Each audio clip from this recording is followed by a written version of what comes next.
Hey there, gorgeous gays. Version 2 here with Let's Play Final Fantasy XIV Heavensward Online.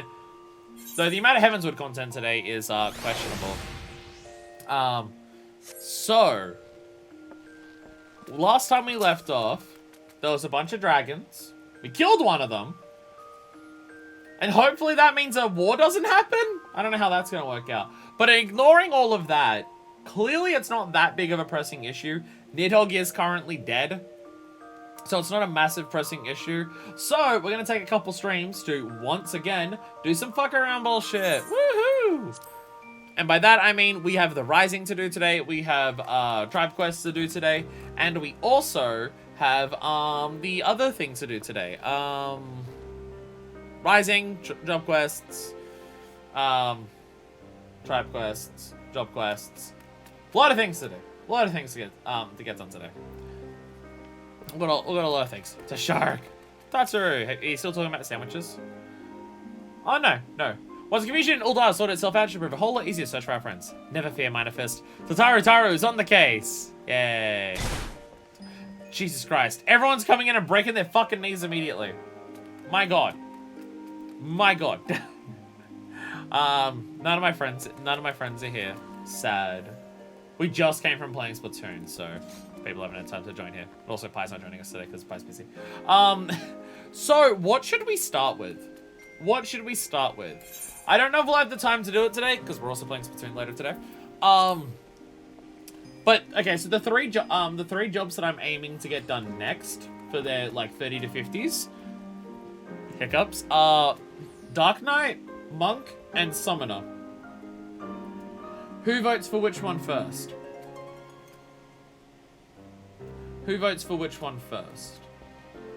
As always, first in, best dressed.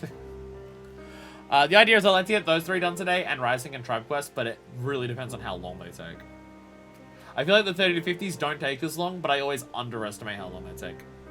Down for Dark Knight? A lot of rings, let's do that first.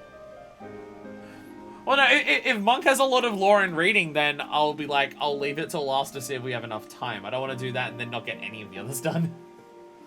But as I said, first and best dressed, so Dark Knight wins. Dark Knight wins! Fatality! Dark Knight. And my fancy clothes. I got new shoes for my Dark Knight garb too. I can't really show it off here. I also got a new sword for my Dark Knight. Is that the sound of the chocobo running up the stairs? Or yeah, the chocobo running up the stairs is very loud. Step out into the sunlight so you can see it a bit better. Never mind, I'm realizing I'm stepping on grey tiles for my grey boots. I got new boots! They're ones from the raids that we did for the Bahamut. They're Dreadworm boots. But I bought replicas on the market for like 180,000 gil. And also I have a new sword. I finally got to level 50, so I can finally wear the glamour of this sword. I believe this is one of the gold saucer weapons. So fuck yeah. My greatsword for this actually looks like a proper fucking greatsword. I mean, the other one was a claymore, but you know, it didn't look too fancy. So, where are we going for this? Is this down the broom?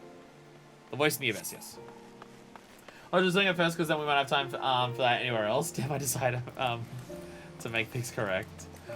Well, again, it's like, if we have shitloads of time, then we can do Monk at the end. If we don't have much time at all at the end, then Monk can wait.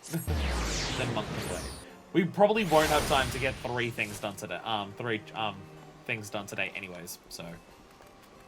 I mean, again, there's going to be multiple fuck around streams in a row, so it doesn't really matter.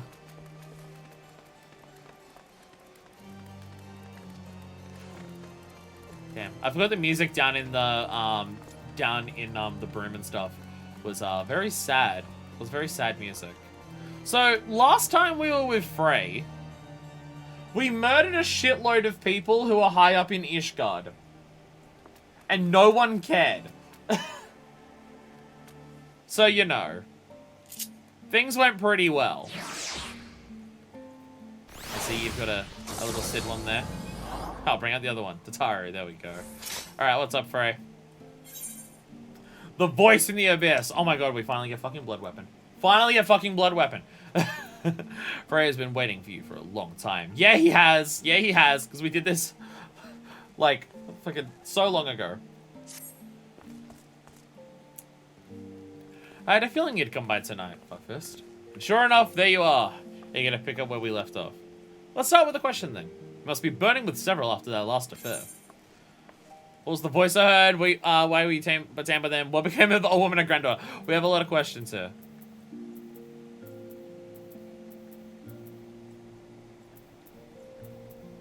What was the voice I heard? Ah, yes, the voice. The one you heard when you first touched the crystal. An excellent question, but a difficult one to answer. Some say it is a beacon, guiding the Dark Knight to her true calling. Whose is it, you ask? Only you can discover that. For each Dark Knight must hearken to a different voice. As you grow more accustomed to drawing upon your dark side, you will come to hear it more clearly. Communion will hasten this process, but we dare not conduct the rites here, under the watchful eye of the Holy See. We will make for Southern Thanalan, a little Alamigo. Oh, and I just don't get the other questions. I'm sick. I just don't get the other questions. Okay. No, I'm missing out on unique lore and dialogue. Sup. Sup. You're just dressing us right. You're just dressing us right. Alright, little Alamigo.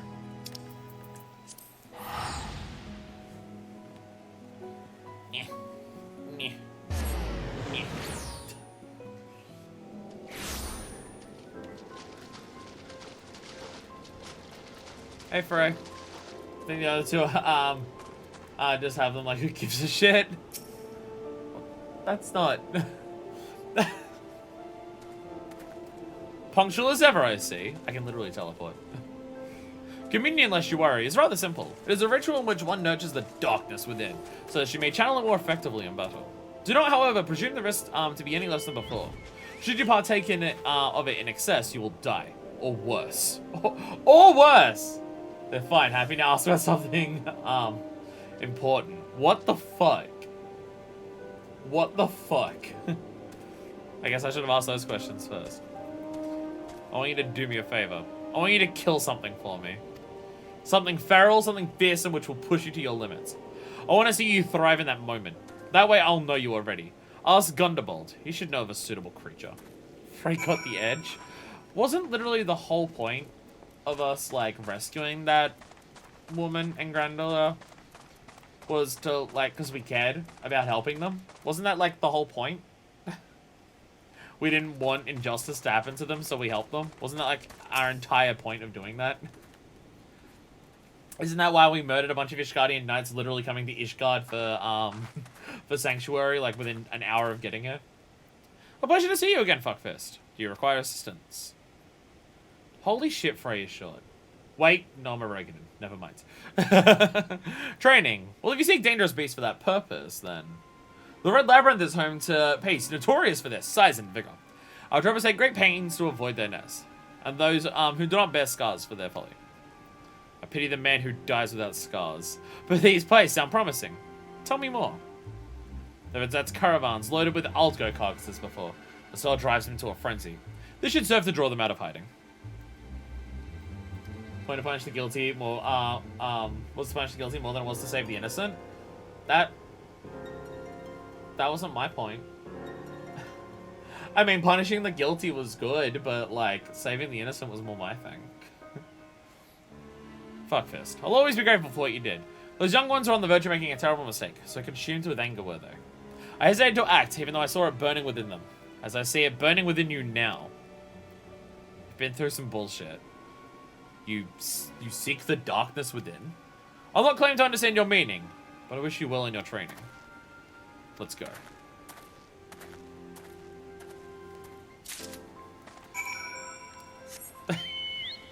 You're just always around here posing. Fuck yeah. Wee, wee, wee, wee, wee. I feel like it's like the concept behind a number of jobs. It seems like there's a couple different jobs where it's just, there's something in you that is willing to murder the ever-loving shit out of basically anything that looks at you funny. And, like, that can make you really strong, but you gotta be careful, because otherwise it might kill too many people. That's what Warrior is. Warrior is, like, and that was literally the whole thing of, like, Warrior, right? Focus on saving people, not killing people, and that's how you, like, tame the inner beast. Ah, they're close. I can feel their eyes upon us. Well, we're here. Show me who you are, fuckfist. Show me what you can do. I'm waiting.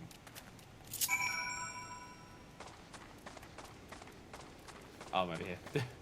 You're just going around posing. How are you beating me to these places to pose? How are you always faster than me? Did I start the recording? I didn't.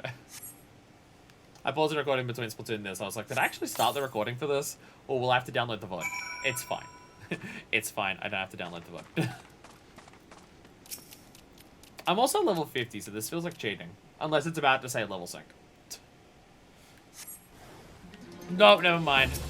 Never mind, this shit's gonna die real quickly. Oh yeah, I'm so strong! Woohoo! Frey, I'm powerful as shit. It seems you are over-leveled. I'll need something to test you further. That wasn't so hard now, was it? To mete out justice, to protect the weak from the strong and so forth. You yourself must be strong. They should just hold multiple chunks of meat half her size. It will distract from the things trying to eat Artesia. I did run into another character who was named Artesia in a roulette, either yesterday or the day before. And I was just like, oh my god, another Artesia. Strength is pain. Strength is suffering. Strength is sacrifice. We must prepare for communion, but not here. Come, before more piests are drawn by this film. How do you actually pronounce that fucking word? How do you actually pronounce that word?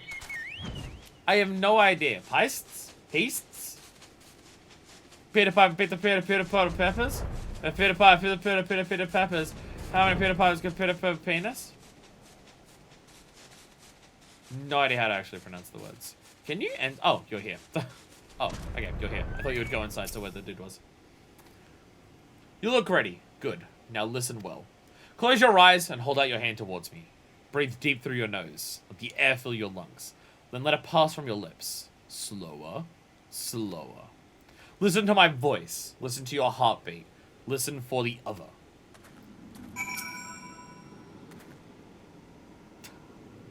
It's not how you hold hands, fuckfist. What are you doing?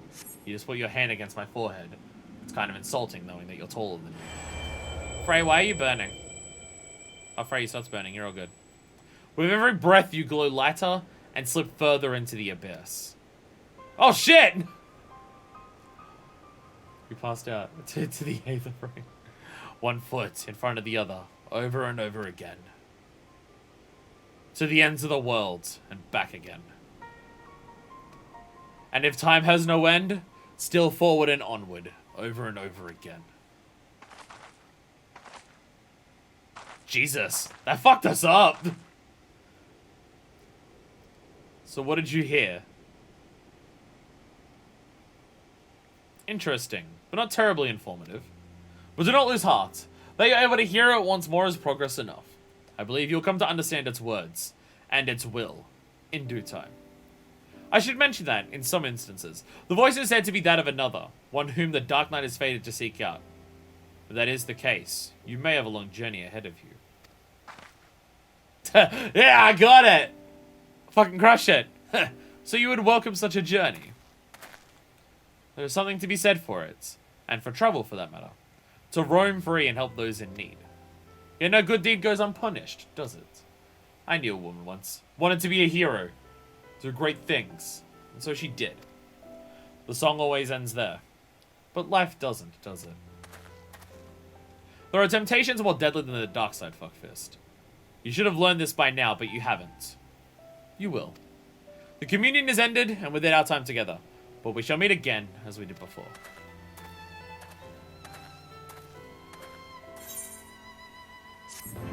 Frey, take the don't talk like a Dark Souls character challenge. Challenge immediately failed! For all to eternity.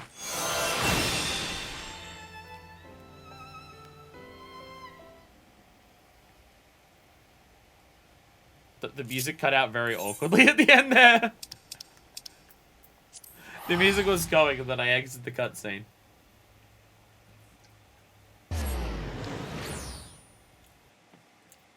Tuning to the darkness did seem to fuck us up though.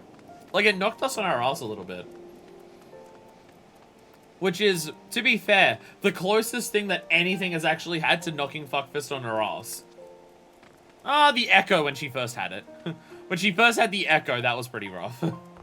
Before we continue, go into your journal and read the journal for that quest. Oh, okay.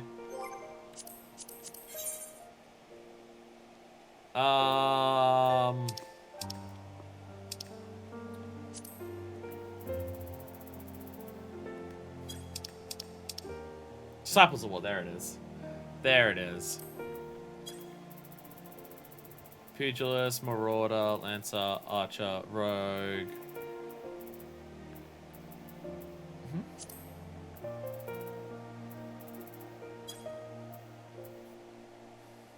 Cross Swords War Job Quest, is that not what I'm on?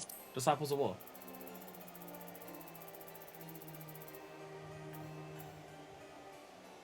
I'm confused. Oh, there's... Why is there 2 categories? What's the difference between Disciple of War and Disciple of War Job? War Quest and War Job Quest are different. War Quest just has the classes. I don't know what that means. What do you... Oh, like before any of them upgrade. Oh. Oh, so once before you upgrade. Oh, okay. That's confusing. That's confusing. Okay. Don't know why they're separated like that.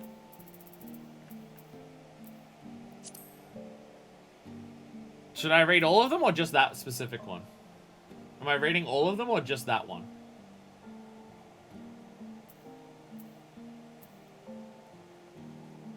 Just the last one for now? Okay. The voice, some say, is a beacon, guiding the dark night to a true calling. As you grow more accustomed to drawing upon your dark side, you'll come to hear the voice more clearly. Such are Frey's words when you ask her of the voice. Communion will hasten this process, she continues, but it cannot be conducted in Ishgard. Journey with Frey to Little Alamigo and Southern Thanalan. Base ones you start with the classes and then stones a job. Technical difference can be mostly ignored and used interchangeably. That's what I was confused about. I want you to kill something for me, Frey asks. Something fearsome, which will push you to your limits. She wants you to watch you thrive in that moment, and you want to show her. Gundabald should know of a suitable creature. It saddens you to see how weak and complacent Gundabald has grown, and how his cowardice has spread amongst his people. They fear to tread near the lair of mere piests, but you do not. At least he furnished you with algo meat for bait. What the fuck? Frey stands apart, waiting for you to show her who you are. Find a suitable location for the bait. You feel her eyes upon you, expectant. Hungry, like yours. Where are those goddamn heists? A dead Peist lies at your feet, and you feel alive. Somehow you know Frey is smiling. To meet our justice, one must be strong. A simple truth which you already knew, of course. You are ready for communion, but it will not be conducted here. South of Little Alamigo, Frey is waiting for you there. Frey bids you approach and begin the rite of communion. Close your eyes and hold out your hand. Breathe deep through your nose. Let the air fill your lungs, and let it pass from your lips. Slower, slower. In the abyss, a wanderer's voice sings to you, forever moving, without rest or respite. Though its meaning yet eludes you, Frey tells you not to be discouraged, further adding that it might belong to an individual whom you are fated to seek out. If so, none can say how long it might take to find them, but the mere thought of the journey stirs something within you. So the darkness is turning us into a prick. Got it. The darkness is turning us into a prick. Okay, understood. Heroic reprise, Edge of Darkness.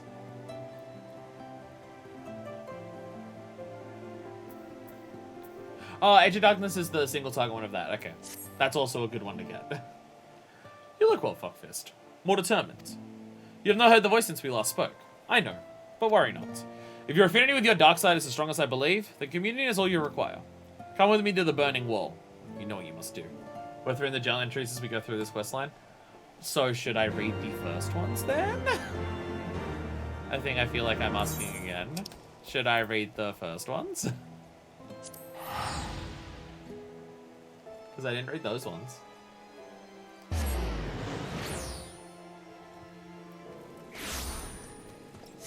God, I feel like we're being turned into a prick. First one, anything special, it's that one when things start to get interesting, as you saw. Yeah, we're a dickhead now.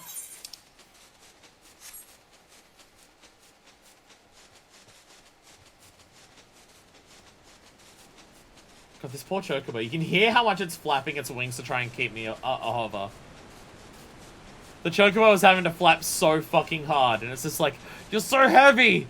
The sword you're holding is like fucking 50 kilos, what are you doing to me, woman?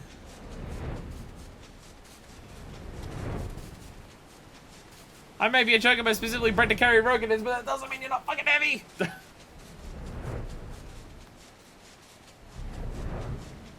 Hey, Frey. It begins, as always, with blood. A confirmation of your identity. There are axe beaks here, which have grown ferocious beyond reckoning. Vile creatures, eager to prey on man and beast alike. Offer yourself to them. They will come.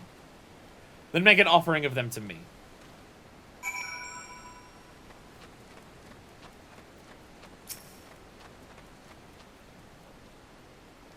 Come at me, bitches!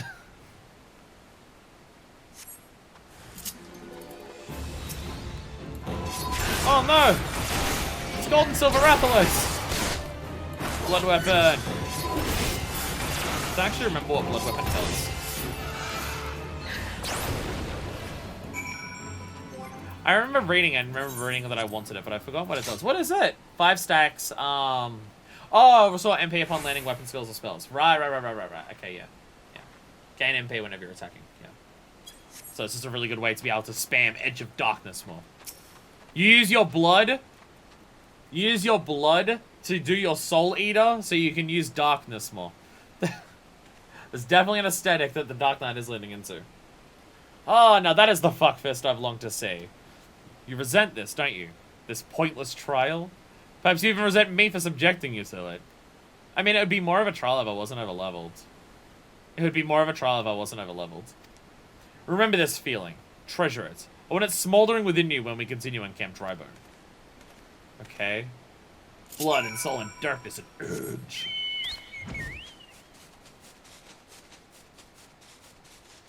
When you're on the proper resource spending job gauge, Blood Weapon also fills out with each strike in addition to your MP. Nice. Nice. So and it's on like a 60-second cooldown, so you get that pretty fucking frequently. I feel like Frey is trying to turn me into a douchebag.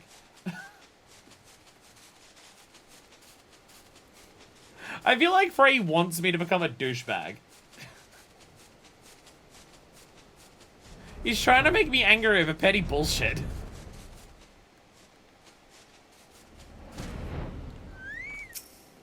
Hey, Frey.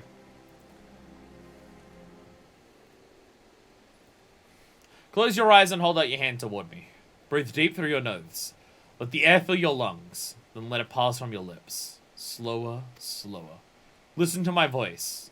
Listen to your heartbeat. Listen for the other. Thank the 12! It is you, fuckfist! Isambard, remember? Must have been ages since we last spoke. Do you think you'd end up slaying the Lord of the Inferno? When you first came looking through for our missing common folk, I took you for a... this is time to reminisce. I saw you out because I need your help. Do tell. Not long ago, an Almarja raiding party attacked a caravan on the foot of the, attacked a caravan on the road and abducted several pilgrims. We reported the incident to both the Brass Blades and the Immortal Flames, but it seems neither is in a position to muster forces at present. You know what lies in store should they not be rescued soon. Please, fuckfist. There is no one else. Really? Charge into an enemy encampment filled with Almarja warriors and free some fools who should have armed themselves. Risk life and limb to do the work a dozen men all because you bloody asked? Is that it? Yeah. Yeah. Have you met me? That's what we do. That's what I am. But that's what we do, isn't it? Every goddamn time. Fine, we'll bring them back. What is this we here? I'm doing it. What is this we you're talking about, Frey? I'm doing it. I thank you for... They were bound for the encampment to the southeast. And so are we.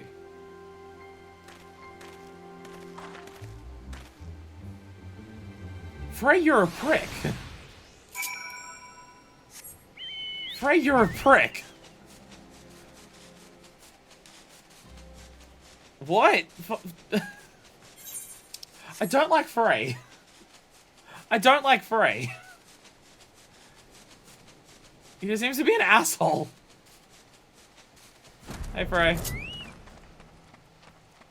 This does not at all seem like the Frey who was like, we're gonna go rescue this girl because, like, Ishgardian's got... This doesn't seem like the same person. The nerve of some people. After all you do for them. What are you... They're inside, just as Isambard said. Mere moments away from being tempered, I'm sure. Well, what are you waiting for? It's time to play the hero! Till I die! Sorry, I had to make a Guilty Gear Strive reference. A game that I refuse to play, but will admire from a distance, comfortably, all the time. Ah! You all die! Eat shit! Get fucked! Rah! Rah! Rah! Mwahaha! All of you die! Get fucked and eat shit! Mwahaha! Mwahaha! There we go. Bam! It would be good to have Edge of Darkness. Because I so frequently just have to use Edge of Darkness. Like, to do the Flooded Darkness, which is an AoE one. Edge of Darkness will do way more damage. God bless you, Adventurer! Keep moving. We're not free just yet. Frey, where's your sword? Are you not a Dark Knight? Why have you got magic? Oh shit, they're going this way! No! No! No! I should probably put on tank stance for this. Why is it not? Oh, I was like, why isn't it doing the thing? It was targeting the people. There we go. Oh, I guess you have to be to heal people. Right, we are a tank right now, so you're healing people. Keep running! Frey gave you a, so she's in Conjurer at the moment. That's, wait, she or he?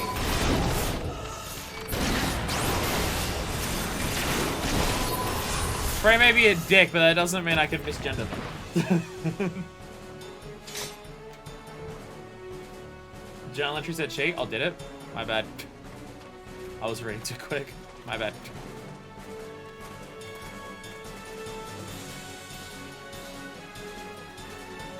Get yourselves to Camp Drybone. There's not that many Armage between there. It's fine. Oh, Blood Shower. Blood Shower attacker. Fuck you. Fuck all of yous. Wahaha. Spam abilities. Fuck yeah. Magic and Edge and Darkness. Dark Knight is fun. Dark Knight is fun to play. I've had my fill. Let's go. Hey, we did it.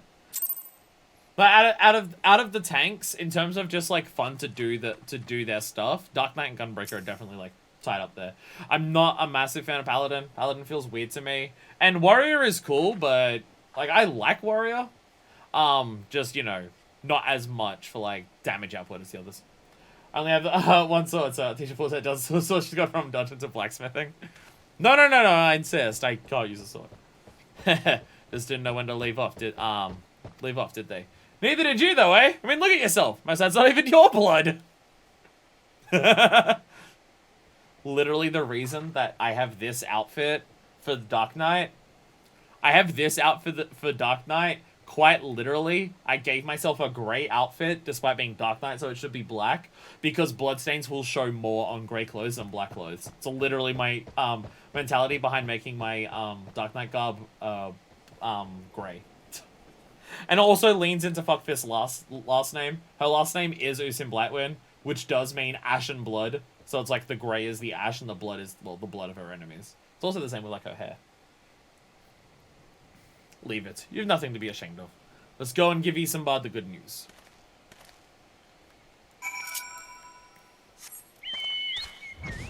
I feel like Manifest Laundry Build though must be so goddamn expensive. The amount of things that we kill, we must be coated in blood all of the fucking time. Our laundry has got to be so goddamn expensive. Because my god. Welcome back, Fuckfist! Heard you really gave us a mantra. What for? Good show! Why are you stuttering? I'm sure you're eager to be on your way, so I won't waste any more time. But thank you! Come back whenever you like! You okay, Isambard? We're fine, Manifest. No linger on account. Pray be on your way. Oh, Fuckfist. Frey, were you being a dick to them? Those who have never faced death do not scruple to condemn others to it. They know nothing of true sacrifice, and are weak for their ignorance. In sacrifice there is strength. In sacrifice there is liberation. Close your eyes and hold out your hand toward me. Breathe death through your nose, the air through your lungs. Let it pass from your lips. Slower. Slower. I think Frey left a negative impression. Because Frey's a cunt. He's being a dick.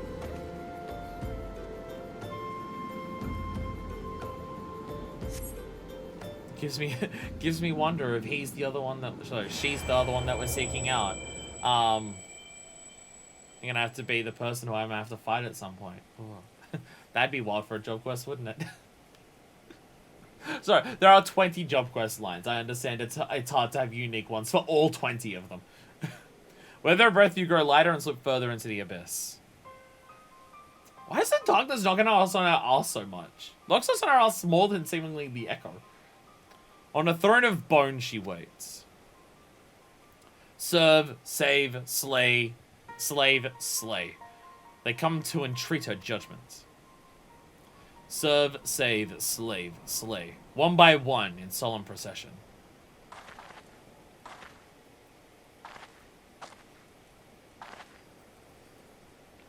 So what did you hear this time? Bunch of words, still cryptic as shit. There I was thinking you're on the verge of discerning the truth. Your affinity with your dark side goes stronger by the day, and yet there is a hesitation. Like, I'm not embracing being a dickhead?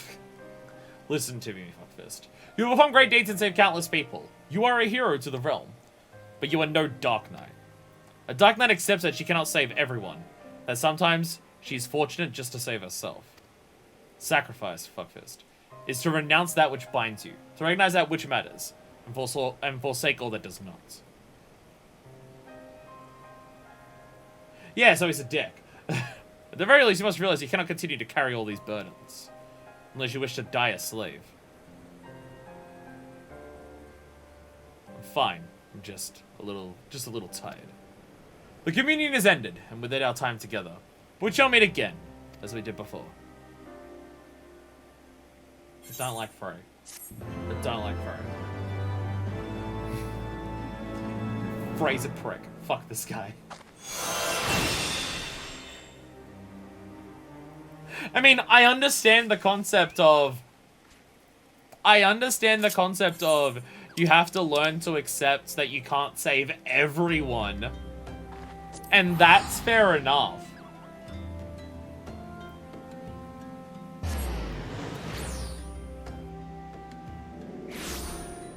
But the way he, like, disregards other people is kind of just like, it's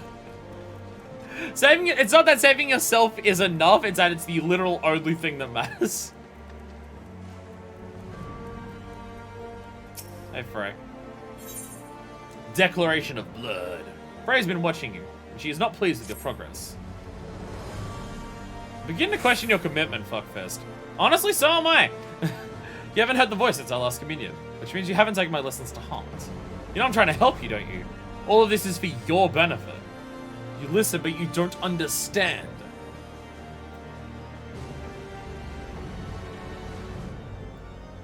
Never mind. You're the stubborn type. I know that. We'll just have to keep at it until you open your eyes. We'll rob you dry docks. That's where we'll head next.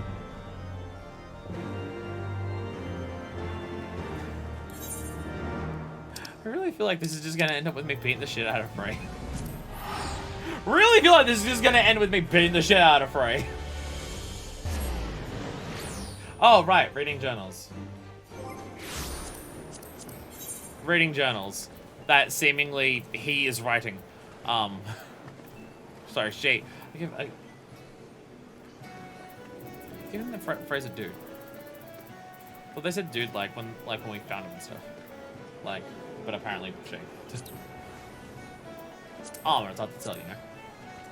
Frey knows you've not heard the voice in some time. Wait, that's one. Yeah, that's the one we just did. Yeah. I'm wearing complete. Frey knows you've not heard the voice in some time, and so she hopes to help you as she did before. Join her in Eastern Thunderland and prepare for communion. It begins as always with an offering of blood. Seek out and slay Axebeaks. Frey is watching. Something is lacking, but you cannot say what. Well, it is done. Perhaps Frey will be satisfied. A flicker of annoyance spasm across your face. How pointless, you think. And Frey smiles. Well, she knows your heart. Remember this feeling. Treasure it. We'll serve you well in your next communion in Camp Drybone. How dare Isambard interrupt our communion? As the pilgrims have not been kidnapped before. Yet here you are, forced to risk life and limb to rescue fools who should be armed themselves. So Frey's writing this for us. Or because there is no one else. So be it. Raid the Almarja encampment and rescue the prisoners. Fortunately, Almarja are far better sport than Peists, eh? And the beasts were not happy to keep coming, howling with rage for their fallen kid. No matter how many you slew. Frey's chuckling is infectious. And you find yourself sharing a grin. Frey suggests you refrain from cleaning the blood from your equipment. Let Isambard see what you accomplished firsthand. Oh! Oh, that's why he was freaking out. Because we came back covered in blood. Oh, okay. Wow, my grey colouring concept worked out pretty well. Isambard's eyes wander to the bloodstains, only to flee a moment later. You can hear the fear in his voice as he thanks you for saving the pilgrims. Frey ought to find that amusing. Those of them known true sacrifice quake at the sight of it. You know this because Frey knows this. Extend your hand and prepare for communion. Serve, save, slay, slave, slay. The voice drones on, each word resounding in your heart as the tapping of hammer and chisel. Sacrifices to renounce that which binds you, Frey says. To recognize that which matters, forsake all that does not. Serve, save, slave, slay. Frey knows you cannot continue to carry all these burdens. Heed her warning before it is too late. Nah. Nah. I mean, I can heed it. Wow, I just noticed down the bottom here, Lower Lenosha has been instanced into multiple sections. I guess a lot of shit's going on down here. It's been instanced into multiple things. What are all the blues down here that I haven't done? Leaves, and what's this one?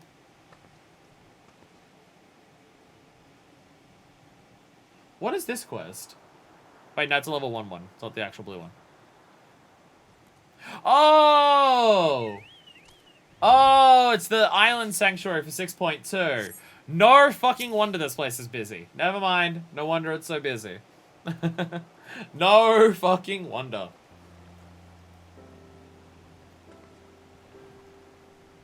But I've only seen that split into multiple things in freaking Mordona. Not even the city states I've seen it in. Can't actually get your own answer after finishing and work if you can visit others anytime. Oh! Well, nice. Never much cared for the ocean myself. I call myself a pirate, so I quite like it. That friend of mine, the one I told you about after our first communion, we came out here together once. Long story short, we ended up doing something ridiculously foolish and we're lucky to make it out alive. Seems to be out to visit, but that's past us. Hell yeah. I tried to talk her out of it, but she just had to get on that damn boat. Don't be like that, friend. Isn't Maelstrom supposed to aid the small folk when they're in a spot of trouble? So far as possible, yes, but such matters fall within the purview of the Yellow Jackets and they told me to bugger off. Can you believe that? I'm begging you, Sergeant. Wait, is that you, Captain Isam Blackwood? It is, the legend herself. Forgive me, madame. I never thanked you properly for your service limbs in Lamenta. When I first heard Leviathan had been summoned, I feared that... Why, but is that famous adventurer who's been killing primals left and right. Truly the 12 must be watching over me, because you're just the woman I need. I'm the victim of a terrible, nay, heinous crime. I was waylaid by Kikun bandits in the Salt Strand, who left me with no more than my clothes on my back. Oh, why do you think I give a Kikund's ass about your troubles? Go and bother the Yellow Jackets, like the sergeant said. I seek worthy prey, not a gang of rats. How can you say such a thing, madame? Without your help, I'm ruined. Don't ignore Frey. Ignore Frey. Ignore Frey. I'll help. Spoken like a true hero. So, you know, the rank and file didn't seem so dangerous, but the leader was a mean-looking bastard. But considering the foes you've faced in the past, you couldn't possibly pose a threat to you. Shut your mouth and wait here. I'll be back. Okay, I don't know what the fuck's going on with the dialogue here. I don't know what the fuck is going on with the dialogue here. You find them a salt madame. That's where they made camp. Only mind their leader, eh? It's a mean-looking bastard, that one. Frey's being a dick. They're just talking on our behalf all the time.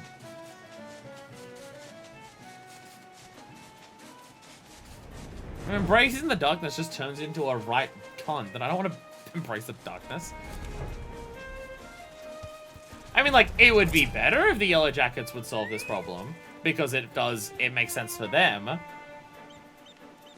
But letting someone else suffer because someone else was a dick to them, no. This keycard isn't everything you promised, I'll take it out of his hide. Let's make the most of this fuckfest. No style, no guile, just chaos. Mark your limits and push yourself beyond them. Let the darkness guide you and set you free. Edge. Edge.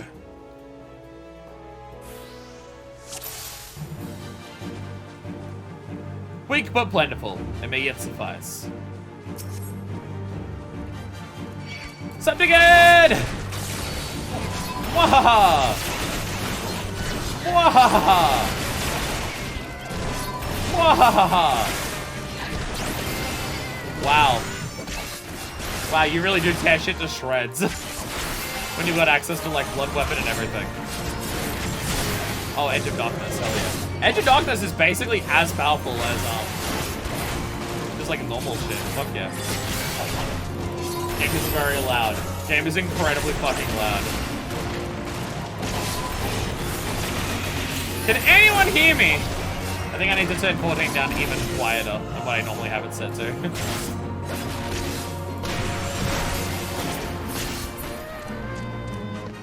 I think I need to turn it down more. Tenacious Bastards, right? The goods. I think I should leave 14 on this volume. You can let me know if this is still too loud. It's quieter than before. 14 is a really loud fucking game. In combat. Good. There's nothing left here for...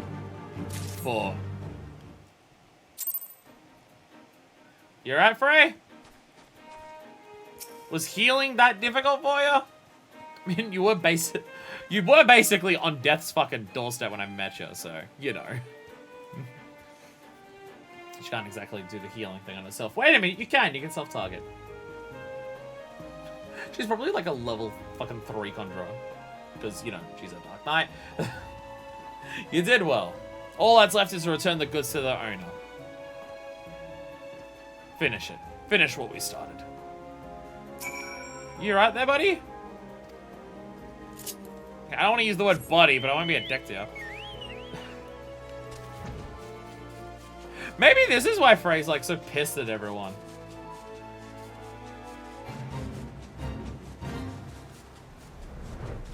She seems weak and exhausted and frail.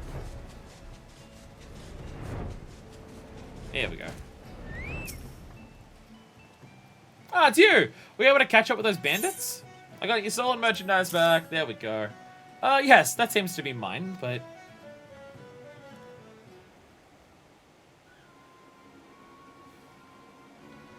Limland, take me. I can't sell this. Everything's soaked through with Keycam blood. What'd you do? Carve one open and let him bleed all over my wares? I'm ruined. Utterly ruined. I mean, I had to kill them. I mean, I had to, like... There was fighting going on. Also, it's a box. You didn't seal the box up very well if you didn't do that. I have anemia. You know how stupid it is to be a Dark Knight with anemia? Madam, I demand recompense for your reckless destruction of my property. Okay, you can go fuck yourself. Alright, you're actually a dickhead. You can go fuck yourself. You wouldn't have gotten it back in any capacity if it wasn't for me. You can actually go fuck yourself. I'm a reasonable man, so I'll acknowledge that you are not wholly responsible. 50% of the value should suffice. You can go fuck yourself. 50%? 50%? I slaughter again Keycam bandits for your precious goods, and this is the thanks I receive? Whatever. You spineless sack of shite. I'll kill your enemies. I kill your enemies. I fetch your things. I do what you people can't or won't do yourselves. You're helpless, weak. All you do is want and need. I should have left you to drown in Leviathan's tidal wave. At least then I would have been spared your constant bloody whining. Alright, can you two, like, just beat the shit out of each other and I can be done with both of you? You're both dickheads. Do not speak to me of this ever again. Pray forgive me my insolence, madame. Captain Nissan Blightwind, madame. You have every right to be upset, but... I think he understands, madame. Okay, what the fuck is happening? What the fuck is happening? What the fuck is going on? Because what they just did absolutely was what I was thinking. They responded like I said that, not Frey. What the fuck is happening? What the fuck is happening? Frey implied that she should have just let them to die to Leviathan. So what the fuck is going on? What the fuck is happening? Never again, madame, I promise! What the fuck is going on? Honestly, madame, I don't think you had to... Okay, I'm beginning to suspect that Frey's not real.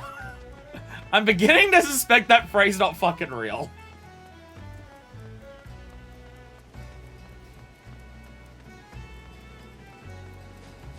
Because they're absolutely responding like I'm saying this shit. So I think Fraser's not even fucking here. We touched a crystal and we got an imaginary friend out of the deal, it seems. We can't keep doing this, fuckfist. You must see now what it's doing to us. What they're doing to us. To you, you're the one falling apart. I'm doing fine. Well, maybe I'm falling apart. You might be a figment of my imagination, so maybe mentally I'm falling apart. But I still think that's more you than anything. These people, pile of shame. People who got AFK off the island back there.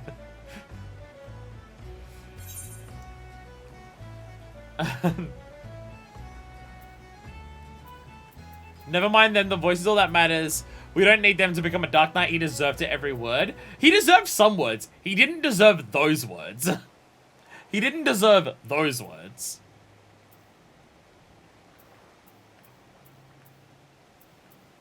We don't need them to become a Dark Knight. Frey's absolutely not fucking real at this point. Frey is not fucking real. I don't like any of these options. The darkness is fucking me up. Yes, you are right. You must hearken towards words and discover your true calling.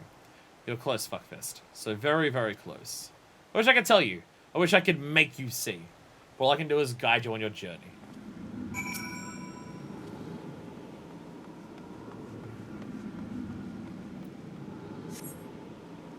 I think the darkness is incredibly, truly fucking with us. We seem nowhere near as capable of handling the darkness as we do the inner beast for warrior. With the inner beast for warrior, we had that shit unlocked from second one. The darkness is fucking with us. With every breath you grow lighter and slip further into the abyss. A chorus of voices cries out for a hero, and she comes. She smiles, she nods, and she remains silent. I sure fucking do. But she too has a voice. I will be heard. Fuckfist the badass pirate bitch.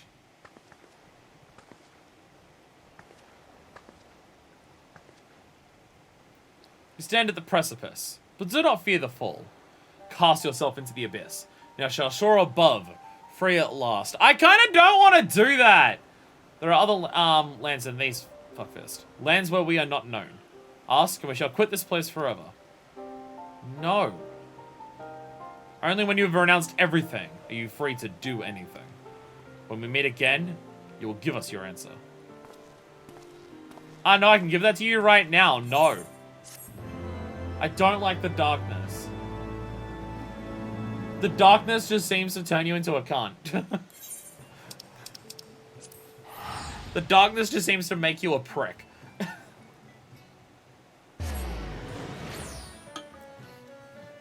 Like, that dude deserved to be told off, but what the fuck?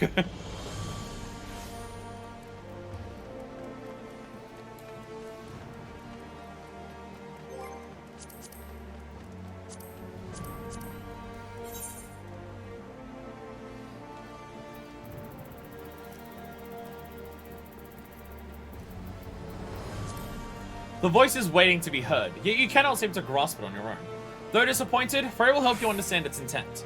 Only communion will suffice. Warabi Dry Docks will be where you conduct the rites next. Where do these people come from? These helpless, hopeless weaklings who see fit to beg the assistance of every passing adventurer. And now comes another, beseeching the Warrior of Light to recover some stolen chest or crate of only God knows what. The merchant claims the Keycam bandits and their leader will prove worthy prey. But we've been disappointed before. As all around you lay the remains of Keycurd, hacked to pieces, some beyond recognition. Chest heaving with exertion, you gaze at the bloodstained sword in your hands, uncertain how long you have held it. The pounding in your head intensifies, and you blink back to the pain. Frey. Where is Frey? Frey looks at how you feel, utterly spent and in need of a rest. Finish it, she says. Finish what we started. Madness! Utter madness! A spineless sack of shite actually demand compensation for his property. The nerve of these people! After all we do for them! But Frey was not about to let that pass. Oh no! It was a thing of glory, Frey giving voice to our feelings. Our words tumbling from Frey's mouth. Why'd she have to leave? Where could she have gone? Frey fears for us. She knows we cannot go on like this. The voice. We must hearken to the voice. Frey is right, of course. Frey has always been right. Only when we have renounced everything are we free to do anything. We can leave it all behind. All of it. The Scions, the Alliance, even Heidelin. All we have to do is ask, and she shall set us free. I don't think the darkness is good. I don't think the darkness is good. It seems like the darkness turns you into a libertarian, and I don't like that. I'm not a fan of that. Frey was here long before you met. I knew you'd come to your senses, fuckfist. Now let us go.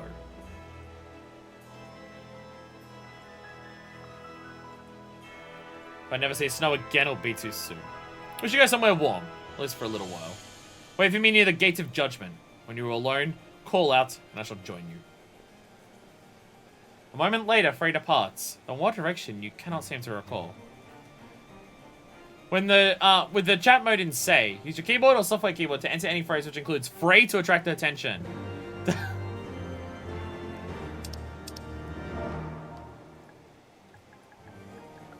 Oi, Frey!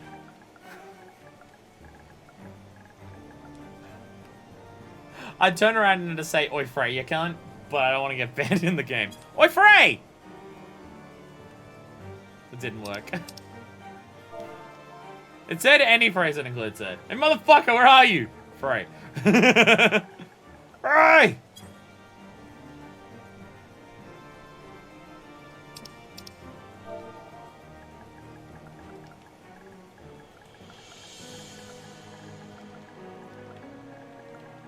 Oi, Frey, where the hell, mate? Why isn't this working?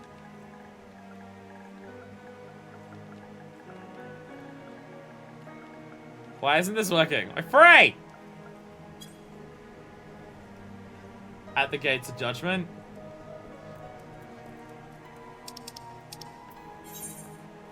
Oh, okay, we've got to go over here to do it. Okay. Understood. Understood. Wasn't clear, but understood now. It might have been faster to walk, actually. Gates of Judgment. I'm thinking I had to go across the entire bridge. That's not how the entrance to Ishgard works, does it?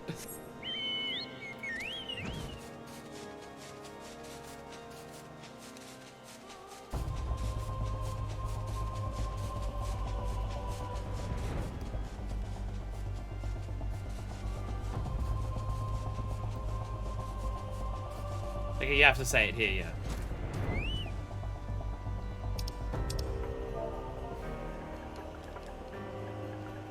Frey, you prick!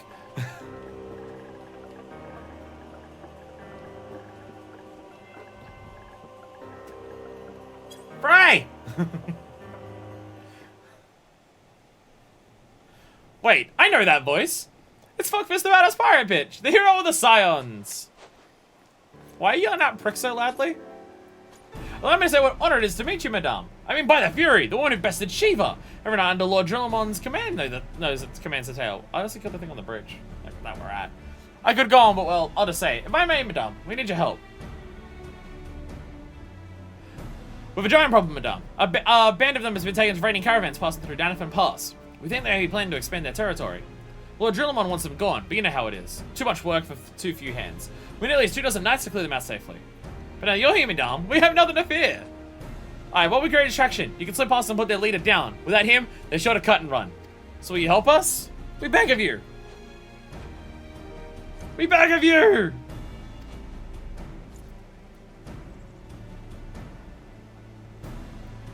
Thank you so much, madame. We won't forget this. Pray accompany me to the pass, madame. We can discuss all the fine details of our plan.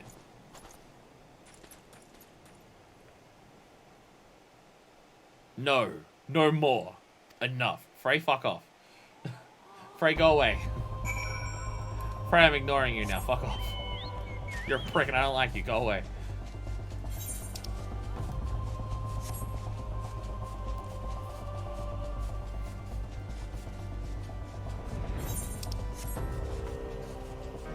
Artesia, stop accepting fucking yellow quest. No, must do them all. What are you talking about? And again, this seems like an incredibly different Frey than the Frey we started with. The Frey we started with, it was just like, fuck the people in power. They're pieces of shit and they're pricks. And they're like, unjustly like, harming those beneath them. Fuck them. And now Frey has turned around to hating the people who are being tread on. Frey's turned into a right fucking cunt. It should be somewhere in the tunnels, madame. Once you're in position, we'll launch our attack. If all goes to plan, you should only have to contend with the leader and his guards. May the Fury guide and protect us. Kill the giants! Ah, badass with my sword out. Definitely makes running easier to have it hanging in front of me the whole time. Definitely makes it easier.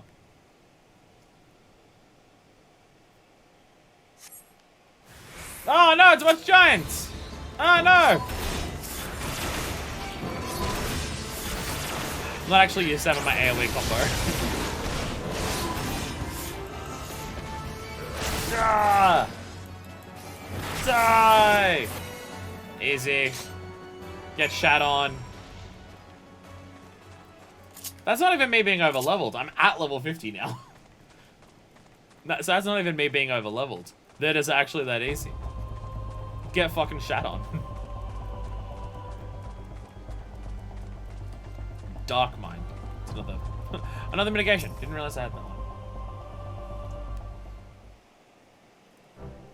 By the Fury, you really did it! You made it look so easy!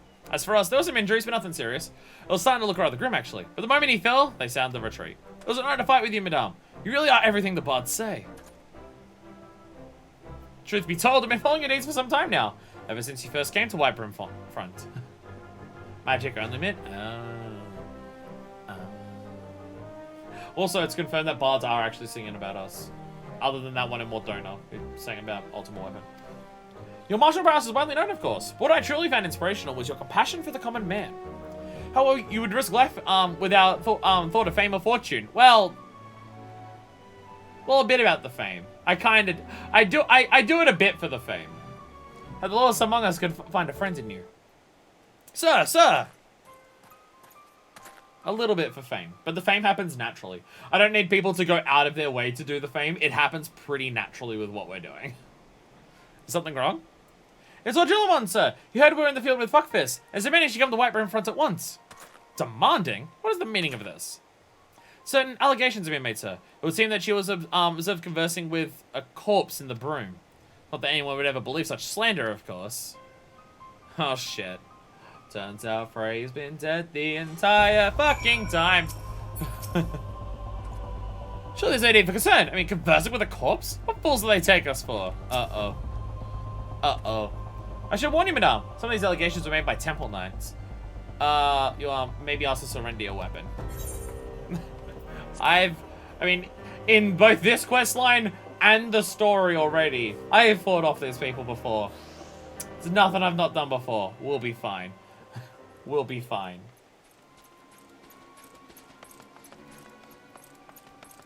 Jesus Christ, Frey.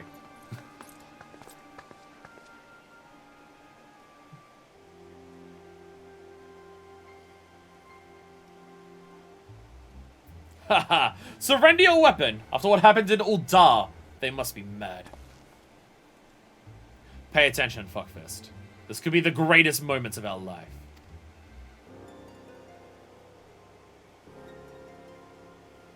That is, if you can stop denying the truth that's been staring you in the face since the moment we met.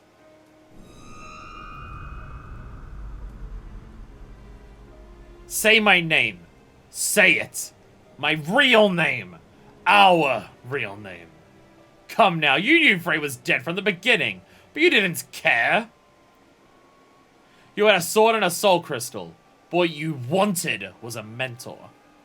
A mentor with the gifts and the knowledge. A dark knight who could guide you on the path, who you could aspire to become. Sure as shit not what I got, though. A woman who was free to say and do the things you would not. No, not even close to what was happening. It's not at all what you are. you're a concept of me who's given in to the absolute worst impulses that someone in my position could be. Encouraged by embracing in this stupid fucking darkness that we're embracing. Even now you continue to deny it. Well, deny me all you want. You cannot deny what we have done.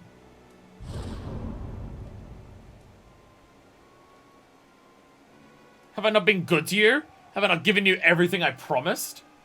Did I not help you hear the whispers of our very soul? Open your eyes. Look. Do you see now? Do you see? If you represent anything in me, you represent the weakest part of me.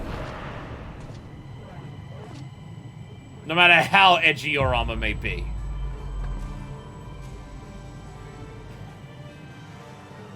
Hi there, edgy fuckfist. Everything up to now has been your story. And everything after now will be mine! Fuck you! Fuck you, me! Embrace the abyss. Set yourself free! Esteem! You can't really kill me, you know. Oh, you'll try. But you'll fail. As I'll put that blade at your neck. What would that leave us?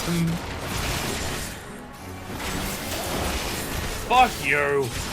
Pull yourself together, Manifest. You're stronger than this. I am stronger than this.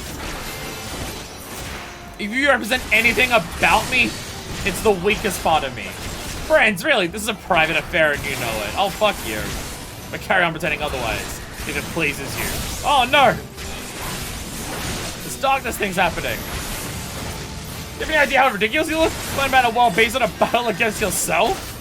A house divided cannot stand, fuckfist. Yes, that is why I have to get rid of you.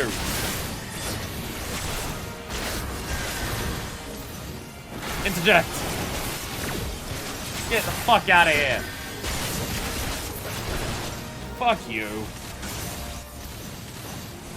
Oh, I do have to kill the others. I still have to kill the others. While I may lay down on the floor, I still have to kill the other things. Game very loud. Game very loud. Get the fuck out of here. Get the fuck out of here. You're not me. Get the fuck out of here. And if you are a part of me, then the only thing left for me to do is to kill that part of me.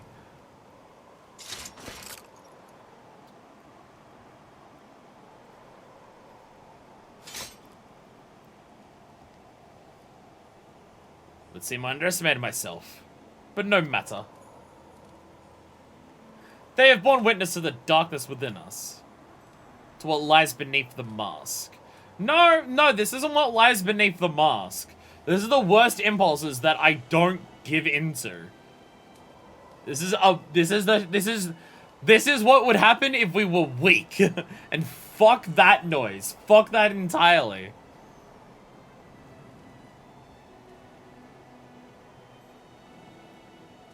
Manifest, listen to us.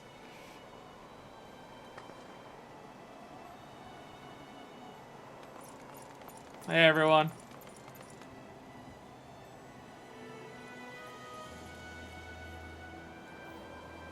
Frey violently demands you practice self-care at the expense of everyone else. Fuck Frey. We'll never forsake you, no matter what. We know who you are, fuckfist. We know. And so do you.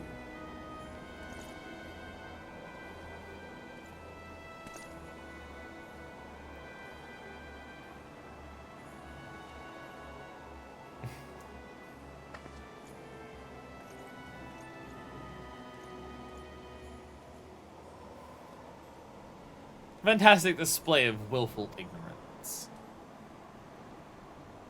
Wipe the slate clean. Forgive and forget. Convince yourselves that she can be controlled. The warrior of light. Our weapon of light. It isn't too late, fuckfist. We can still be free.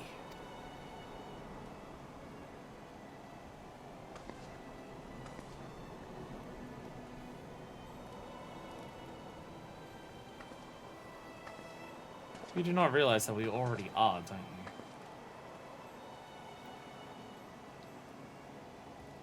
Amethyst?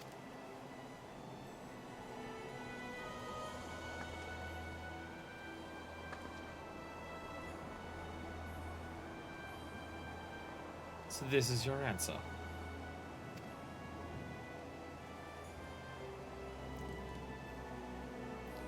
Listen to my voice.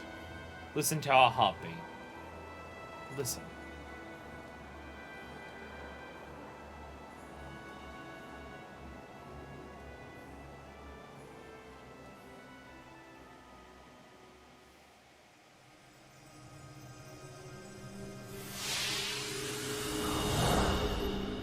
And then they kiss?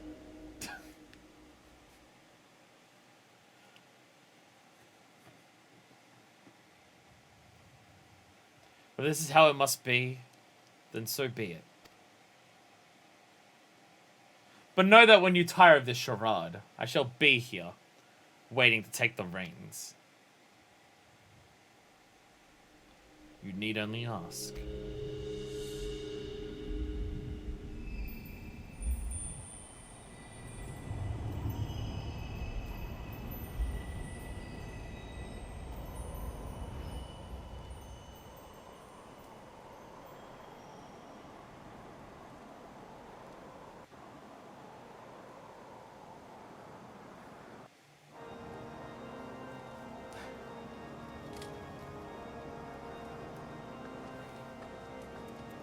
Hey, untiring night.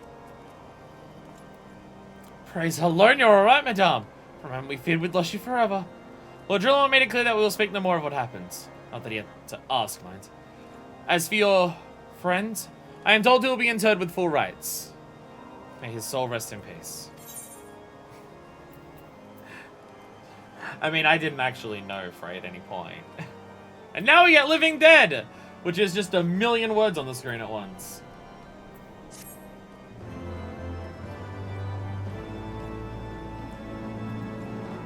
Are you certain you're alright, madame? You seem a little... Never mind. Fare you well.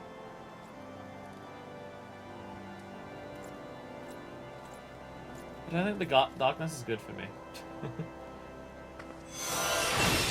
You subdue your dark side. For now.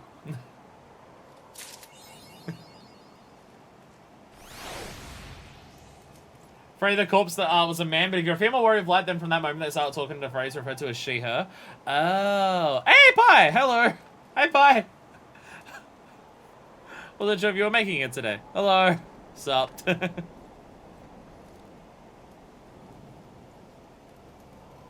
Yeah, Frey is like the weakest part of us. Is that the next one for here? So yeah, yeah, this is continuing that unflinching Temple Knight. Yeah, the wages of mercy. Yeah. We just got home when I missed. The Dark Knight questline. We played Splatoon for a while, so this is the first thing that we did. Welcome, Pi, by the way. This is the first thing we did. We finished the Dark Knight questline, where Fuckfist had to do everything she possibly could to not turn into a raging arsehole.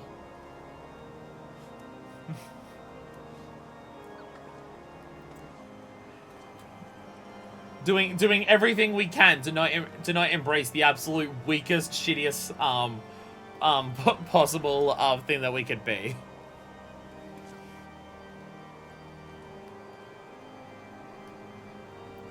Something that our dark side absolutely does not fucking realize. They talk about freedom because we're rejecting everything, not realizing that the actual weakness and the thing that actually stops you from being free here is giving into your fears and your worries and like frustrations and everything like that, and just deciding to abandon everything and not care about everything. That's actual weakness. Running the fuck away. Running away from everything because it might be hard or difficult or anything like that. That's actually weakness. That's actually weakness, and it's letting yourself be controlled by your own weakness. And that is the complete and utter opposite of freedom. That is the complete and utter opposite of being control on your own actions. You're letting yourself be defined by the weakest part of you. No. No. Outright whole rejection of that entire concept.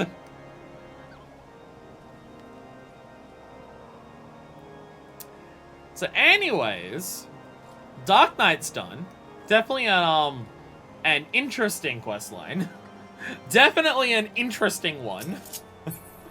Which is probably the best word that I can use for it. Don't feel comfortable using any word beyond interesting. So now what next? That actually was like relatively short. Let's do monk. Let's do monk. That is not the monk armor in any capacity. What? What? That's not what monk looks like. Where do we actually do monk from? Is it back in Uldar? Yeah, it's in Uldar, because it's... Yeah, the Goldsmith's Guild, yeah.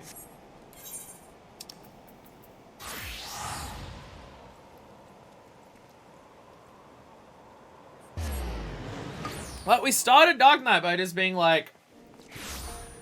Fuck the systems of power. They're shit, and they're fucking us. So we're gonna rescue this woman. Because, like, she's being taken advantage of this. And I'm like, hell yeah! And then it's also just like, and also fuck literally everyone else. And it's just like, no. No. We hate the systems of power, and we hate the unjust systems because of how unfair they are to the people who have less power. The response to that is absolutely not to, like, tell those people to go fuck themselves too. That just makes you a prick.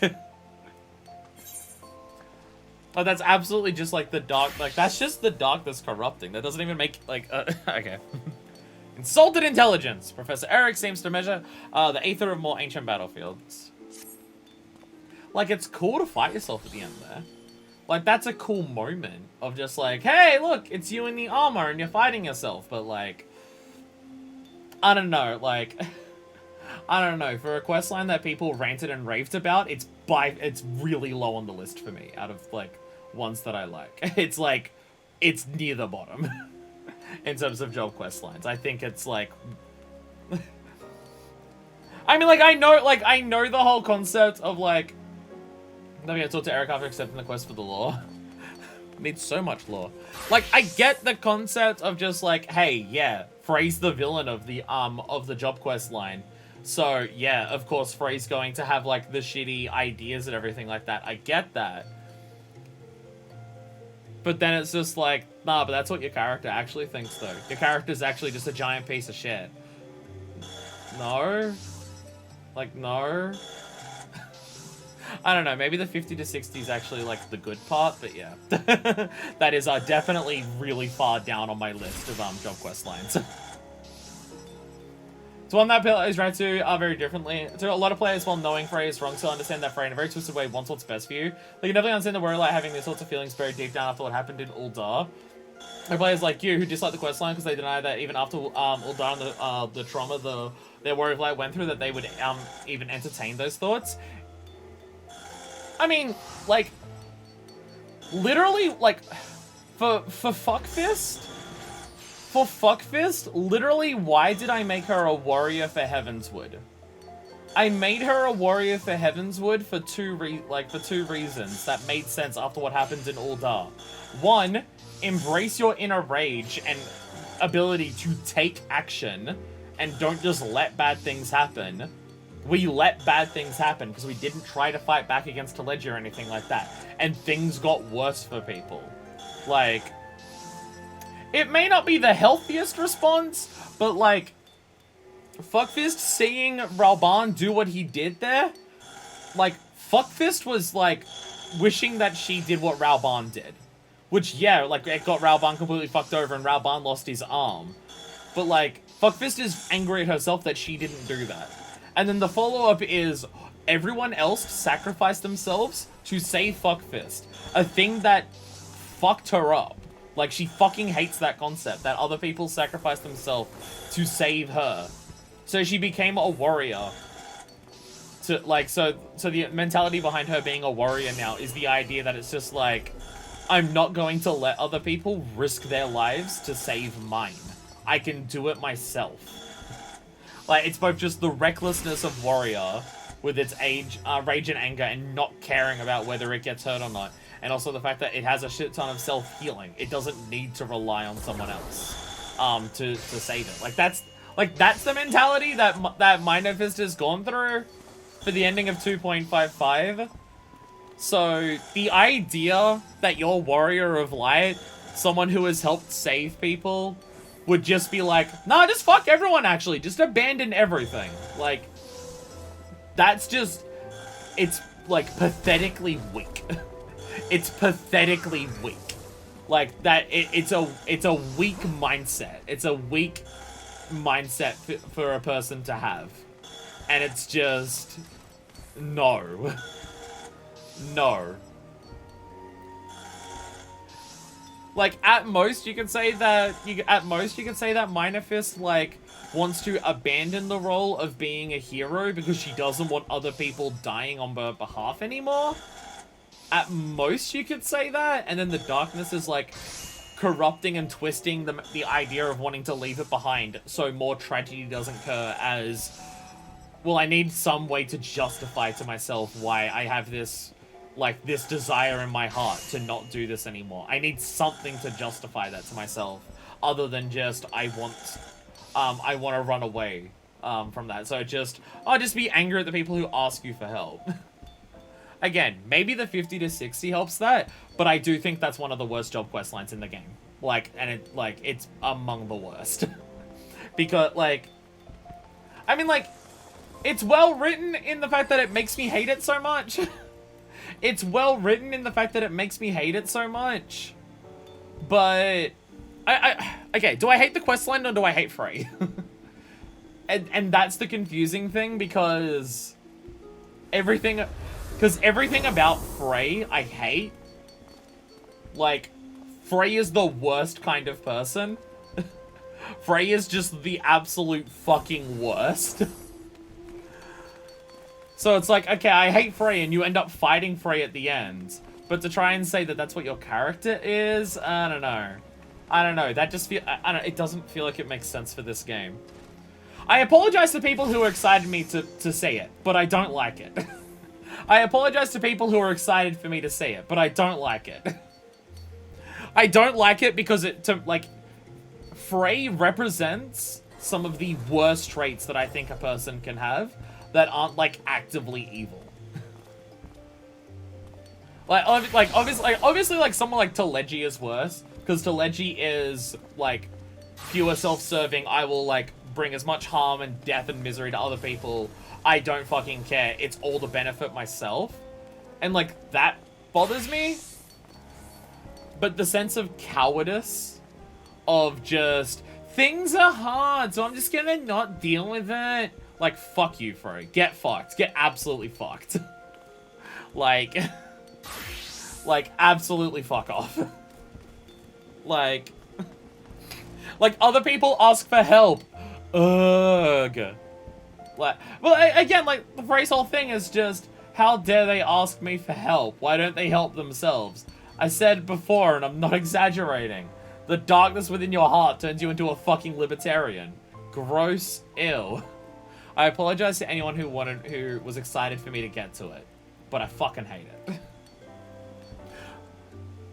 Like, the only reason I'm not saying it's the worst one is because there are others that are incredibly boring. Like, at least it's not boring. At least it's not boring. The idea of fighting yourself at the end is cool. The fact that I hate Frey as much as I do. The fact that I hate Frey as much as I do. It at least shows that the questline isn't boring. And it's better for me to actively not like it than for me to find it so boring that I don't care. So, it's not the worst, because at least I care enough about it to rant about it. But outside of, like, the only ones that are beneath the Dark Knight line for me are the boring ones. Like, it's the boring ones where it's just, who cares? Because nothing of interest happens there, and then it's Dark Knight. Just the people I was hoping to see. I was a hair's breadth from setting out on my own. And, like, I also know I'm pissing off a lot of people here, because multiple people here have said that, like, they went Dark Knight because of the, like, they made their character a Dark Knight main because of, like, Heavensward. So I know I'm probably pissing off a lot of people here. But I don't like the Dark Knight questline. Just people I was hoping to see. I was like, if it was anything other than, oh, but this is what your character actually thinks.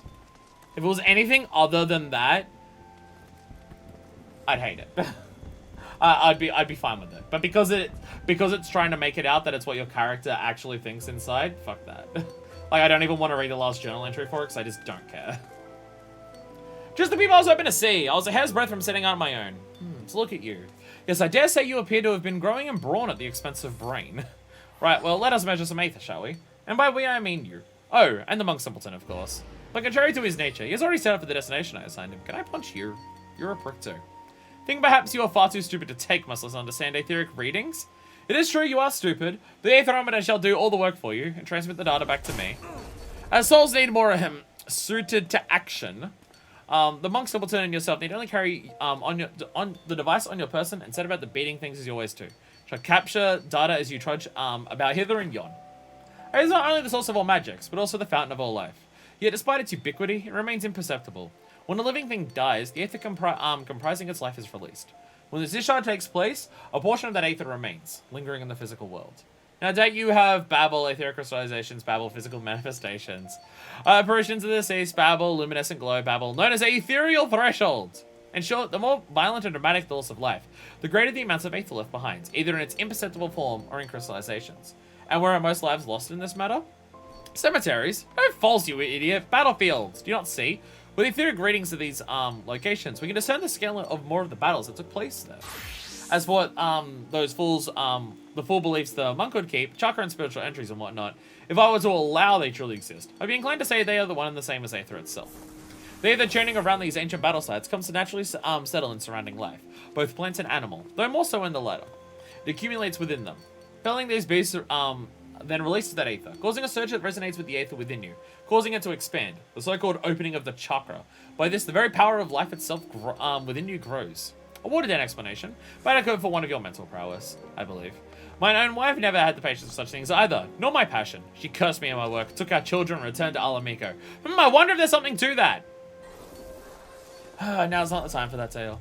The area I am placing you in charge of is Bloodshore and Eastern Lenosha. Place this aetherometer in an appropriate location, and after a spell, retrieve it and bring it to me. I obtain the data I require, and you and the monk simpleton are afforded a chance to indulge your, how shall I put it, charming little backward fantasies. All are happy. I think I prefer you have a knowledgeable understanding of Bloodshore's history, but I feel we lack the time for me to educate you. I need hardly tell you that my research takes precedence over your schooling.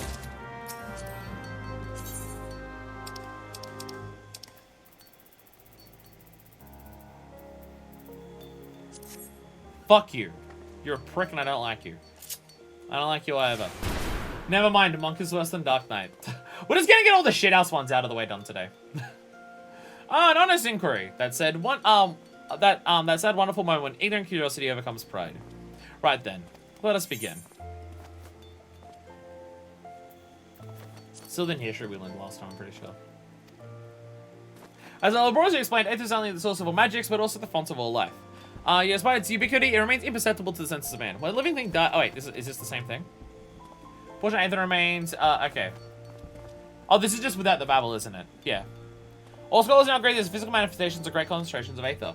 I fear, however, they're not the only such manifestations. Allow me to give an example even you can understand. That of ghosts, spirits, disembodied souls. Apparitions of the deceased come back to haunt and generally unnerve us? False! There's nothing more than luminescent glow of aether in the atmosphere. It is possible, though highly unlikely, that you're asking yourself why a portion of the aether remains. Right, well, the amount of aether that can shift between the physical and ethereal realms in any given instant is limited. I call this the Ethereal Threshold. Any aether present in excess of that threshold is left behind. The more violent or dramatic loss of life, the greater amounts of inner aether release to take form as crystals or remain imperceptibly in the atmosphere. And you surely recollect the scenes identified as the most apt to produce such violent deaths. On the field of battle! It stands to reason, therefore, that through the ethereal measurement of such sites, I'll be able to reconstruct details of the wars waged upon them. And that, my fuckfist, is why as military historian is a deeply vested interest in the subject of aether. Despite all we do now, however, many mysteries remain. The study of aether will no doubt continue to fascinating and awe-inspiring discoveries for years to come. That's I am certain. Man, imagine seeing some kind of ghost or shade of darkness. That's ridiculous. Well, again, that's just like our darkness made manifest. Our darkness, as in our weakest impulses. Impulses that we completely ignore because fuck them, they're gross. Very well. Prepare to learn all you ever cared to know of more the land as Bloodshore. The sanguine nomenclature derives from a truly horrific battle which took place there some 50 years ago. The two greatest pirate fleets of the day, the League of Lost Bastards and the followers of Rykard Mistbeard, met one another at the sea just off the coast. This very day, none can say with certainty who shot first, nor why. Perhaps there was no good reason at all. All I know, the two pirate leaders loathed one another, and when dealing with pirates, little more than that is needed to ignite a war. By the by, just so happens that the head of the League of Lost Bastards, one Blowfist, was father to the current admiral of Limbs of Laminsa. It is thought the old sea dog wished for his daughter to take command of his fleet upon his death. But there's a tale for another time. Wait.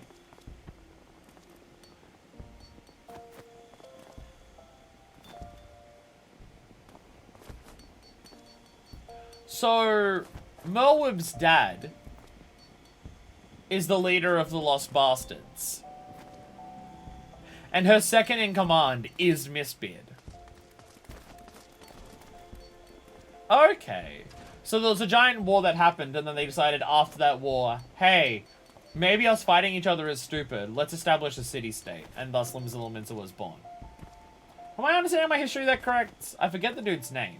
The Storm Marshal dude, who's like, you see with Merweb sometimes. He is Mistbeard, right? He was Mistbeard. And then Merweb is the daughter of a rival pirate gang. The Lost Bastards. Well, that makes sense. That makes a bit of sense. So, like, after that bloody war, of just like, hey, let's not kill each other and make Limbs of Laminsa a thing.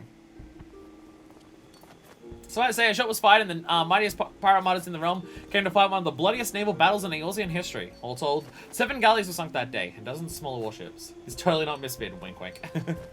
4 of the 7 galleys went down in mere moments. When at last the smoke cleared and the cannons fell silent, hundreds lay dead on the ocean's bottom. It is said that the foam of the tides was tinged red with blood for days after the battle, and bodies washed ashore for weeks to come. So as you can see, geography and history are inextricably linked. Regrettably, the region has recently been purchased by a wealthy Uldan merchant named Gegi Ruju. He's chosen to turn a blind eye to the land's history and has taken to calling it Costa del Sol. Alright, bye. Just jump through the wall. Ah, you fell back. The wall rejected you. And I believe I will stop there concerning Bloodshore. Allow your feeble brain to process all it has heard. You're gonna be a dick. Now let's teleport to Costa del Sol, not Bloodshore.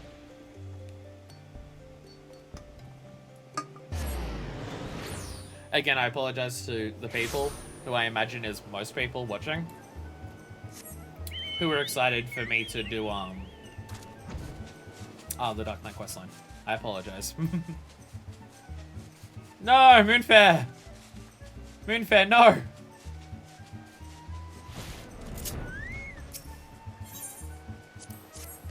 Yeah, you reject land for cheap because it was the site of a horrific massacre? Makes sense how he was able to buy so much of it, yeah. I get the shit out of you! I look sad now. Hey, Domino.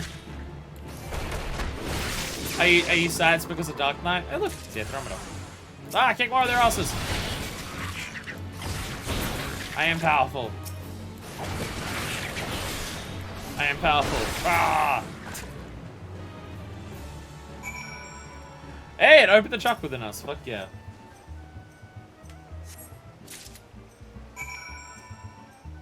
The dude wasn't even here. I thought he said the dude was here. The dude is indeed not here. Dude ain't here at all.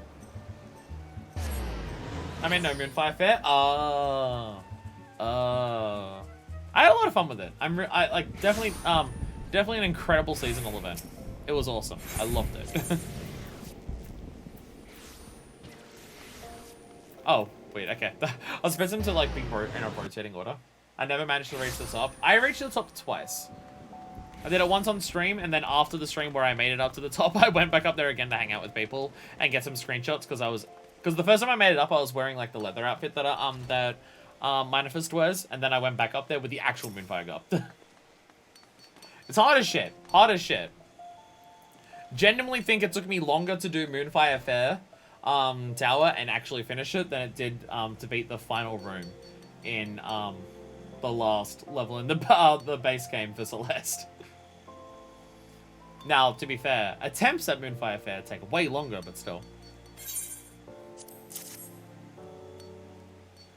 Seems the device has suffered some damage. I suppose such things are unavoidable in this line of work. I must see to its repairs at once. That is, after all, why I put up here in the Goldsmiths Guild. My thermometer is no ordinary device. I came up with the elaborate design myself, had the finest engineers at Garland Ironworks draft the schematics, then commissioned the most talented goldsmiths to fabricate it. Well, Whitegeld delivered the results of his outing not long ago. I must insist that you take your leave of me now. There's a wealth of data for me to analyze, and I fear simply having you nearby will somehow affect the processing power of my brain. Can I punch this dude? Repairing the aethermometer and determining which location to next investigate will require some time. Why don't you go and try those muscles of yours or whatever it is you do in my absence? Well, at least I get the gap closer. The closest thing that Monk has to a ranged attack. A gap closer. We open a chakra! Hell yeah. A slave to the Aether. Howling Fist. What's this one? Oh, this is the AoE version of Steel Fist. Right. Right. Yeah. Get 5 chakra, do that one. But that's the AoE, not the single target one. Seems to further aid in his ethereal research. Ah! Dear fuck fist. So good of you to trouble yourself to come. Normally I might be cross, but my spirits are far too high just now. And it is you I have to thank. As big as the data you procured, it is simply marvelous. You have a true gift for grunt work, my friend. Wish I had 100 more assistants just like you. Gap closer that does no damage. Yeah, but it lets you punch after you close the gap, which is still the closest thing that Monk has to a gap closer. I've been in this field for a very long time, and I've been alone. Ever since that unfortunate Mold's tea fungus culture incident sparked my passion for research. I regret nothing, fuckfist. The what? the what tea incident that made you care about research? What? Say perhaps having to share so wondrous a world with souls as unlearned as yourselves. Still, your performance has not left me to completely bereft of joy. It is rewarding to think that my instruction has guided you to such success. Can I punch you? There, how was that? Shall we dispense with any further pleasantries? Very good then. I mean, yeah, another career-defining discovery while pondering which battleground to measure next. Eorzea Unity is built on falsehoods. Its city-states are built on deceit, or whatever. It's home to numerous locations where the Aether is in an intensely chaotic state, which never played host to any war. My hypothesis that such flux in the Aether was indicative of a past battle, and all my research was predicated upon this. But turn the theory on its head, fuckfist, if your mind is able. What if the people of the past chose areas of rolling Aether to hold their battles? I've already sent the simpleton Monk to take measurements at the fine sand banks.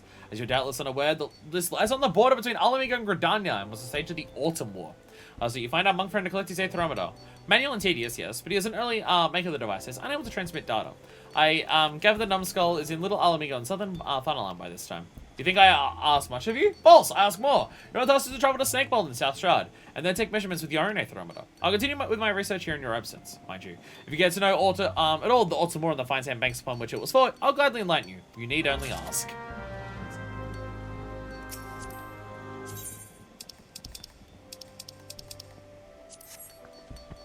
Once again, I slap you.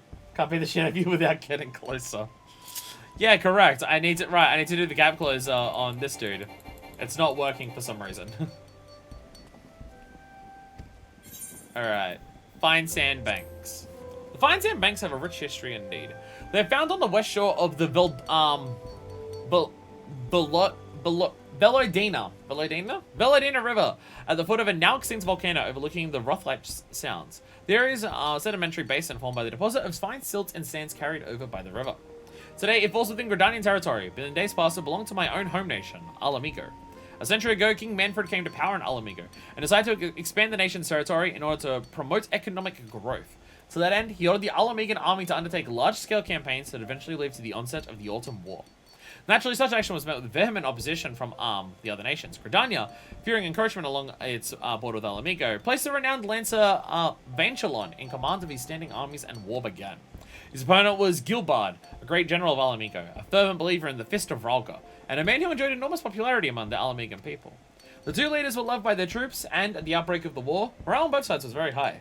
The armies clashed time and time again all along the border, neither general yielding an ilm, but in a galling twist of fate for Gridania, Vanchelon suddenly took deathly ill. After no victory emerged from the Battle of Fine Sand Banks, Vanchelon devised a new strategy. He ordered his forces to retreat to Camp 9 Ivies, fully intending for Gilbard to give chase.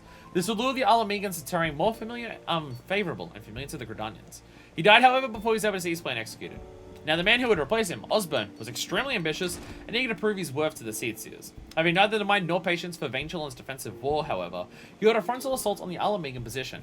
What Gilbard learned of this plan, if plan may be called, he secretly deployed troops to the most vital points along the fine sand banks. The Gridanian forces had scarcely entered the area before they began to suffer heavy losses from highly coordinated Alamegan ambushes. In response, Osborne ordered a forced march, permitting his troops no rest for several days as he attempted to surge through the region. Eventually exhausted, the Gridanians came to entrench themselves on a hill. This is precisely what Gilbard had wanted. He surrounded the hill with 6,000 soldiers to deny the Forestborn any hope of retrieving water, then proceeded to rain down barrage after barrage of arrows upon the encampment. In this seemingly hopeless position, the morale of Gridanians quickly dwindled. Following 2 failed attempts to break free, Osborne himself led the van in a third and final charge.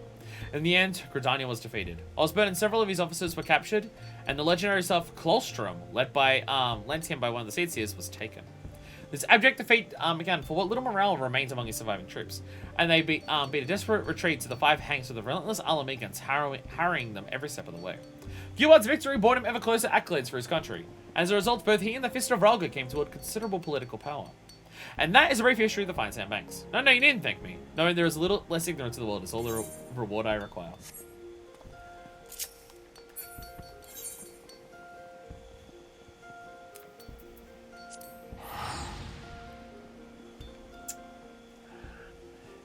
Not a massive fan. Not a massive fan of the idea that the city that is currently been, like, captured by the Gallian Empire had its own war of expansion beforehand. Because I'm just concerned we're gonna have characters say, well, Alamigo deserved it because of what they did to Gridania? Slightly concerned that'll happen. A little bit. Little bit. You've come far. It's good to see you, sister. I'm punching things now. And also, I got a new outfit for my punching things. You come from my aetherometer. It's not ready to give. My work is not finished. I came as soon as I was told, but the readings require more time. But don't worry, they'll be ready soon. You make for Snake Molten, the South Shroud. Eric believes the 8th is strong there, yet that land hosted no great battles. He told me as much this morning. Leave me to my task here. Make for Snake Molten. Take your readings. My work will soon be done. I'll bring the device to you. That's explicitly the reason the Elementals don't want to sell it to the Alamegan refugees. Yeah, because they did say before, why does Gridania like not help Alamegans at all? They still don't like that. Gridania already denied refugees because of the war. That's why they're in Uldar. Yeah, because they're much further away from it. Yeah.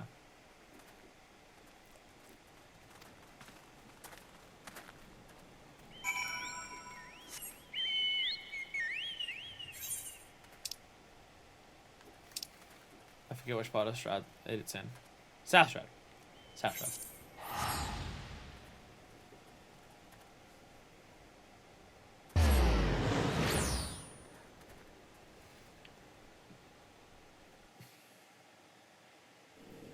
Lolly Poopy McPoggers attains level 36. I understand why some people cover up chat in their games when they stream FF14. I understand why people cover up chat when they play this game. I get it now. It makes sense to me. Oh, get up. There we go.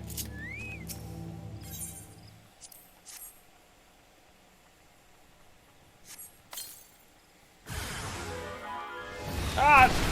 Kill the things! Ah! So this is why I need to do this quest line, because I need the 4-point Fury attack.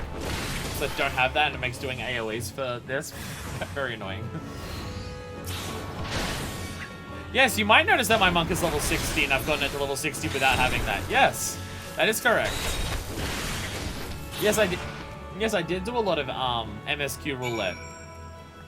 With Monk without having the ability to, you know, finish my AoE combo. I did have that, yeah. You're correct. It's a pain in the ass. Actually, not too bad. You can still do the combo that gives you, like, the stat bonus by just doing the single target version of it, but, you know, obviously it'd be easier to just keep doing the AoE combo. Oh, thanks. Thanks for the clapping.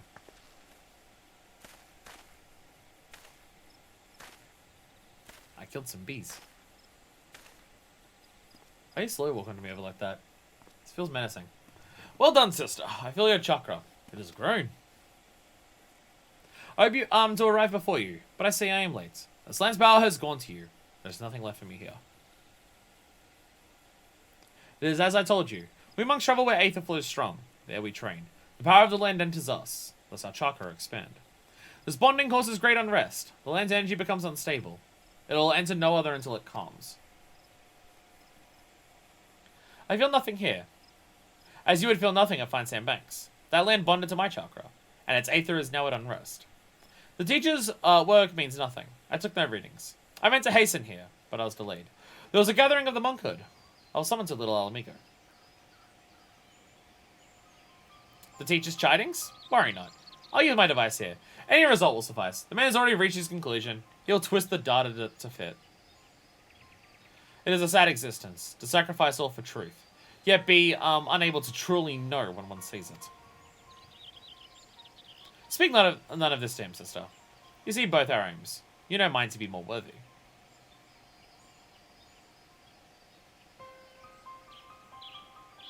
I tell this to you, you and you alone.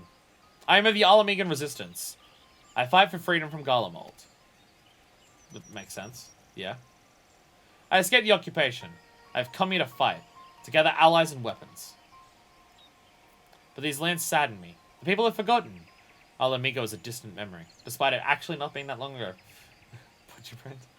The resistance here is small. They aid where they can, but it is not enough. This war demands great power.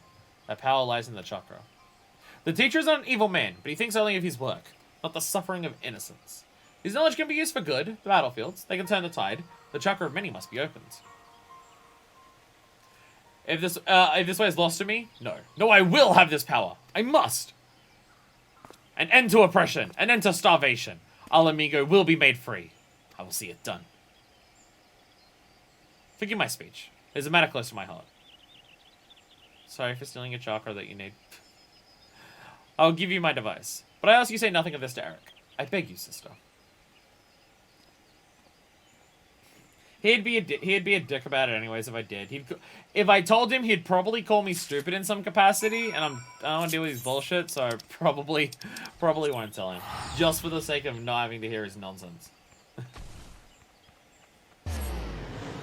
Also, yeah, the 30s to 50s are way faster than I thought. I keep forgetting how quick they are.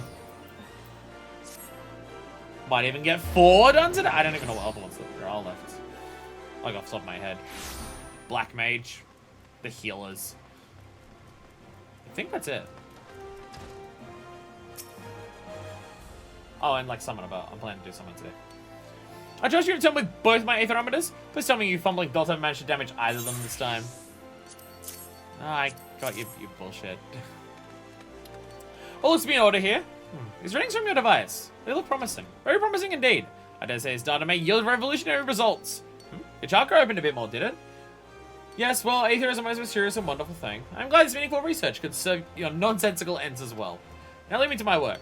Surely you can find some simple way to pass the time? Fighting, you say? Or, I don't know, scratching? I'm gonna keep slapping him. I'm gonna keep slapping him. Actually, no, we won't get 4 done today, because I've still got to do Beast Tribes and never mind.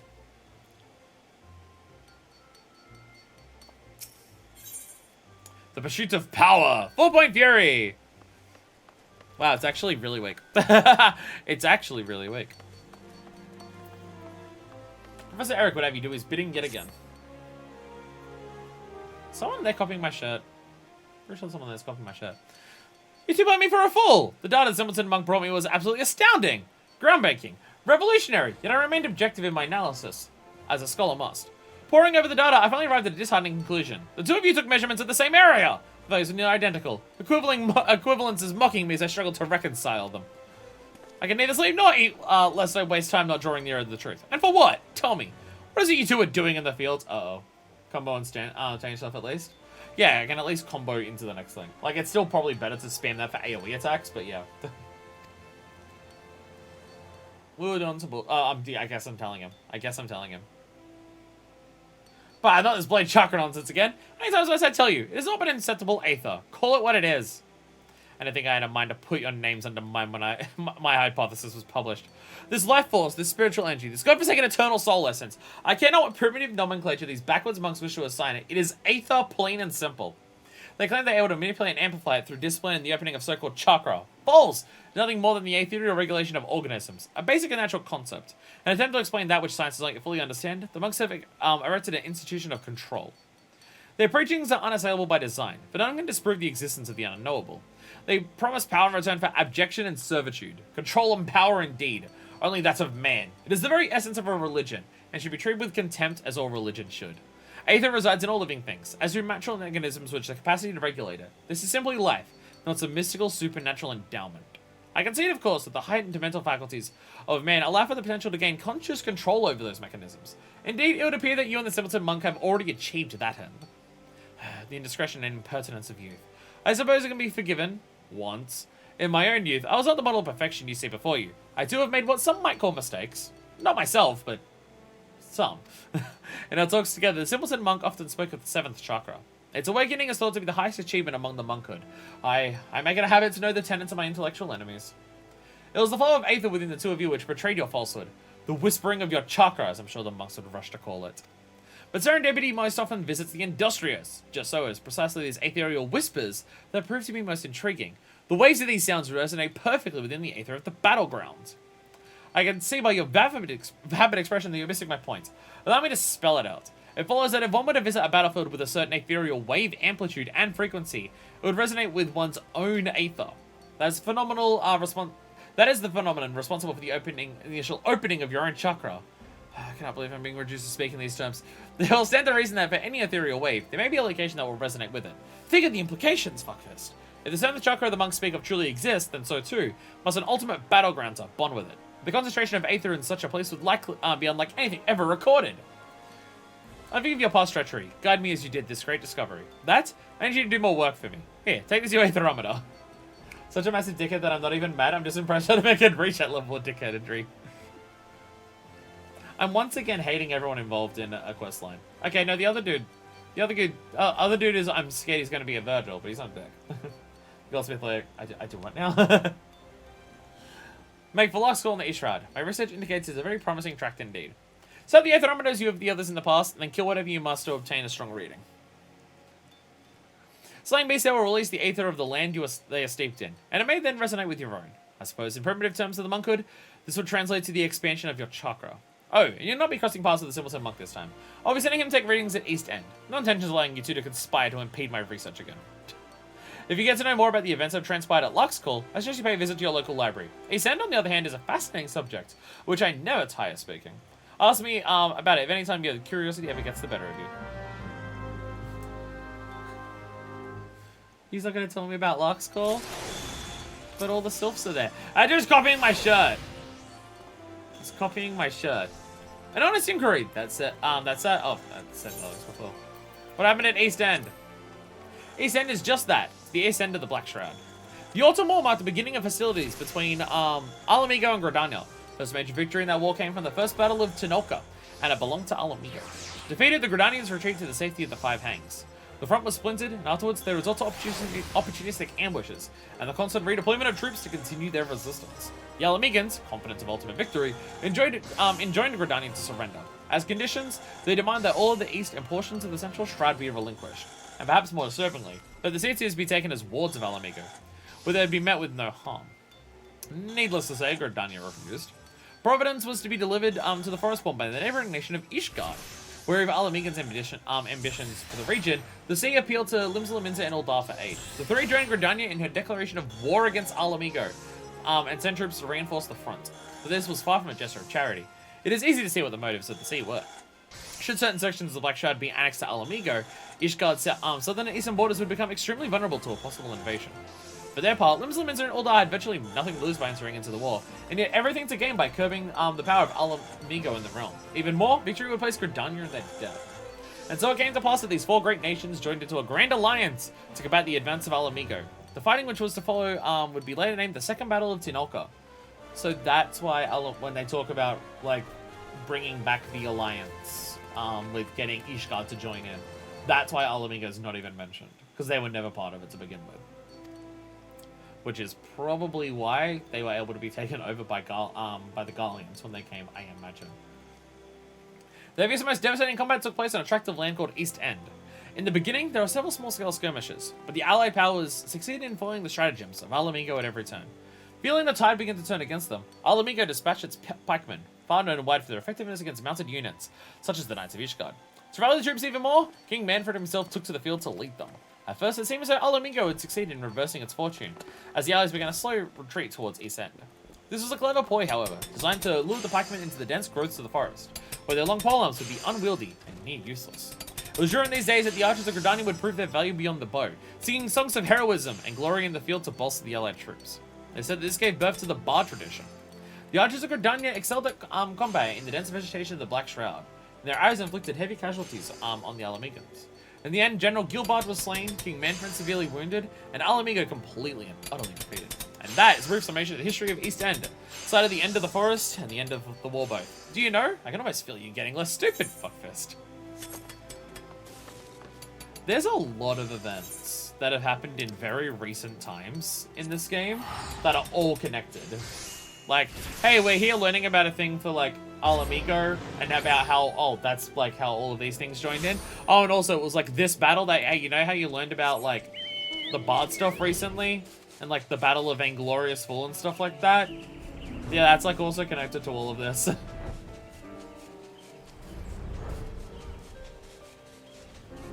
So I think, how long ago, the war that they're talking about, the war of, Alamigo, the Autumn thing, how long ago was that? Because I'm trying to remember how long ago, because the Bard dude, like, our Bard teacher, he was among the first Bards, he said. That, like, he was, among the early Bards, I think. Or 100 years ago? Okay. Alamigo was conquered 20 years ago. Yeah, because, the Bard dude for the Bard instructor, was he one of the ones who was, like, was he one of the first Bards? I forget. There's a lot of details to the history that can all connect together.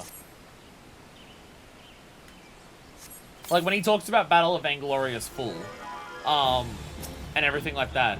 Oops, wrong way. About defeating all of the, about how, like, all of his people died. Because he was dumb. Was that part of the Autumn War? There's so much lore. There's so much lore. There's so much lore. So much lore. Rah! Punch the crap out of everyone. It's like a world with history and junk. Way more of it than well, most fictional worlds actually bother with. And some of it was kind of shitty. Some? I think that may be the biggest understatement of this entire series so far. Like Foldland, has there ever been a moment of peace? I was about to say in Eorzea. Scratch that. In Heidelin.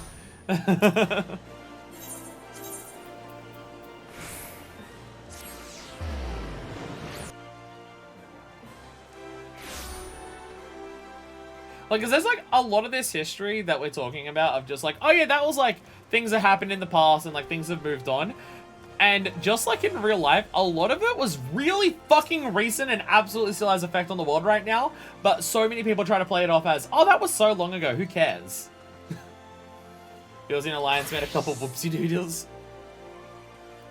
Again, like, if I had to say what I think the biggest flaw of the game is, from, like, a world-building story aspect, it's... the game makes it very clear that the city-states are shitty and terrible, but it doesn't do much to, like... I mean, Uldar, kinda, but then Uldar gets worse. Like, the game goes to a lot of effort to make out that the city-states are shitty and awful, like, because of all of their history and current actions. But then the city-states are still, like, fun hangout places, and, like, where your allies hang out and chill and stuff like that. So it's like, yeah, they did all of the shitty stuff, and they're still doing shitty stuff now. but there's still cool places to hang out. It's like the one thing that's weird. It's like, all of these places are so shitty that we should be doing something to stop them from being as shitty, not just hanging out them with cool background music and dancing half-naked cat girls. It's like the one thing. It's like the one thing for the world building. It's just like, the game does a lot to set up the problems with the city-states, and we haven't really done much to address that. Or, like, do anything about it. It's just, yeah, that's just the reality of what it is. Y'shtola tried to tell off Melwood at one point a bit about it, and nothing came of that.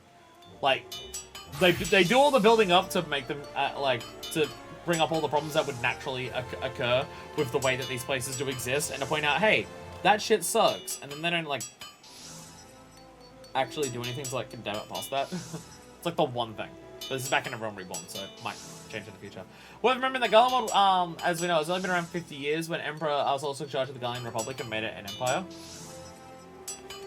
I mean, there is some, like, Dalian history that we've learned because of the Reaper job, but that was, like, the very beginning of just, like, how basically where they were sucked.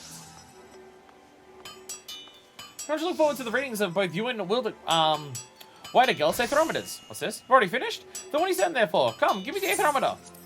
I mean, like, also, like, Uldar wiped Sildin.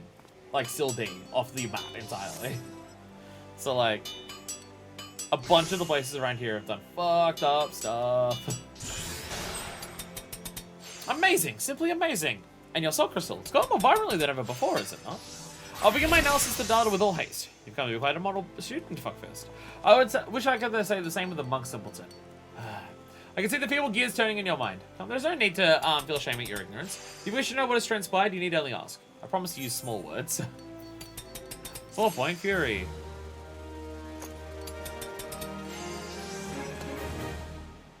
The neck is still sore. The neck is still sore. 4-point fury! Fucking finally! Fucking finally! I can't do it right now because I need the chakra. I need to hit something with Armor Destroyer to do it. But I finally have 4-point fury! Fucking finally! Good if I— oh, fucking right. There's a quest to get all the job armor. I forgot about that. God damn it. Right. A Realm Reborn wants to do this. That's why Dark Knight was faster, because we didn't have to go running around collecting 4 pieces of armor. Remember the Arab we should speak to you about? Why to go? Zimbleton Manga says, should send you, I should send you his way to see, should I see you? He waits for you a little alarming on Southern Thailand. Surely you see why to go for the danger he is. He's the most dangerous type of mind, one blinded by revolution and revenge. I do wish you tell him that, people should live for the future rather than the past. What about the present? What about the present? What about the people that are currently still suffering in Alamigo? What about that? You know, I did not know he was one of the Alamigan resistance. How saying is that on the rare occasions you do trouble yourself to think you are wrong. Of course I know. What am I imbecile do you take me for? I doubt White Girl thinks me the idiot. False. You still I see far more than, you know. I too am an Alamigan. I love my homeland every bit as much as he does. Go now. Hurry to little Alamigo. I'll keep you no longer. No doubt White Girl's already awaiting your arrival. I swear to God. I swear to God. I swear to God if this game turns around and says he wants revolution, like he wants to free his people from being oppressed, but he wants it too much. I swear to God. I swear to God if this game turns around and says that, I'm gonna be pissed. Swear to God. Swear to God. Swear to God. Swear to God. You spoke to Eric. Do not lie to me, sister. You told him who I am. What I seek to do. I didn't tell him. He worked it out. I'm not angered. He tried to sway me from my path. He believes resistance will only leave more dead. I expected as much from him. I feigned understanding. He asked much of me. Of the monkhood and the fist. He asked of the 7th chakra. My answers excited him. Said they would advance his studies. I too learned from him. I am near the 7th chakra now. Bye, Angel. I just saw the bird disappear. Soon the resistance will rise. You too will see. Very soon. Others won't understand. Alamigo tried to protect them. We were the shield of the realm. We bled to fend off Garlemald. None here know our suffering. None here can imagine it. The lives we led after the fall. After the shield was sundered. I have travelled far and wide. I have met many souls, but none are as you. You have a gift. Yours is a great strength. United to ours, sister. Oh, my headphones just died. No, they didn't. No, it just got really quiet. Help us reclaim our home. Your efforts will be rewarded. Look upon my garments. As the war garb of the monkhood. It attunes to the warrior's chakra. Enables it to realize its fullest expression. The cloth is imbued with the power of Ralga. Only monks of his fist may don it. Only those who overcome many trials. I'll tell you how it can be yours. Fear not, I require you to speak no vows. I ask only that you fight with us. Give yourself to our cause. You long for adventure, I understand. But such longings can wait. This cannot. See our amigo freed, then enjoy your own freedoms. What say you, sister? Sure. You have the heart of a true monk. You are different from the others in this realm. Hear this. A set of our war guard was stolen. The fist had tracked the bandits. We now know where 3 of the relics are. Here in southern Thanalan, the sepulchre and the circle of the tempered. And in northern Thanalan, the abandoned Armagina mithril mine. Your soul crystal will react to the relics. Draw near them, and they will glow. By this power, you can find them. The fist's honor has been trampled upon. Make the heretics you find pay for their sins. Eric has sold his soul to this land. But he is a knowledgeable man. He knows more than I of the monkhood, and of the fist. Speak with him if you would know more of our way. The man revels in hearing himself speak. I await the day we fight side by side, sister. Go now, and go well.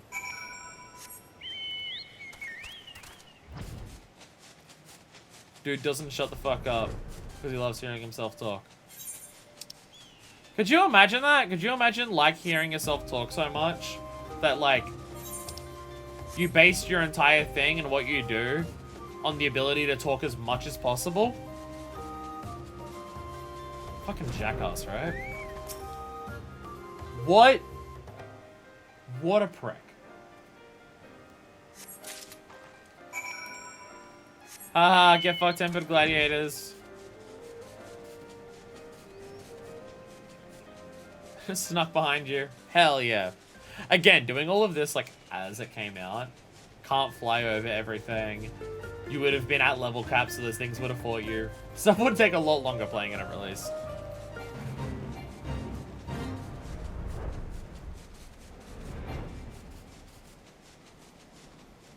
Oh, they're level 28? Oh, even easier. Even easier.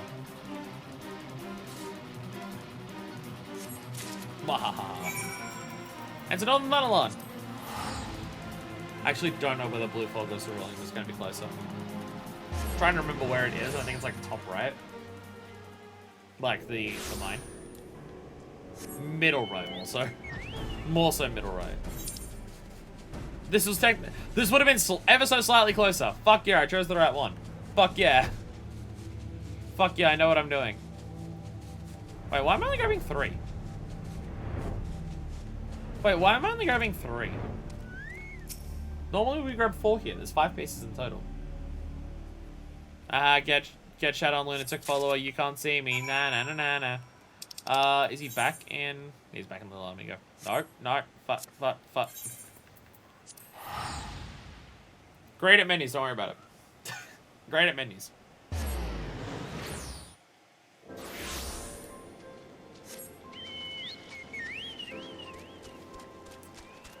I wonder if Thunderwing gets annoyed that I'm just like, hey, come here for a second. I need to ride you 20 feet because it's ever so slightly faster.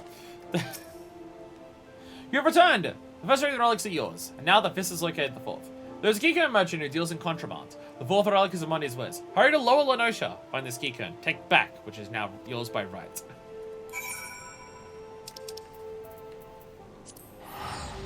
The God's Grip. I think that's the thing that's near Moraga Drybox. I think so. Ow, my eye. I think so.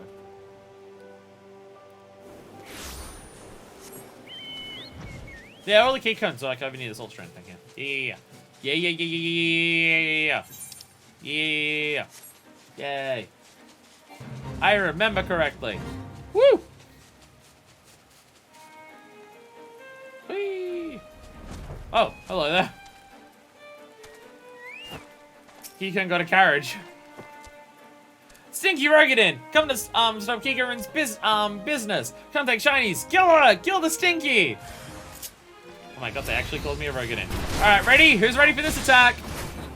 Woohoo! Yay! That's what we're doing this all for. That's why we're doing all this. Woo! Woohoo! We've got the ability to stand on our hands and do a fucking sick kick spin. Waha! Hell yeah. Hell yeah. I don't know how much you can notice it, but if I turn off that, you can specifically see that I made sure the boots that I have little points on the end. They're boots that blend in with the outfit, but they're metal capped at the end, and they've got like little claws, so when I kick people with them, it hurts even more. And my gloves have got like metal on the knuckles, so when I punch with them, it hurts more as well. See, I thought the outfit through. I didn't just go for the aesthetics, I went for what I thought would make sense for the outfit too. Which is why the pants are baggy as well. The jacket's because it's piratey. I don't know how practical this jacket would be for monk fighting, but it's a little baggy. It's a little baggy. Don't kill Kiki Rune. Please don't kill. Take back Monk Circle. Take and spare. For now. Ha!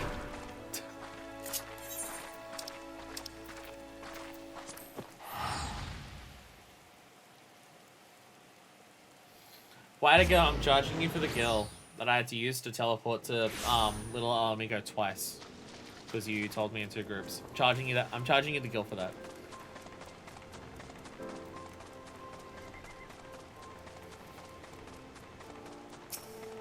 Alright, cough it up. I was like a couple hundred. Give me. All the relic is now yours. You've done well, sister. Know this. There is another relic. A 5th and final piece. It'll be yours. A gift from brother to sister. Given on the day Alamigo stands free once more. That day is near. Eric sent word not long ago. He claims his revolution has begun as well. He has made a grand discovery and is now setting it to paper. I look forward to his work. With it, we will know all we must. The day he finishes will be the day Alamigo is reborn. Return to him now, sister. Ask for yourself when that day will be. May Ralga watch over you.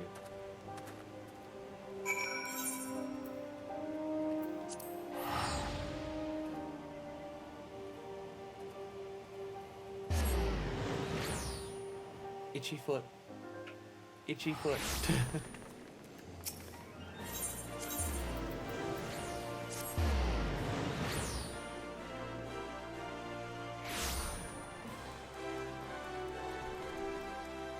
Eric. I'm afraid I haven't time for you now, fuckfist. I am penning my thesis based on ethereal data you and the simpleton collected. There have been significant developments since we last spoke. Or rather, since I last spoke and you stood before me with that ever-vapid expression. I'll be honest, most people I've interacted with today have pissed me off. Most people I'm interacting with today have annoyed the fuck out of me. Soon, I'll complete my work and present it at a conference with my peers. Surely you can pass time then until punching, kicking, and pursuing other monkly interests, yes? Go do that then.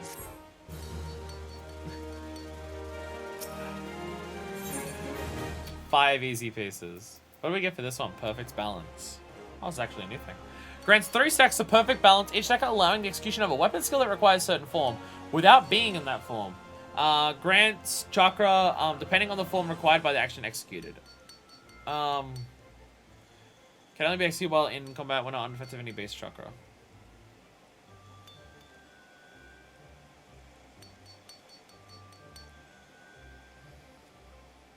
May I ask what this actually means?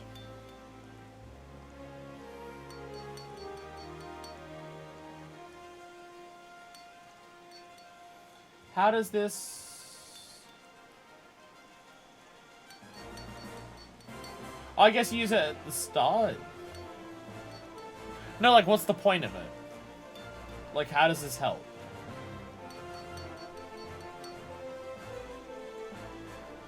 That's my thing. How does it help? Use any move regardless of form becomes much better later on. Well, not under the effect of base chakra. It feels like you'd use it only at the start of combat. Because it's only under the, not under the effect of any base chakra. Or like if there's any phase in combat that goes for long enough that you lose access to one of your forms.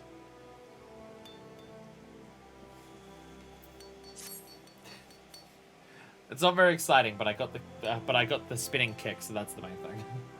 Mwahaha! My theory was correct! Correct, I tell you!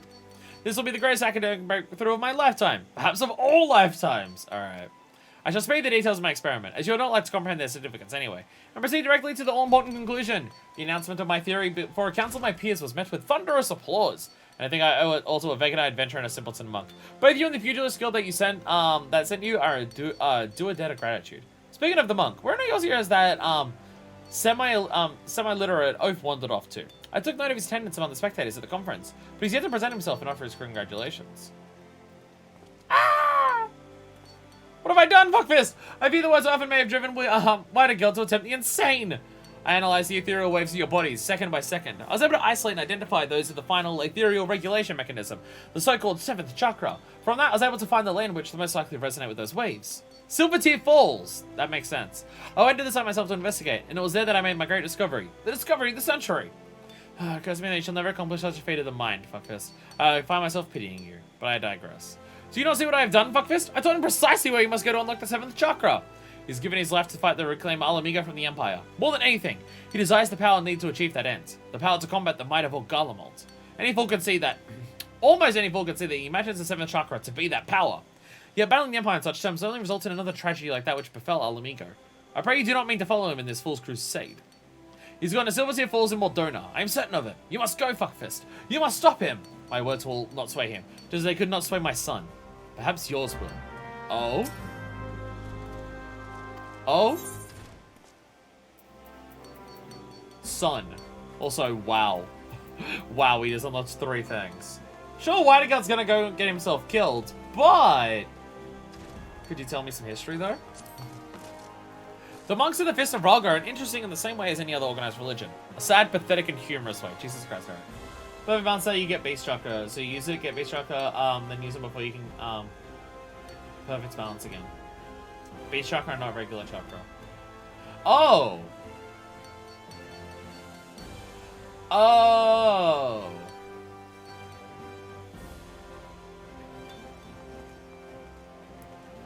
Oh! I still don't see how it's useful outside of, like, the beginning of combat.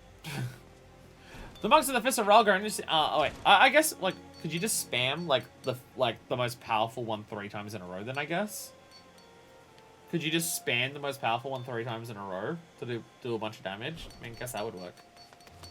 Brothers and sisters among Kodo, those souls training in the service of Ralga, go to destruction among the 12. The Fist of Ralga is their order. This barbaric cult traces its origins back several centuries to Alamigo. That simpleton Whiteguard is one of their number. The Fist teaches those foolish enough to listen that through rigorous training of the mind and body, and with constant invigoration and refinement, one can approach the sublimity of Ralga himself. Such is their power of concentration that they are able to master the aether within their bodies and channel it in a manner that grants them immense destructive power. The monk insists on calling this internal essence spiritual energy or life force, but trust me when I say it is nothing other than aether.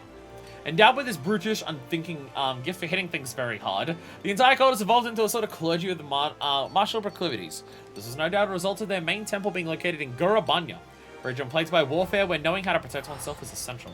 As years passed, however, what began as a simple group of religious fanatics fighting to protect themselves grew into an ambitious organization of religious fanatics, taking part in the region's power struggles. Those in power in Alamigo grew wary of the war priests, who proclaimed all their fights to be sought in the name of a god, and who employed deadly force without the slightest hesitation. And so, rather than make enemies of the monks, they decided instead to use them to their benefit. Though through affiliation with the Alamigan royal family, the Fist of Ralga was incorporated into the nation's standing army.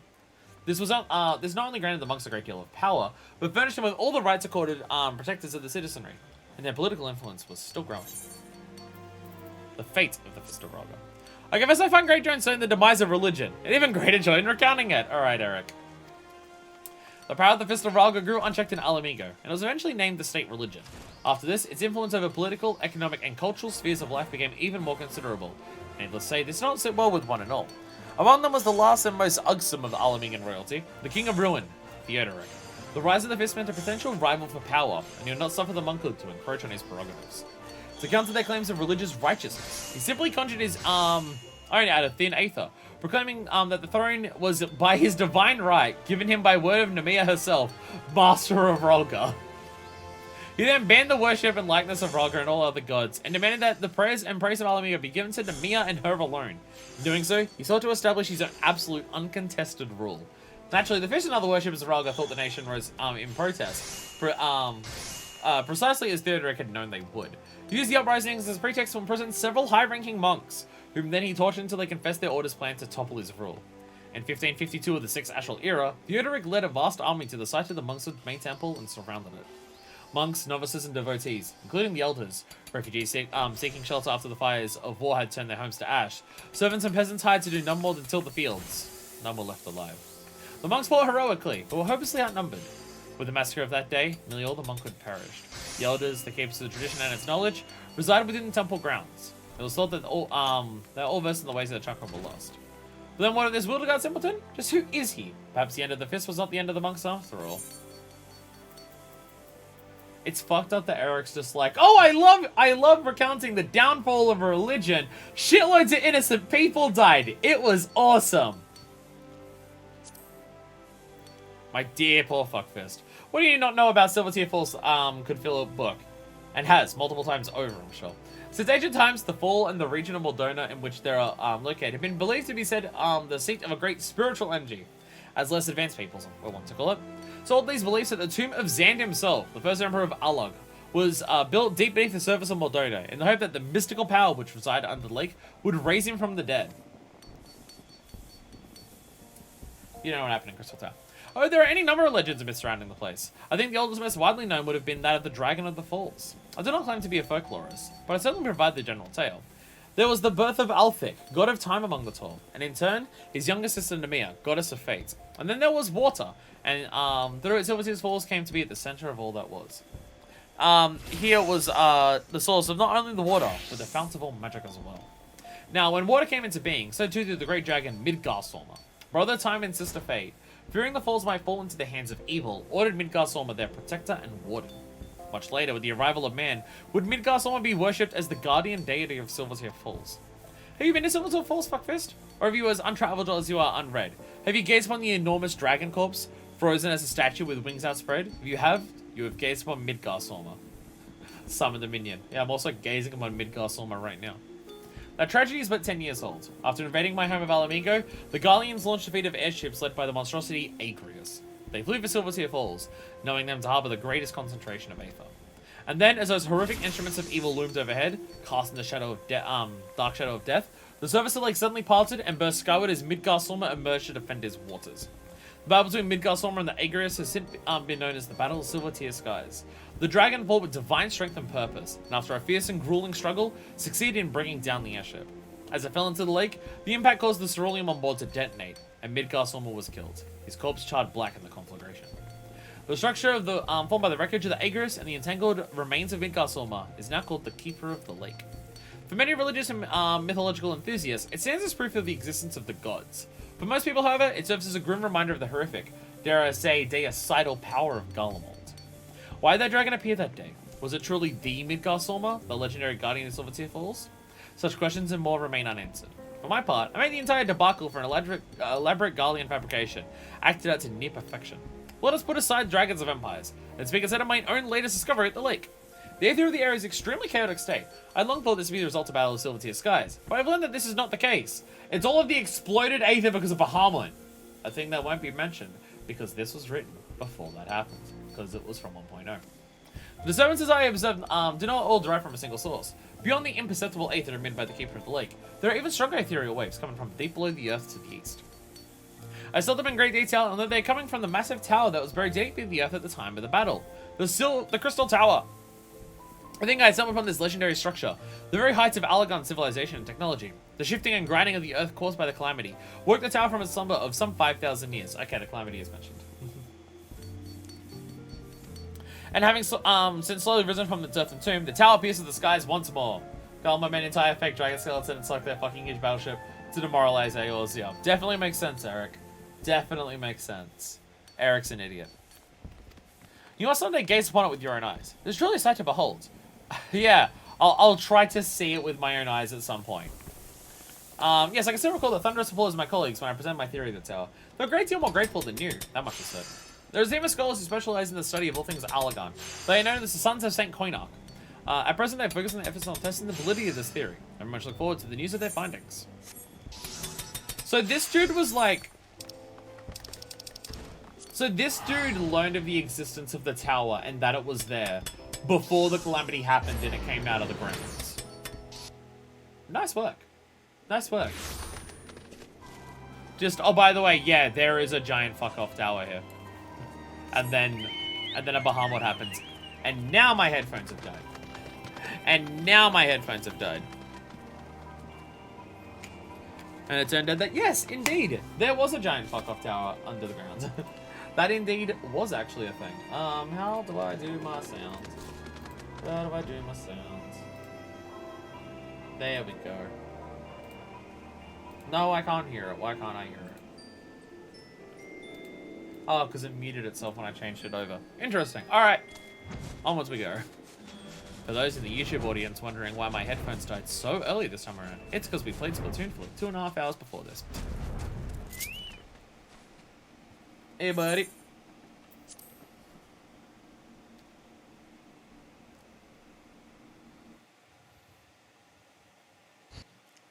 Oh, we're gonna go to Gold Saucer at some point. I do have to collect my lottery.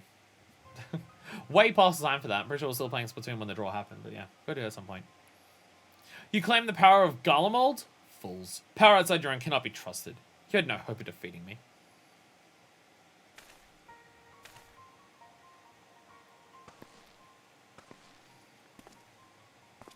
You wiped out a shitload of Galleons. Yeah, we missed the early burn. The seventh chakra swells within me. Soon it will open. When it does, the Empire will burn. The power of Magitech. The power of Garlemald. They are nothing! Alamigo fell to these?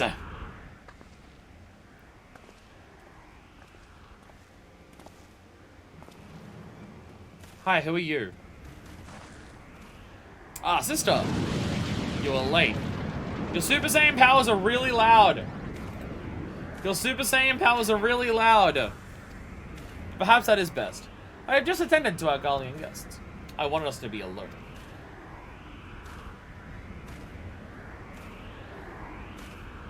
Why do you hate me? Eric was right. This is the place. You have come. Our chakra beats his drums. Do you not feel it, sister? Living in constant fear of death, struggling to stay warm enough to sleep, eating crumbs to fight hunger. Garlemald took everything from Alamigo. They left us nothing, not even our pride. Look to the Craven teacher. He is the proof of the truth I speak. I will reclaim it, all of it, but I need great power to do so. That power rests in the seventh chakra. I made you a promise. I am not forgotten. The fifth and final piece. It is yours to claim, but only if you defeat me. I told you when we first met. We monks seek sacred grounds. There we train. That is how the chakra opened. My teacher told me himself. This is where the seventh chakra opens. This is my sacred battleground. The ground of battle between you and me. Your strength is peaked. Through it, mine will grow. Do not despair. Your death will have a purpose. It'll be for Alamigo. Oh, you do intend to just straight up murder me. Okay. No though? Rejoice, sister. You shall die a martyr! So yes, the storyline is he wants revolution so desperately that he's killing someone who worked alongside him for, reasons? Seven chakra must be open, and only your death will serve. Alamigo thinks it, sister. Well, everyone else just fucking died in, like, a goddamn instant. It wasn't even fucking close. Seven chakra begins to open in us. Oh yeah. You feel your wounds knitting? Oh, hell yeah. Urgh. Mine's begun to open too, bitch. Come back here, coward! Coward! Fuck you! Fuck you! You coward! Oh, we punched the shit out of each other. Punch the crap out of each other. Only one can, and it will be mine. The future of Alamigo. Oh, I'm dead. It'll be mine. Oh no, I fell over. Fuck.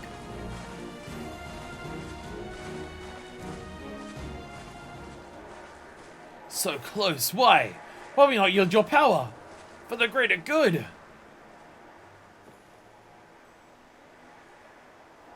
Gotta put my weapons away that I was definitely holding. Stay back. This power is mine. The others have yours, yet ignore our suffering. Why should I care for their lives? Why should I care for yours? I said I cared. I said I'd help you. So you should care about mine? I must have that power. I must protect my people.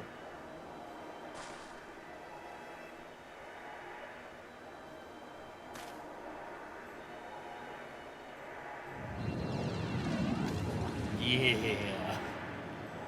Fuckfist. That power.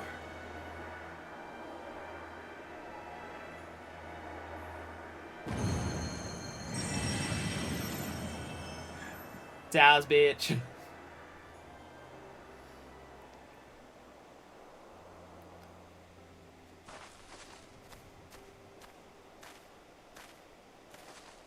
That light! Never ever seen anything like it. Is this the opening of the 7th chakra? Fascinating. Simply fascinating. You have no mind for study, but your gift for fieldwork's extraordinary indeed. Can I punch him? I just want to punch him. No, not that way! Why? Why did you strike me?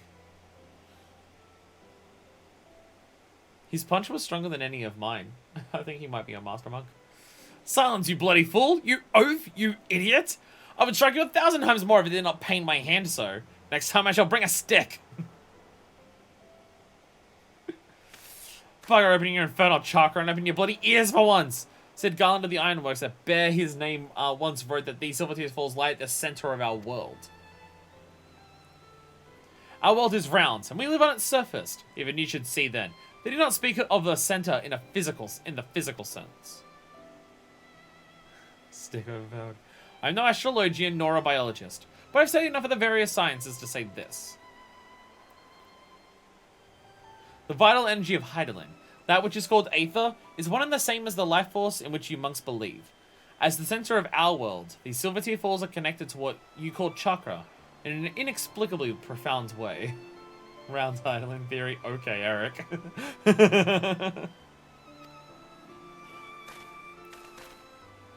We all share the same existence. We are neither separate nor distinct from the world. Our energy and its energy are one. At times, our energy may wreak havoc and destruction, but it plays a far grander and more significant role. To bring forth life as part of this world, you must endeavor to do the same. You sought only to gain power by force.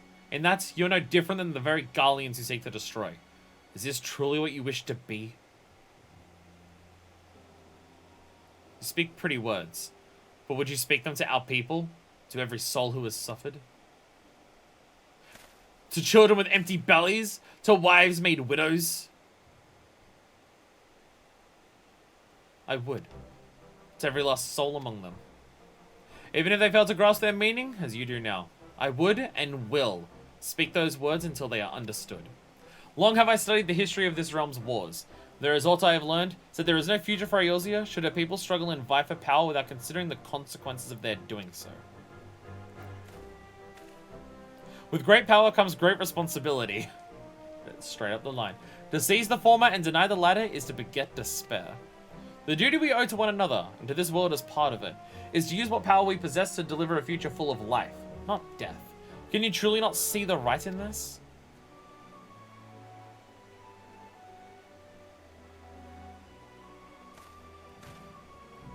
You have done the realm, indeed the world, a great service, Fuckfist. As a scholar, as a teacher, as an Alamegan, as a man, I offer you my deepest thanks.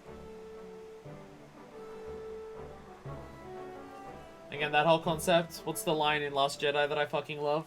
And I feel like I quote a lot of the time. You succeed not by destroying what you hate, but by protecting what you love.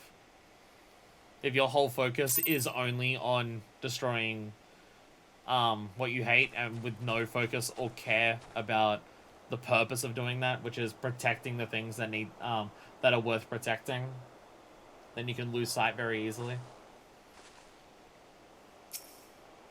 It's that concept. While God is stubborn, as most monks are, do not know if it will be possible for him to change his mind. But I pray he does, for his own sake and for the world's. He calls you his sister. Go now. Speak to him at once.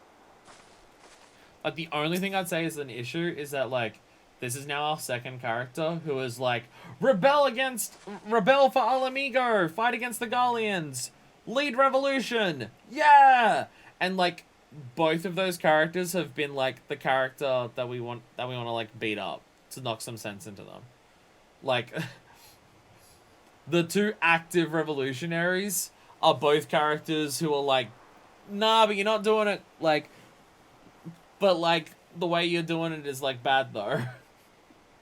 Like again, I'm fine with the idea of the concept of you can have someone who's like a revolutionary who's like their focus and heart are not quite in a healthy enough place for it to like be successful. Again, it's part of like the message that I love about The Last Jedi and stuff like that. And I mean, that's literally the whole for Eorzea line thing from when we were fighting Gaius.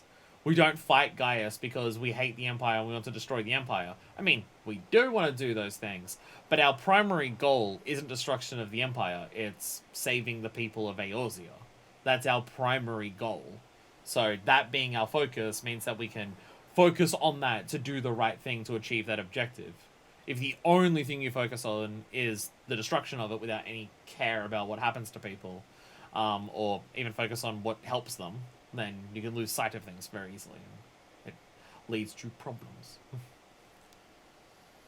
And that's like a whole thing in just like revolution, like a bunch of revolutions in like the real world as well, of just like a lot, like a bunch of those things have been like joyous affairs of just like celebration of life and the people there and things like that. Look at how many like protests and mass actions end up like looking like parties there because it's a bunch of people celebrating life and love and happiness and togetherness and things like that, because those are the important things that you're protecting when you're fighting against like oppressive systems of power and things like that. I'm more than happy with like that being the motto and story and stuff like that. But it is concerning that like we haven't had any characters who are like doing a revolution for Ala Mhigo who haven't been in like a ugly situation. It's like you said with the refugees, you can't just take up swords, or in this case fists, to go fight. You have to have a plan and an organized effort. Wildegoat was roaring that Garlemald was nothing compared to his fist. He's just going to get himself killed. Oh, absolutely. Yeah, absolutely, right? Absolutely. Again, I have no individual issue with how this is being handled. It's just so far, and maybe because it's building up for storylines later, but so far, there's been like no characters who are willing to like fight for Ala Mhigo whose head has been in the right place about how to do that. Like, there's been literally none. Every character who's like active fighting for Ala Mhigo has been someone who's been like against us. Like you've got Ralban who's taking his position in Uldar and stuff like that. Against Ilberd. Ilberd is someone who's like actively fighting and things like that. Though Ilberd's plan still makes no fucking sense to me. I don't get how him doing what he does helps Ala Mhigo in any capacity. I know he said that like, oh, because Lola Rito said that he'd help me, but like, why the I wouldn't trust Lola Rito as far as I could kick him, and being a Lalafell, I can kick him pretty fucking far. And stuff like that. Or this, where Whitegelt like actually wants to like fight for Ala Mhigo and things like that, and he's being shown to be the person who needs some sense put into him by the person who's standing next to him, who's been nothing but a monstrous, annoying piece of shit the entire time by just being a dickhead. Like, I have no issue with any individual thing, but at this point, it's a trend, and it's a concerning trend that there's been no one who's willing to fight for Ala Mhigo who hasn't been, like, a person that we're opposing because they're doing it in a dumb way. Like, that hasn't happened yet, and that's concerning. Again, at some point, it will probably come up where, like, we actually do that, but hey. If those Lion's Raid was anything to go after, Lola is definitely everyone's favorite Lalafell.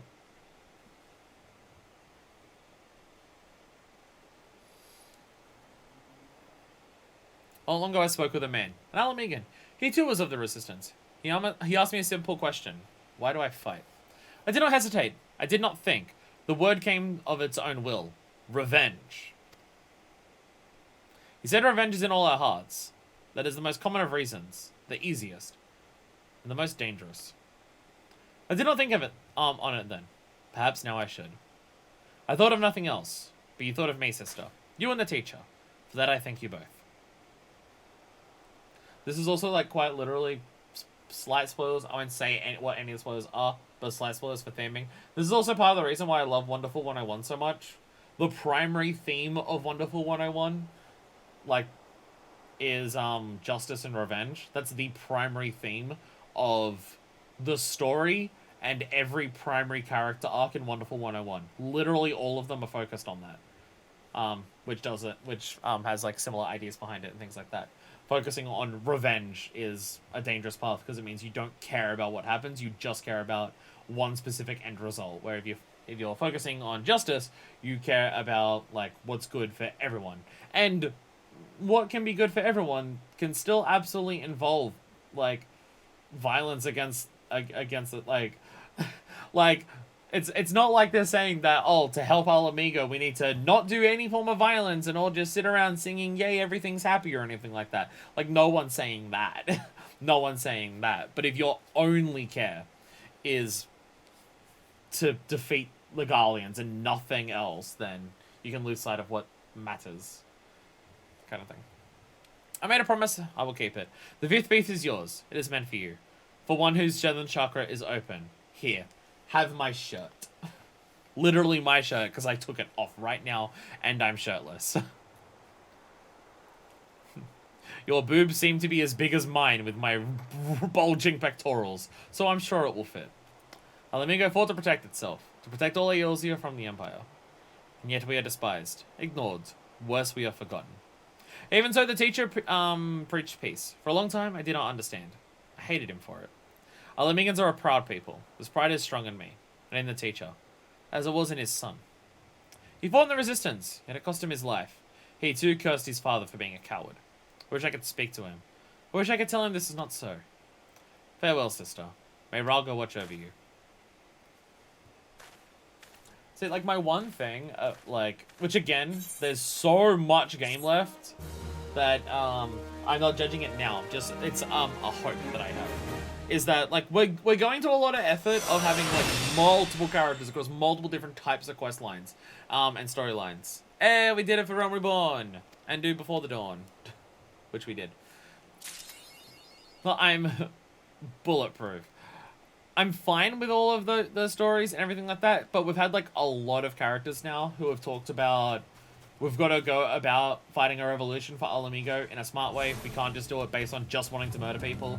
It needs to, like, be done well and caring about the people of Alamigo and everything like that. That better pay off at some point by actually doing that.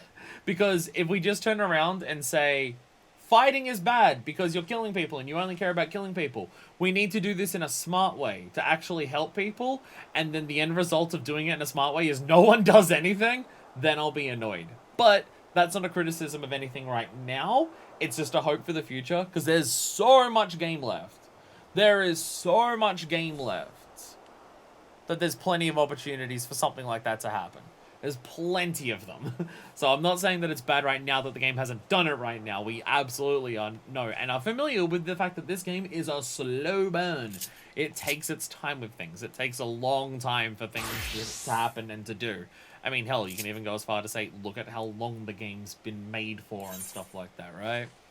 I mean, God, I'm playing this all after release. Imagine how much longer it would take to get to these, to some of these things if I was playing it as it came out. Like, you hear about the problems with Ishgard, like, during the 2.0 questline, and then you go through multiple patches, and then Ishgard gets brought up in that, and then you do the expansion for Ishgard after a long ass time. So it's not a criticism right now. It'd be a bit weird if we don't do something about Alamigo by Endwalker. Yeah, exactly, right? It would be weird if by Endwalker, Alamigo is still something that we haven't dealt with, and it's just like, it feels like it should be. It feels like it should be. Really feels like that we should do at least something. Here's my very, very stupid summer outfit. So I'm gonna go over to the summoner. I'm now realizing, is she the one that's over, how do I do the thing? Okay, yeah, she's the one over there. I'm gonna head over there. Before we do the summoner thing, I am going to take my break. Get some grub in my tub. Get a new drink, go to the bathroom, stretch my legs. So I'll head over there and we'll do that. Actually, you know what? Before we do that, I'll let my bitterness not get the best of me. We'll read the other Dark Knight things. Before we go somewhere, I'll read the Dark Knight stuff. I'll actually read that. Maybe reading it will make the point of it different. Maybe. But we'll wait here. But we'll read that and then I'll take the raid. Because otherwise I'll forget. I'll read these first ones. Justice has been done this day. Another trial by combat is concluded. According to one spectator, it was a fight for the ages, as the accursed wielded a massive sword and worked his dark arts against his foe. In the end, however, he was no match for his opponent, who ran him through to a chorus of cheers. Seeing no need to afford the man a proper burial, Temple Knights made him dispose of his corpse by leaving it in the broom. Intrigued by the spectator's accounts, you consider seeking out the knights and seeing this demon for yourself. Kneeling before the body, you spy a crystal and reach out to claim it.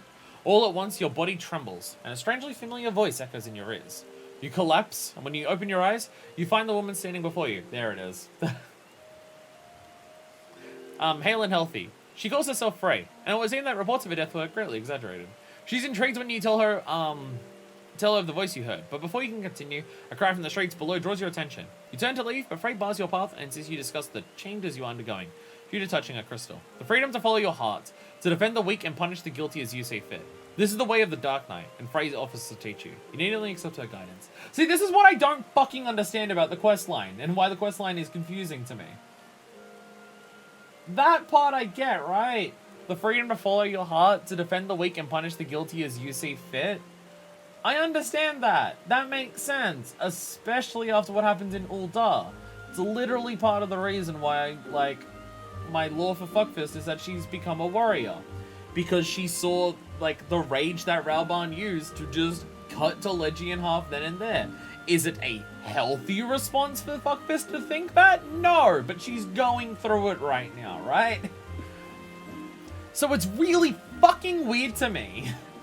It's fucking weird that it starts out with, I don't want to follow, civil society and let these people get away with these horrific acts because they're in positions of power, to then turn around for the rest of the quest and it just be, I'm sick of helping people. It makes no fucking sense to me in any capacity that that's the conclusion of the quest line. It seems to be completely opposite to the beginning.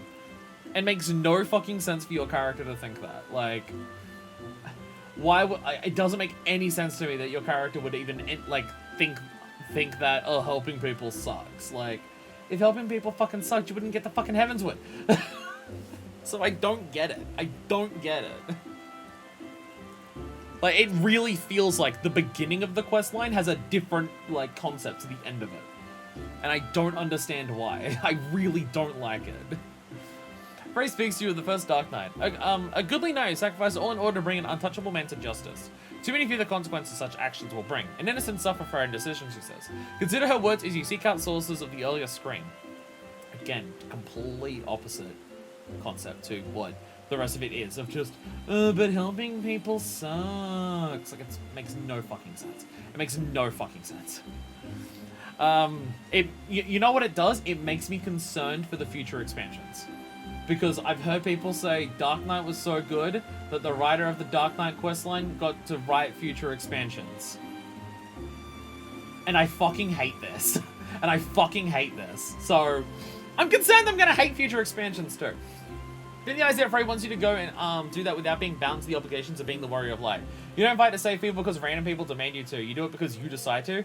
It's not that helping people sucks, it's being expected to help people because people know who you are and want to use you sucks. And Frey wants you to run from that and start fresh when no one can knows you and you decide your justice. But that's what we're doing. That's what I don't understand. That's what we've been doing since the start. That's been our character from the start. That's what I don't get. We weren't known as the Warrior of Light when we fought Gaius. We weren't known as the Warrior of Light when we fought Gaius. We were another adventurer. Would we go so far as to take on the Garlean Empire and fight Gaius if we weren't deciding our injustice for ourselves? It feels like the message, but behind the rest of it is just the opposite of the beginning. I think it's bad. It's bad. I don't like it. I straight up don't like it. You come upon an old woman who beseeches you to save her granddaughter. Spirited young woman who was seized by temple knights after an altercation. Soon it becomes clear that she is not the first girl to be taken under such circumstances. Temple knight's intentions are anything but honourable. Frey observes that the girl might survive the ordeal, but she knows full well that you would rather punish the knights for their crimes. The decision is made. Make your plans with Frey. Frey surmises that the temple knights will take the girl to the Supreme Sacred Tribunal of Holonic Inquisitory Doctrine. She bids you follow her to Pillars and discuss the next course of your action there. Fear, pain, rage. These dark emotions make for a potent fuel, Frey tells you. Should things turn violent, you may need to draw upon this darkness to strike down your enemies. Prepare for the worst and search the Pillars for the Temple Knights. Oh, how they screamed when you came for them. How their cries of anger turned to fear. How you bathed in the fires of your hatred to bring them to justice. Frey's words were music to in your ears as they echoed in the tribunal, as you promised them a reckoning that should they dare speak of this day again. As you tend to the girl afterwards, she recalls who it was that screamed your name when she was taken. She tells you, however, that only her grandmother cried out. Thanking you a final time, she hurries back to the broom, leaving you alone with Frey. You have done well, Frey tells you. Far better than she could have hoped. But the risk will only increase as you walk further along this path. Trust in me, she asks. And you want to. You know that you need to. And that when the time is right, she'll be waiting for you where you first met. And then you become a whiny little bitch for multiple quests. Frey asks what is best for us. So we will do as she asks. We will wait for her outside the gates of judgment and say her name so she will know we are here. A pair of knights hailing from Whiteburn fronts overhear your summons and recognize you as the Warrior of Light. Seeing the opportunity to exploit the good nature of the fool who could not wait for a comrade and put this nonsense behind her forever, the knights convince you to help them deal with a band of giants. Head to Natnafin Pass and get it over with. For your courageous new friends to distract the Dross, you will seek out and slay the leader. What a brilliant plan. Nothing like the countless other times we slew someone else's enemies. You killed them. Well done. Can we go now? Serve, save, slay, slave, slay. You struggle to hear the words of the knights over the pounding in your head. It would seem that Lord Drillamon has summoned you to Whitebrim Front to discuss allegations which have been made against you, including the rather disturbing charge that you observed conversing with a corpse. Nothing for it, then. Journey to Whitebrim Front and kill them all. Darkness dwells within us all, but few are forced to confront it as you are. One moment, Frey stands before you, and the next is your twin. As you wrestle for control within your dark side, the voices of Whitebrim Front cry out to you in support, even as your own voices belittle your struggle. And then, as quickly as it began, it ends. Your soul is in your keeping once more. By Lord Drillamon's command, none will speak of what they saw. A gesture you find more comforting with every passing moment. Even after regaining your faculties, your memories of Frey are still muddled. And though your dark side has been subdued, it remains your constant companion, yearning to be free, yearning to set free. You need only ask. I don't like this questline, and I think it's dumb. Like, actively dumb. Like, actively dumb. It starts out with one idea, and then just makes out your character's a whiny little bitch afterwards. It's stupid, and I don't like it. Again, the only job quest lines I'd put below it in terms of how much I like them are the ones that are just actively boring. Which, to be fair, probably puts it in about the halfway mark, because most of the job quest lines that I've done have been a Realm Reborn, and a lot of those aren't interesting, sadly. Some of them are pretty good, like Rogue's Guild and Pugilist and stuff like that. Some of them are pretty good. Barda I liked, but yeah, the only ones I think are worse than Dark Knight are the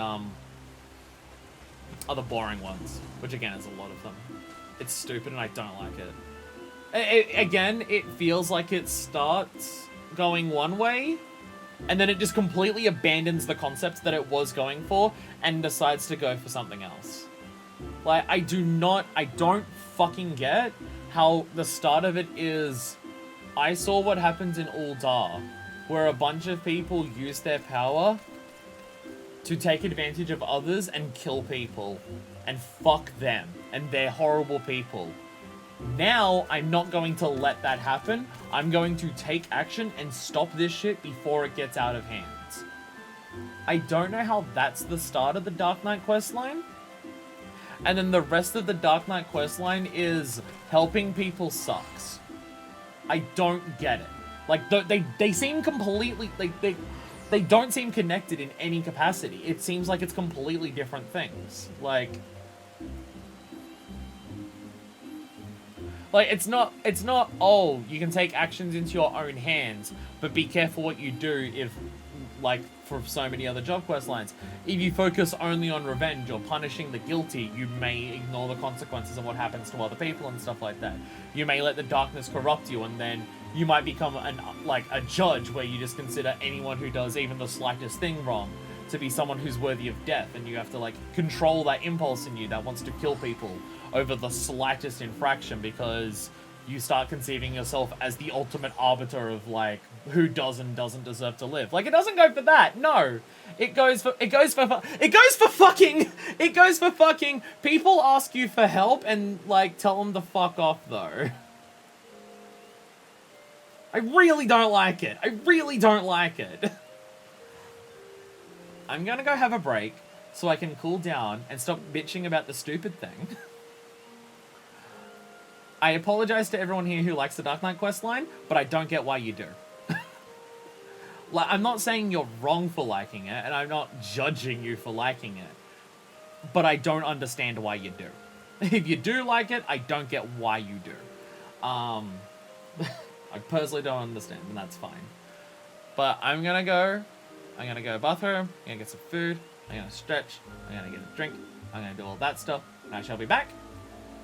And we shall do Summoner, and see what time we have left after that to do other things. I shall be back. I have returned. I have returned. While grabbing my things, I realized a perfect way to describe my issues with the Dark Knight questline. Yes, I'm still on about it. It's this image. It's this image. That's my opinion on the Dark Knight questline. Anyway, I'll stop. I will say,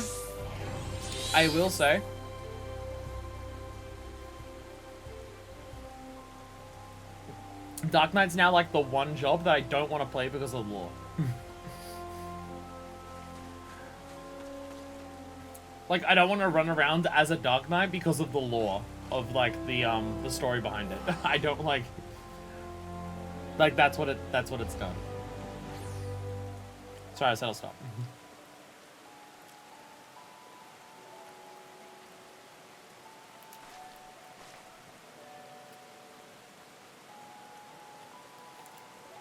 So can anyone remind me or fill me in on how we summoned Ifrit last time we did some of the summoner stuff? I forget the lore about how that happened. Or should I read the journal? I should probably read the journal, shouldn't I? I can literally read the journal to do that, can't I? I know this is Disciple of what? I'm glad to be Disciple of Magic.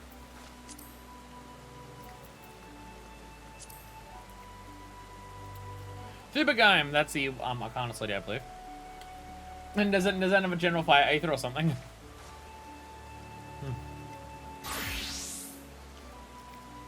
I told you a request made at the guild that asked for a constant uncommon experience. If you would answer this request, you are to travel to Upkalu Falls in Gridania and speak with Ymitra. And why does that name sound familiar? Ymitra, a member of the Scholarly Sons of St. Coinarch, expands the recent discovery that it led to requesting cooperation. Together, research in the west, a buyer got strike, and follow instructions for conducting the austerities of flame. You have successfully summoned and tamed the Hades spawned by the summoning ritual. Okay, so we're just doing a particular thing. Oh! Makes sense appearance-wise. Oh, yeah, when they were in the caverns. Yeah, right before she did Holy. Right. Ha! Awkward time to do this quest. Sorry, your sister is still missing and or dead.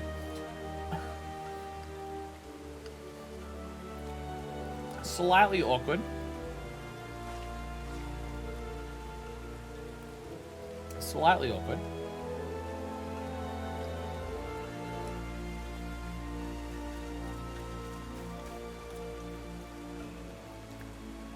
I so desperately need a haircut. I do everything I can to take care of my hair right now, and it doesn't work because I just need a fucking haircut. It has gotten too thick and out of place for what I normally need to keep it in. That it's just fallen apart. I can't fix it at this point by just taking care of it properly. I just need to get it cut. But it's expensive! Because I'd also get it re-dyed at the same time. normally when I do get my appointments, that I haven't gotten for a while. Obviously, you can tell by how much my hair has faded and how much my roots are growing. But normally it's cost me $130 to get my hair done. To get it cut and colored. Spend about $130. And the plan is to do that every 8 weeks. The idea is every 8 weeks that gets done. That's the plan. It's not one I've stuck to for a while, though. That's right, I should be able to afford a haircut soonish. Should be able to afford it soonish. Because normally the idea is that I put aside enough money per week, like as part of my normal, just putting aside money for bills, that it will cover that. But I've had to use money put aside for bills to cover the other things, because living on my own and like buying things that I need to. So it's just a matter of each week when I put aside the money, having the extra that doesn't cover the bills, how long it takes until that covers getting a haircut, which should be within the next couple of weeks.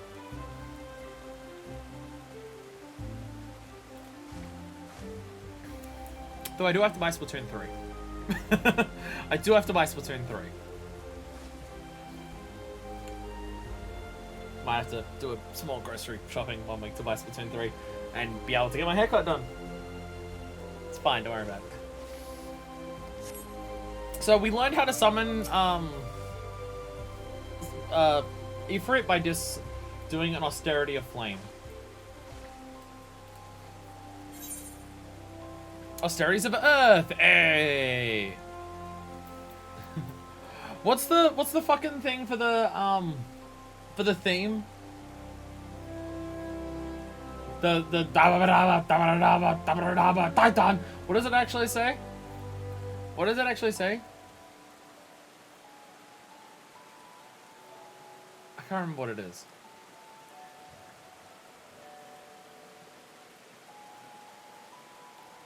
I can't remember how the line actually goes. It just sounds like something over Dweller. It might be bow down over Dweller, yeah. It said incredibly fucking fast. It said incredibly fucking fast several times in a row. Greatest rapper ever. Summon Titan. And mastery. Your carbuncle has turned into a rock giant. So the actual attack of summoning the AGs does more damage. It doesn't actually enhance the power of your ruins that you do for it, does it? This doesn't make Topaz ruin stronger, just the initial summon. So I think Leviathan thing actually says Leviathan. Because there's a bunch of music for the game that I want to listen to, but I do want to be careful looking up music for it. Because, like, when I looked up Titan's theme, the issue is, like, looking up Titan's theme on YouTube, it will, enhancing your actual attack spells comes later, yeah. Something later, yeah. Yeah, it's trace and stuff, okay, yeah. So, but it still makes the initial summon stronger, which is still good. It's still good. But, like, if you look up Titan's theme on YouTube, the picture for a thumbnail is like Titan's theme, here's the name of it, and here's a giant picture of him. So if I just search FF14 music, I imagine thumbnails will be spoilers galore, because the Titan one is a picture of Titan. So if I see any pictures of any other characters in any other theme songs, I'm just like, well, yeah. So looking up FF14 music alone is risky. Like, I listened, like, because I wanted to hear the lyrics, I looked up, like, Titan and, what's the bug god's name again? Ra something? Amon-Ra, obviously. Whatever. The Blade dude. The Blade dude, that guy. And obviously I gotta look up music for, like, the outros. Ravana, that's the one, yeah. Titan's essence infuses your aura, fuckfist. I foresee no further obstacles preventing us from attempting the next ritual. Why'd you take so long? Shall I proceed with the austerities of Earth? I have every confidence that you'll succeed in binding Titan AG to your will.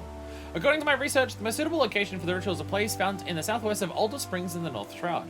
A heretofore buried layer of ancient rock exposed by the violent upheavals of the Calamity has lent the surrounding area with an overwhelming earthen aspect. The conditions will be perfect. I'll await at our destination, fuckfist. This actually doesn't look as bad as I thought. Some of the other mage ones that I have look a lot worse than this. This one actually doesn't look too bad. The pieces come together enough on this that it at least looks like I meant to do this. The pieces at least come together enough.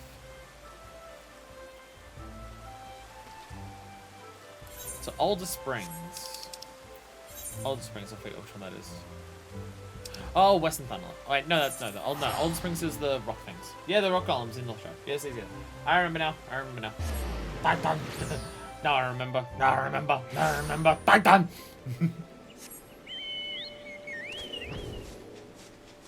So when I first listened to it, like when we first did the fight, I didn't even realize it was fucking lyrics. And then, for some reason, Titan comes up a shitload in leveling roulettes. I don't know why. But Titan keeps coming up in it. And then I realized after doing it a couple times, oh, these are actual fucking words. Oh.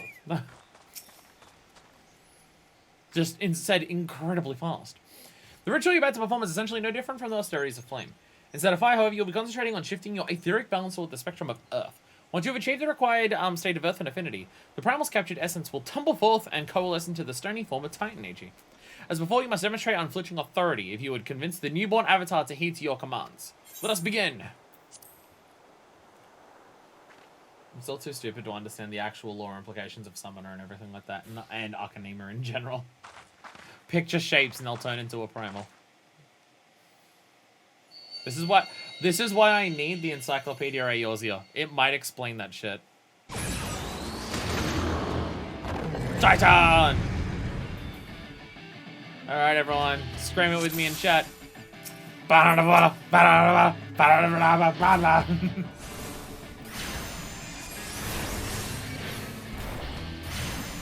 I not do Aether Charge? Why can't I Aether Charge? I guess I can't Aether Charge while I'm fighting one of these things specifically. Is that it? I can't Aether Charge, and I can do Fester and Ninja stuff. I guess I can't Aether Charge within this. Kabi! Right, sorry. Right. Sync to a new duty, you need Kabi out, right. Aether Charge is Kabi. There it is. There it is! Sorry, I thought I'd summon Kabi to actually do stuff. Because I'm thinking only of like the shield that Kabi does. Right, no. There is more than that. Alright. Oh, I did the wrong one. No, I gotta do this one. Bam! Bam! Oh my goodness! We are bowing down over to Wall of Titan. Moraine Golem? More like Moray Eel. Get him! Yeah! Ifrit got him. Go, Ifrit, go! Oh! Well done, Fuckfist. Oh shit! Oh shit! That's a problem. Who the fuck are you? I come in search of Allagan relics, and what do I find but a pair of incompetent dabblers? What just of fate did you chance across such undeserved power? Who the fuck are you? Why you got a horn on your head? And who might you be, sir, so boldly question our accomplishments? If you have indeed unlocked the secrets of summoning, then you must be in possession of the very treasure I seek. I'm not giving you the job, Crystal. How terribly convenient! I only slay both of you and take what I need from your bloody corpses.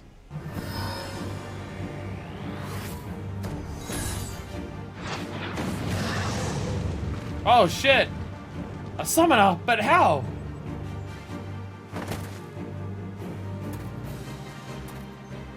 Cease your infantile prattle. The continuation of my divine work far outweighs the worth of your pitiful lives. Oh no, he's got his own ages. Oh. What was the name of this thing? If you say my summon soon, I'll like having to play Scholar. I legally can't let you do that. Defend yourself, fuck this. Words are no threat. End your summon. Get that one, yeah. Get them all in there, yeah, let's go. Aether Charge. Do you stand against me? Foolish bravado. I'll burn you nonetheless. Ow, it's your house. This power's building. It's alright. This thing will die soon. I'll get access to my own Ifrit. And then you will die. Ifrit, kill him! Yeah! Yeah, where's my shield one? That's not the one. No, Radiant, no, oh god. No, Radiant Aegis. There we go. Radiant Aegis, that's what I gotta do. There we go. Oh, jeez, that one actually hit me. I wasn't ready for it. Ah! Oh, he finally died. Did you kill the other one? Oh, I was focusing on the AG. Whoops. I helped. I helped. Why do you struggle so? Your unwillingness will accept oblivion, but delays the inevitable. What the fuck are you on about? Hear me, Avatar of Infernal Flame. Consider these fools an all-consuming hellfire!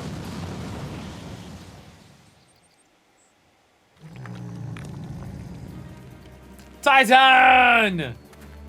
What?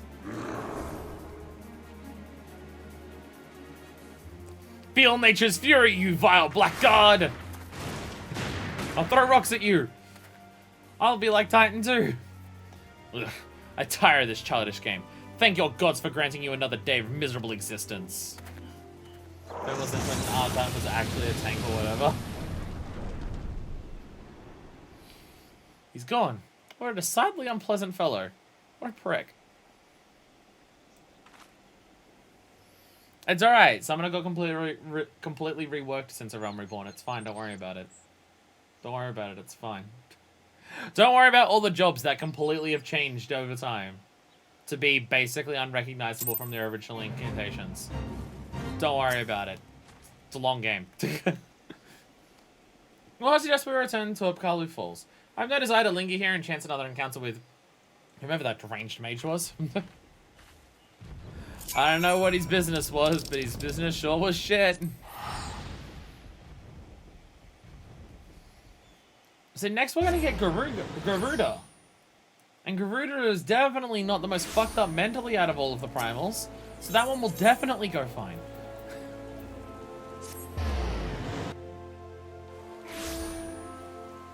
Like Ifrit's just like I'll temper you all, and I'll control you. Titan's just like, I must protect my kobolds.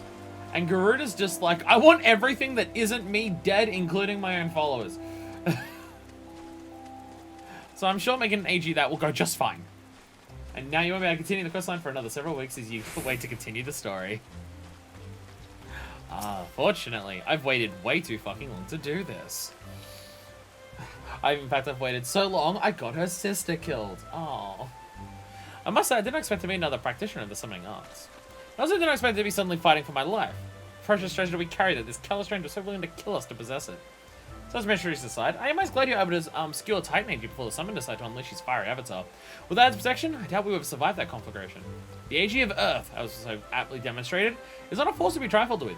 You should certainly take time to explore its capabilities, as well as its limitations. Be careful, however, not to neglect other magics at your disposal. Meanwhile, I shall confer with my colleagues in the Sons of St. Koinok, and see what I might learn of that hostile summoner. We shall meet anon. Again, some of this dialogue would make more sense when the abilities behind your summon wasn't just press the button that you would normally press before, but now it does more damage. Shadowing the summoner. Pain Flare?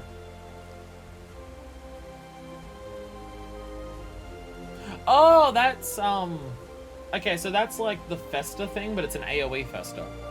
Didn't realize that was a thing. I mean, I probably did because it's probably on my hotbar, but I did that so long ago that I've probably forgotten. I've had you with your training, Fuckfist. For my part, I had some success in uncovering the identity of our mystery attacker. Yeah. Get AoE for that. I guess it's just a way to like do more damage when you're in like mob pools and stuff when you're using Aether Flow. Is there any other ways to get Aether Flow other than just every 60 seconds you get 2 stacks of it by doing the siphon? And it just seems like such a side aspect to the whole summoner system. Like, it's like you've got the whole summoner system, and then also the Aether Flow system is its own, like, off global cooldowns, basically. I mean, they do help a lot. When you activate Aether Charge, that's a global cooldown that doesn't do damage. So while you're waiting for, like, your cooldown there, it's perfect time to go with it. You'll eventually get an AOA skill gives you 2 stacks instead, but otherwise no. Okay. Okay. So it is just its own site. It doesn't connect to the others at all. Okay. I mean, that's not like that weird for a DPS to have like multiple systems about how I accidentally pressed the button. Whoops. It's not weird for a DPS to have multiple systems that do different things. Just yeah. Used to be a big thing in like Heavensward Summer, but with all the changes, it's a vestigial thing. We knew that our assailant was capable of summoning Ifrit AG, so I perused records for our past expeditions, for those who claim to have triumphed against the Lord of Inferno. Of these victorious primal hunters, there were 8 names listed as present, whereabouts unknown. After eliminating unlikely candidates based on race and gender, I was left with but a single name, Tristan. Assuming the records are accurate, this hero was once registered as a soldier in the Immortal Flames.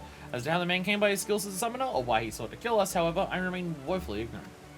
Nevertheless, I've witnessed him use the art of summoning for casual brutality, and that I cannot countenance. This power should never be enjoyed for the sake of tyranny or personal gain. It was meant to oppose such evils. It's our responsibility to bring this Tristan to justice. Should we stand idle, his reprehensible actions could very well stain the good name of the future summoners who have yet to answer to their calling. The art itself could be outlawed, the very mention of it, taboo. Now, through my inquiries, I was able to determine that a war comrade from Tristan says in the military resides in Little Alamingo. So you pay a visit to this former soldier, and then what he knows about Callisville.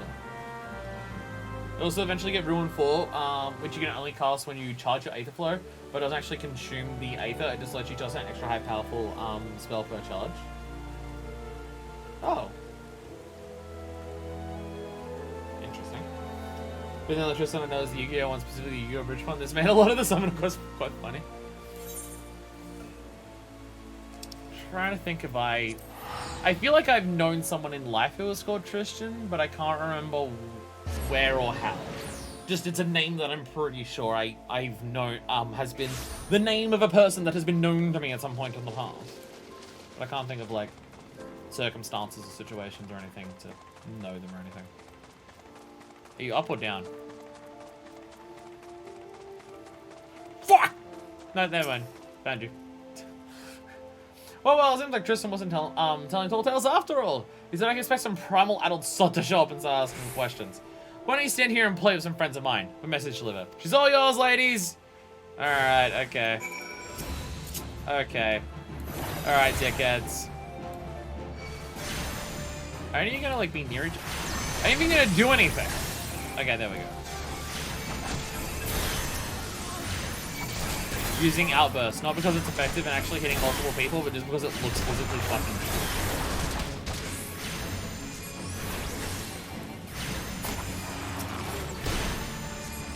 Bam.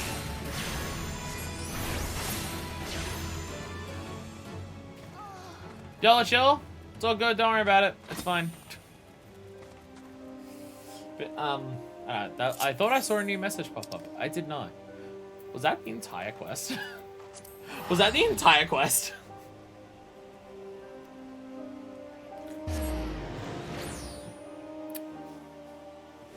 Wait, gear. Wait, no, this isn't even the gear quest. We're still level 40. This isn't even like 2 steps to it because there's gear attached. There might still be 2 steps attached to the quest, like 2 quests on the same level, but yeah. Love some AAR quest design. This isn't ARR quest design. This is 1.0 quest design. It's not even AAR.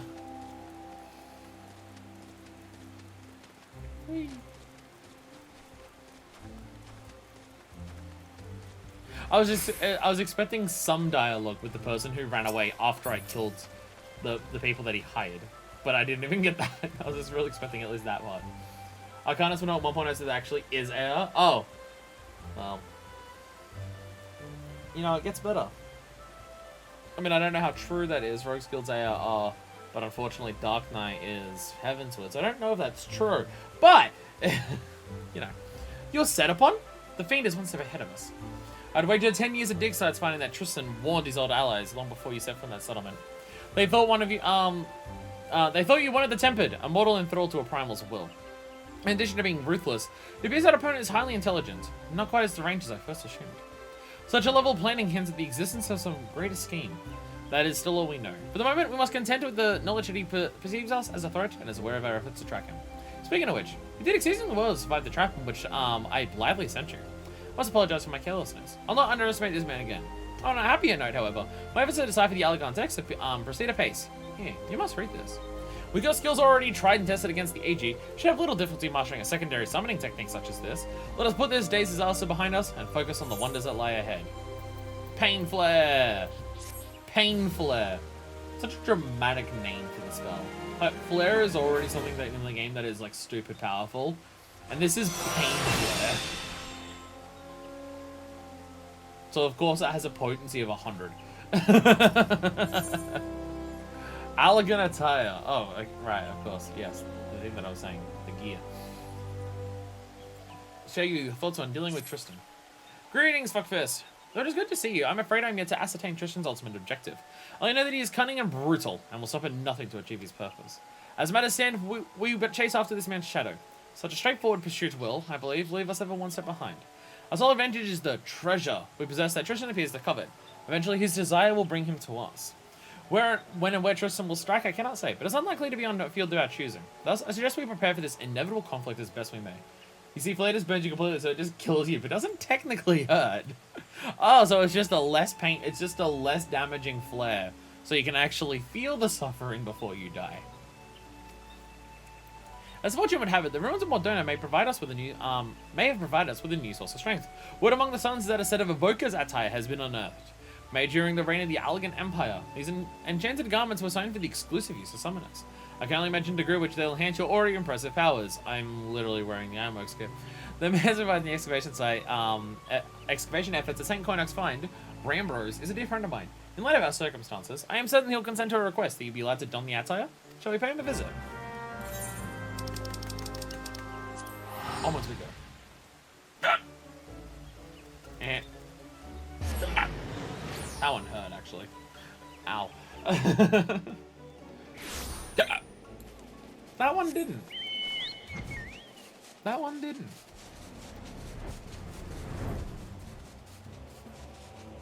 Nope, no neck cracks. Damn it!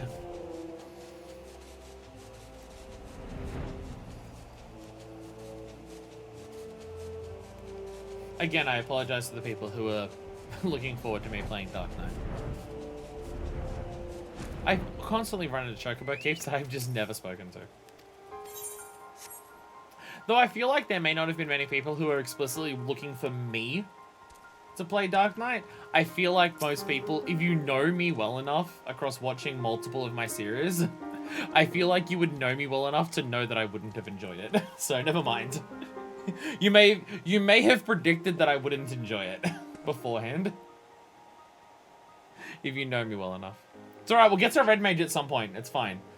We'll get to Red Mage at some point. The Red Mage one was starting out with like ideas that I can get behind. Red Mage is 50 to 60 for our next job quest. So at some point before the end of Heavensward, we will do the first 10 levels of Red Mage job quest. So there's that. Yumitra, I expected you would make an appearance before long. I presume this fine lady is the new summoner I've heard so much about. Yes, hopefully the first of many. Now pray tell me, Rambrose, has the discovery of Allagan made of Evoker's attire been confirmed? It has! Truly a historical find. Then I'd ask a boon of you, my friends. You recall the predicament of which I spoke? Our chances of survival would greatly be improved if you would consider allowing Fuckfist to wear the Allagan attire, garments. Well, she is a summoner after all. And I must confess to a noticeable degree of scholarly curiosity as the effects the attire will have on the appropriate training. Wearing Ironworks gear. These finds are, however, the result of much sweat and even a few tears on the part of our excavation team. It is a frustrating task at times, and I fear they'll be loath to part with the garments without some measure of recompense for their efforts. Allow me, though, to offer a solution.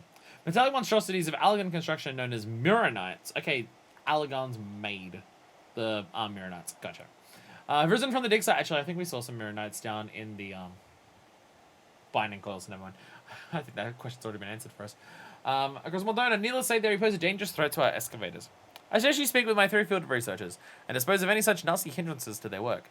I dare say they'll then gladly surrender the pieces of attire they hold. Once I've confirmed our dig site suitably empty of armored horrors, I will see your reward with the garment that I myself recovered from these ruins.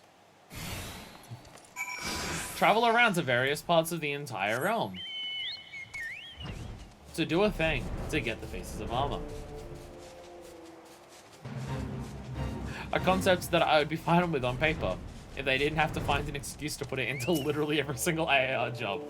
Like, it's not even the physically going around and grabbing it that bothers me. Like, going around, like, traveling to places to talk to people and then traveling somewhere else to talk to people, that doesn't bother me in this game, right? The game is willing to just, like, have parts of the story be just characters talking, because, hey, that's how fucking stories work and shit like that. Like, I am totally fine if parts of the story are just characters talking, and we have to go around talking to various characters or doing things in the world that aren't, like, doing a big fight or anything like that. I'm totally fine with that. The only part that bothers me about the armor thing is that they have to find an excuse to make it part of every single job quest, so it gets silly. That every single job has this mystical ancient armor that people always wore for it. Like, it gets silly when it's this many of them. Seeing some of the fates also say, yeah, these things came out of the Dalam would kill them. That's why they're in the burning wall. Makes sense, yeah, because there's a giant chunk of the Dalam wood in there. That makes sense, okay. A Mirror Knight looks just over yonder. I scarce think straight when that thing wandering around. Oh god, it approaches! Oh no, Mirror Knight! Mirror Knight, get out of here! Oh, die, elegant Mirror Knight! Oh! Yeah, I may not be, like, massively over-leveled for these quests, but I am wearing Ironworks. So I'm still very, very, very, very strong. Yeah, my thanks. Now I might finally be able to concentrate on my tasks. If I'm not mistaken, you're in search of the Evoker's attire? I have one of its wondrous pieces right here. You're most welcome to it. Yay. Yay. Oh, are they all going to be around here? I was honestly expecting to have to teleport around to multiple places across Eorzea to find, like, different chunks of the Dalamud to actually do this. Never mind. Praise the gods! Remember, an adventure would be along. But please, you must help to show the hard construction. It will die. I'm gonna get literally right up in its face. Yeah. I suppose I should do an ape charge of some kind. Ready? There we go. And you siphon. What is? Oh, I was gonna say what pain flare look like, but I guess I don't get to see. Thank you for limiting source of my recent nightmares. I do not ordinarily study, so you see, but abject terror has that effect on folk. Now I hear from you, Mitra, that you, have need of this elegant garment. I should be glad to see it put to practical use, rather than shut away in some dusty vault.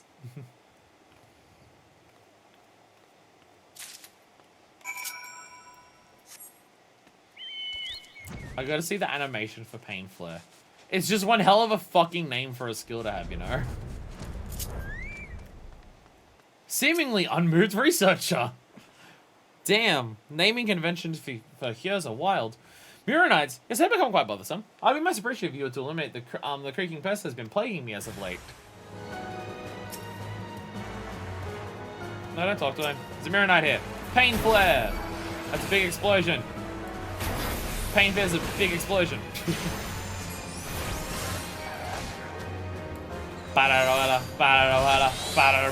Titan! Yeah, go Titan! Uppercut the bitch. Fuck yeah. Fuck yeah. This came out and just went ponk. With the urgency of a nagging itch. Fascinating. I never thought it'd be fortunate enough to observe a conflict against elegant construction at such close quarters.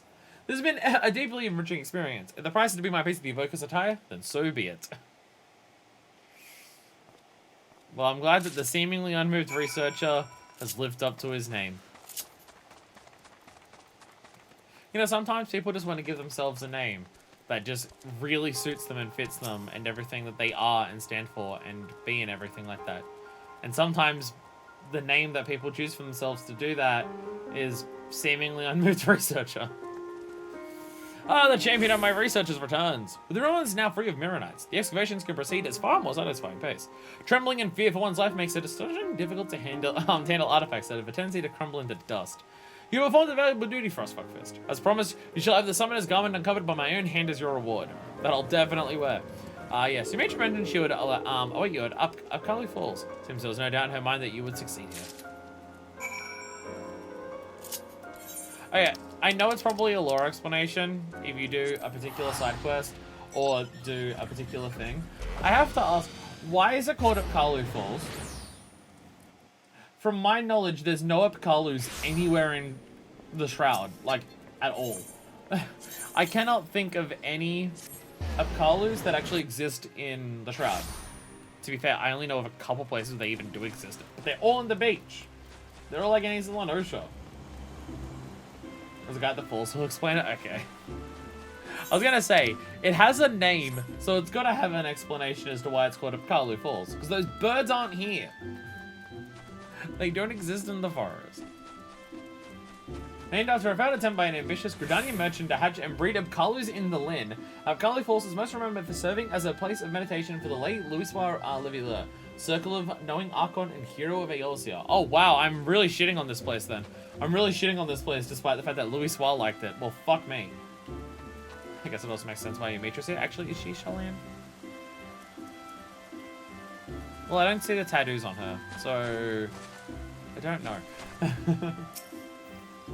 An ambitious Grenadier merchant, yeah, that is trying to breed birds here. I was about to say, because there's no Apkalus around here, so why the fuck is it called that? But okay. So this is how the summoners of Ultimate Clay. Well, more or less. It's unfortunate that everyone's have yet to surrender their final piece of the suns. These garments. Aside from the colouring, they are identical to the garb Tristan wore. I don't want to wear that. It has a stupid pawn on the head. He will find no edge against you through his equipment. When next you face that murderous cad, victory will be decided purely by who is more talented summoner. 1.0, this is the let's go to Louisville place to get his quest and stuff. Okay. Okay. And here I am shitting on it. Here I am shitting on it. Just being like, why is it called this stupid fucking name? To that end, it is time you drew your experience of defeating the Primal Garuda. Yes, the aura of fickle violence is palpable upon you. It is daunting to imagine AG born of the Lady of the Vortex. Such unpredictable ferocity should serve you well. I'll search for a suitably airy location. Oh, we're going back to the airy. Can't do this job until Heavensward. Location which should resume the austerities of wind. You, my dear summoner, must needs prepare yourself, body and mind, for the trials ahead. Shall be waiting. Well, it's standard location for the Archon tattoo. Ombrace is on her thigh, Louis Wells is on his forehead, and Rouch is on his damn face. Fair. Fair. And yeah, it's not Shallan, it's Archon. Yeah, if they're an Archon, they have the tattoo, yeah. I think Louis Wells had much to do with the F-Garland breeding. You don't know that! You don't know that! Demetra wishes to attempt the next summoning ritual. So this is also 45, okay. I see Garuda's restless essence railing within the confines of your etheric channels. It's time we granted it release with the austerities of wind. Thankfully, I've already found a location that well suits our elemental purposes. You're familiar with the floating city of Nimin out of Lenosha? As you might imagine, the aspect of wind energy is entirely dominant in the area of those suspended isles. Pray make your way there as soon as you feel prepared. I'm quite excited to see this new AG. We'll just immediately assume, yeah, it's gonna work, it'll be fine. I'm excited to see how sick Garuda is at the Leap of Faith.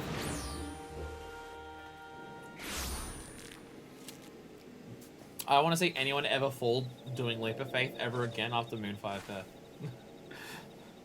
We've had so much fucking practice at jumping now because of Moonfire Fair. We should all be goddamn experts at the Leap of Faith by this point. Or it'll have the exact opposite effect. Or it'll have the exact opposite effect. We're all so used to doing these incredibly specific, tiny, specific, like, awkward jumps that we're not going to be used to just actually just doing normal fucking jumps in Leap of Faith, and we're all going to fuck up constantly because we're not used to it. Turns out Colors can't deflect the Downward. Next plan. Next plan. Calls. So what you didn't see before 1.0 was Louis Swat just going through all the different animals that exist in the realm to see which one of them. Like, he took the idea of, can 1,000 tigers kill the sun really seriously. Shall we begin? I assume that this is your third such experience. You have now grown familiar with the steps of the ritual. Less as before, I'd have you concentrate on shifting your etheric balance. Imagine the energy within you howling through your veins, an incessant gale of screeching wrath. Garuda's essence will only be too eager to harness those raging currents and shape them into a worldly avatar. Once Garuda AG has appeared, it falls to you to tame its fury.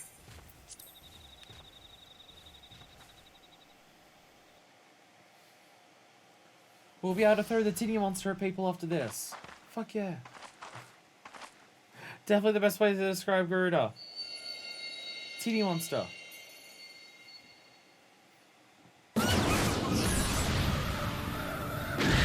That one even barely has titties! what's the point of summoning Garuda then? It barely even has any.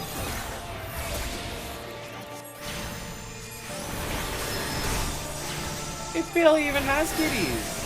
What is this? Ow! I thought I got out of the way of that. I apparently did not.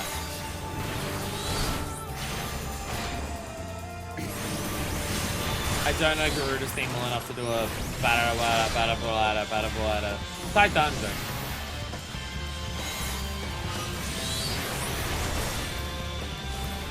Yeah! Shoot my scrap at you. Wahaha. The Avatar's feathers. Oh no, they're going to show the rocks we need to hide behind.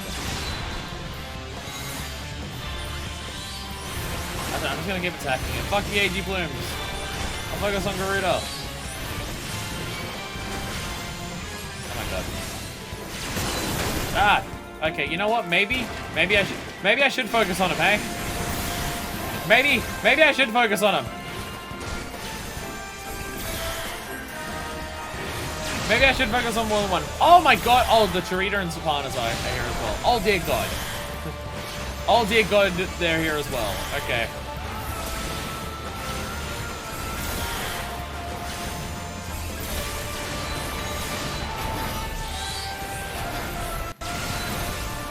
Oh jeez. Okay, well they're at least dead. They're at least dead. So why does Garuda have the ability to summon, like, copies? How dare you? Mini Garuda summons even minier Garudas. Is there, like, a lore reason for that? Like, because she's a harpy? Like, can call in her harpy sisters? She believes in her sisters so much that she summons her own fucking primal. Definitely the law. Definitely the law. Masterfully done, fuckfist. Garuda AG's power is now yours to wield. Your aptitude for the art of summoning has exceeded my highest expectations. Honestly, could not have found a more valuable partner for my research. Let us turn to Kalu Falls. I'm sure you must be exhausted after this ordeal.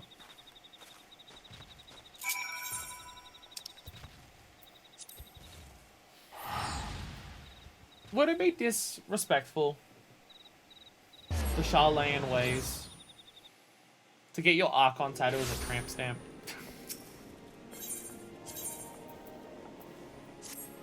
Like, the question had to be asked, right?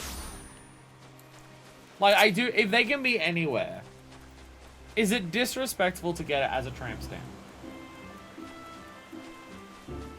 Or literally just, like, directly on the boob. With, like, the gap in the middle just, like, surrounding the nipple. Is that disrespectful?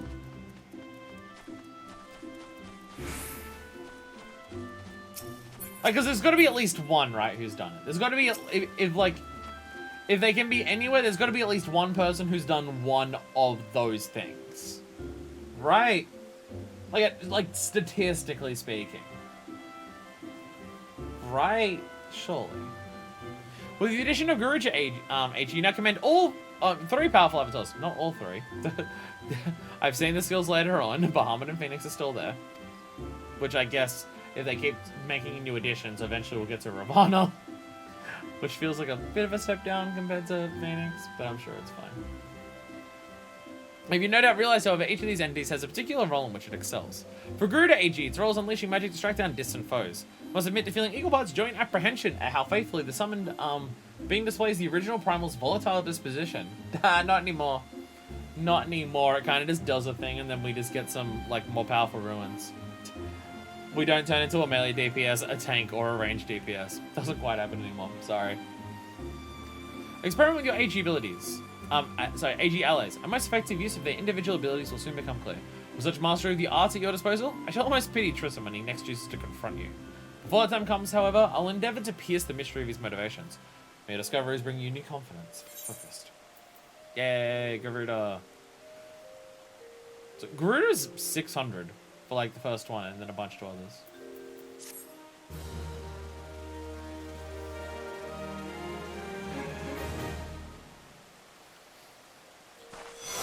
I'm now realizing, because it only makes the one like single use of it more powerful, these weren't the most necessary for me to do before like trying to run level 50 content with Summoner. But it definitely helps. But it definitely helps. Primal Burdens. What do we get? Enkindle! Oh, it just makes them even... Okay, and it just makes the signature attacks of all of them even stronger. It just makes them all more powerful. The Evoker's Doblo. Cool, it's ugly as hell. Demetra has some terrible news to tell you. I mean, I have terrible news to tell her as well. I just haven't brought it up yet. I just haven't mentioned that her sister is dead and or missing yet. Fuckfist, there's been a terrible incident. My poor colleagues at St. Connick's find murdered? Reports are confused, but they all mention the same black robe attacker. Well, fuck. You know, all that I do is Tristan is behind this massacre. He's indeed grown bold or desperate to commit such a brazen act. We should set off to Mordona at once to speak with any survivors. Maybe we can glean some idea of what that cold-hearted monster was after, where it might strike next. We must stop him, fuckfist. Shit, we got other people involved. We got other people involved and now they're dying. This is a concern. This is a concern. Originally, I'd say casting Kindle to even make them use their signature attack. Summoning them would just keep them on the field doing auto attacks and the occasional OGCD attack. Summoner used to be very different. I mean, now they just do a single attack and then they run away immediately, and then you just do the more powerful ruined. It does seem like it has changed to a completely different, like, there's a lot that's just completely different. But then necessity pains me. I was asking about this man. What do you remember of the attack? Tristan cannot be allowed to escape the consequences of his unrepentant savagery. Yes, I'm absolutely certain. It was the same dark summoner whom Demetra described to us. We were celebrating a recent find, the soul crystal of an Allegan summoner, when a man in black robes suddenly appeared and demanded that we surrender the gem. Naturally, we objected to this arrogant imposition, but he simply sneered at our refusal. The next moment, the world exploded into flame.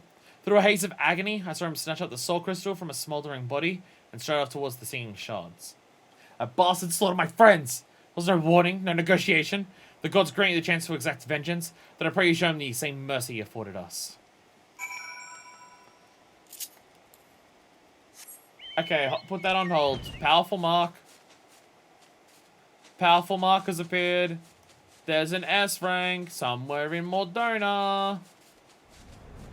There's an S rank. I think this is one I've killed before. It's a giant, dragon or wyvern or something like that, I believe.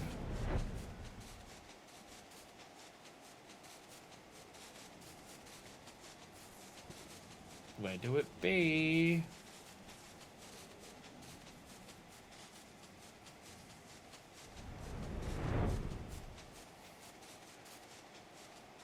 Where are you, coward? Show yourself. No, that's a Lich King. That's not it. That's not it at all. Maybe I'm guessing it's in the castrum. Oh, no, it's the robot one for this one. No, maybe I'm thinking of, yeah, no, we have done this one before. But it's the robot, yeah. I mean, I might be thinking of Corthus. Because there was another S rank that we did on stream at some point.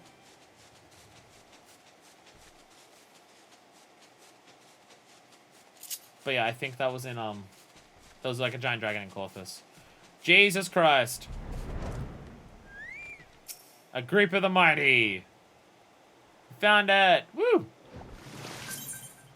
Hell yeah. Woo, we found it.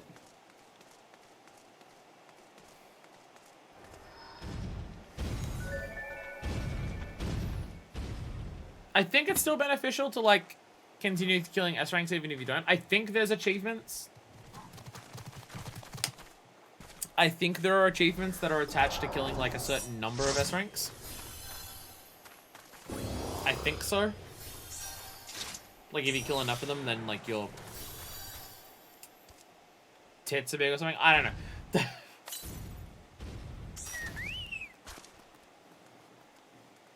Oh, Celestia Nevermind. I feel like I recognize that name from, the thing. Limsa Laminza. I think I've seen that name before. We have a full party here, so. I have to turn someone else's.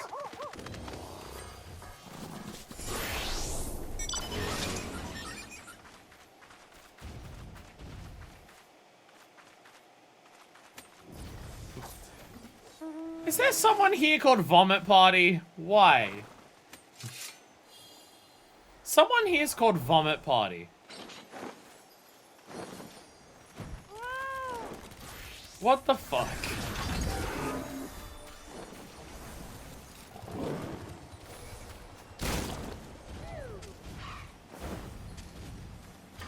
You gotta get to these things so quick. The amount of times that we've seen S ranks that get pulled freaking basically instantly, you gotta get to these things so goddamn fast.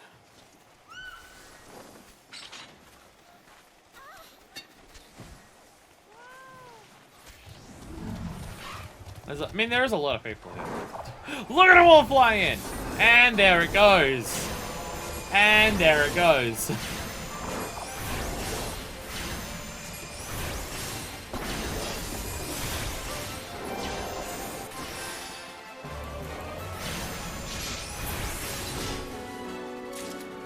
Hey! And there it goes.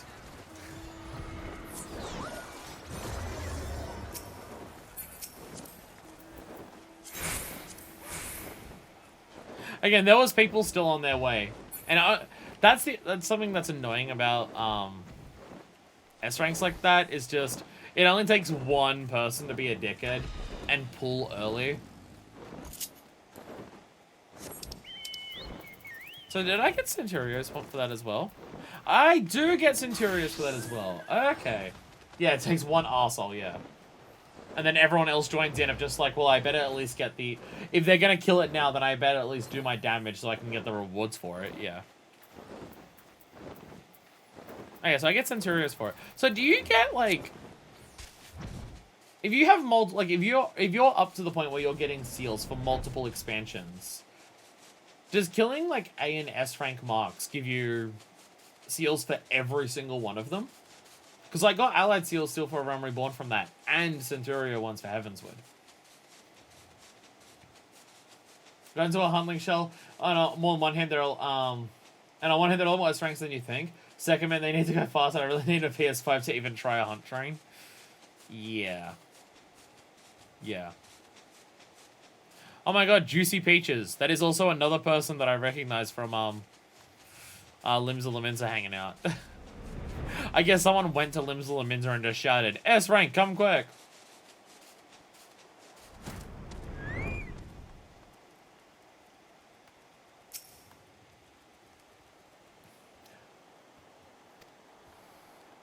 Wrong character. Another soul crystal. Yes, it makes sense that you would shift his attention to a more easily obtainable gem. After all your progress, you would now have you would now make for a most formidable opponent. Must apologize for not sharing my theory earlier. I said that Tristan might desire the soul crystal you carry, but do not wish to draw any premature conclusions without sufficient evidence. Random doing... Oh, there's a fake going on. Someone do something! Sorry, I'm speaking to someone else about doing something else. I am at a loss, however, to explain why he seeks to collect more of these elegant relics. Oh god, I'm turning around and saying that I don't want to help people. I guess I am becoming a Dark Knight prick. We shall just have to ask the villain himself after we caught him in the singing shards. Let us be on our way.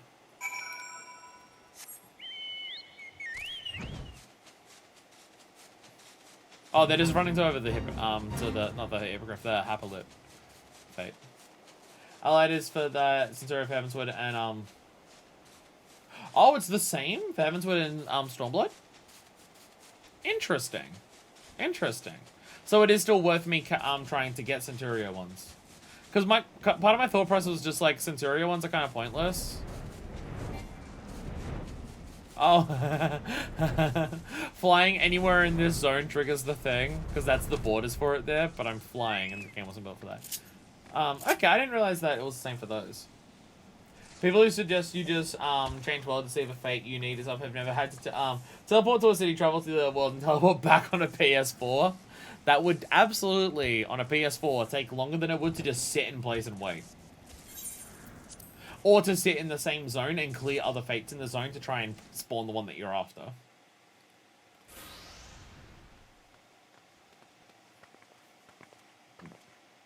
It's alright, PS5s will get so much easier to buy now. They're going up in price, so people will buy less of them, right? I bought you the soul crystals, as promised. Are you dealing with an Ascian? Oh, for fuck's sakes. I mean, it's summoning of, like, it's primal summoning of fucking course and Ascians involved. Of course an Ascians involved if we're talking about, like, primal summoning. But for fuck's sakes.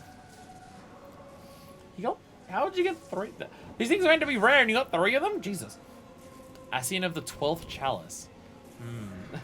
Ascian powers are the only way you could catch those. Here's 3 of them, they fly in 3 different directions. Ascian powers. Whoa, I got them all. Fuck you. These appear to be authentic Allagan artifacts. Very well, I shall honor our bargain. From within these gems I will draw forth the memories of the ancient summoners, and the slumbering essence of an elder primal. All the attendant knowledge and power shall be yours.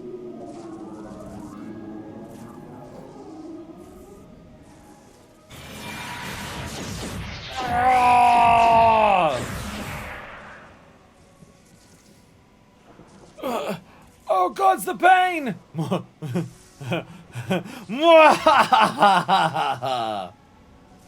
Killing the other dudes. They all had the summoner ones? Impressive.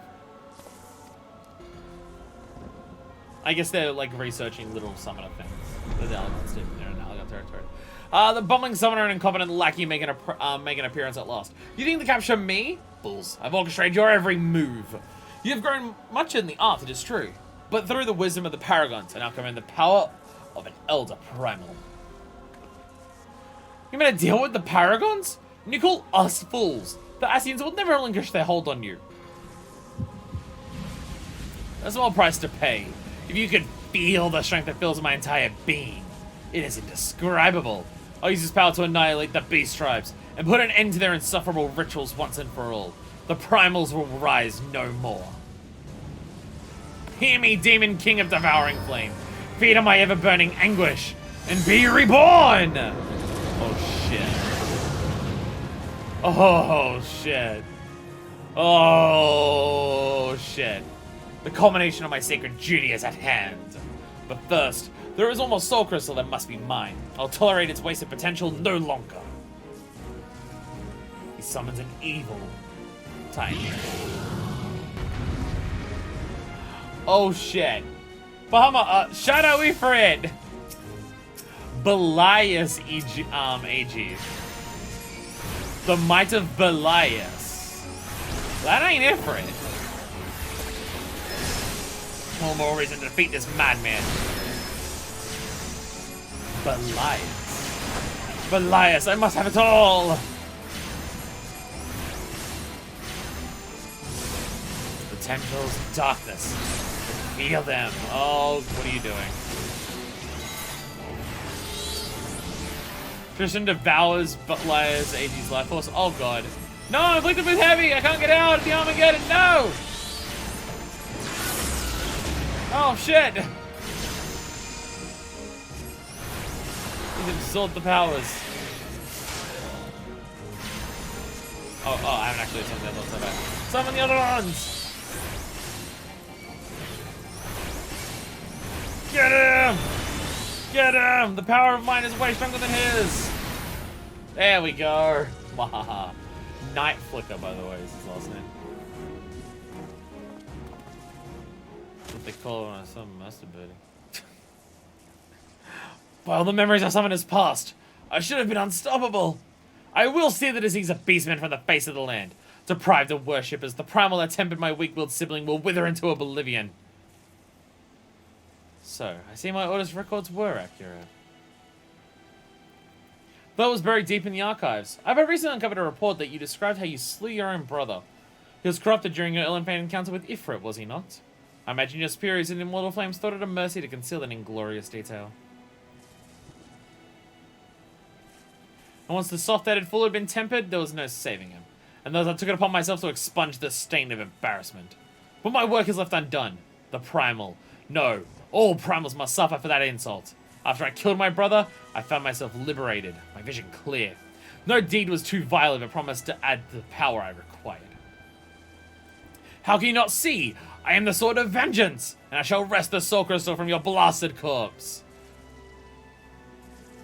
So your goal is like the same as Gaius's, but you don't have ultimate weapon.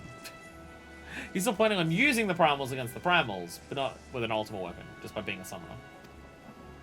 And of course the Ascians are involved. Because Ascians are always up in shit that they should not be up in.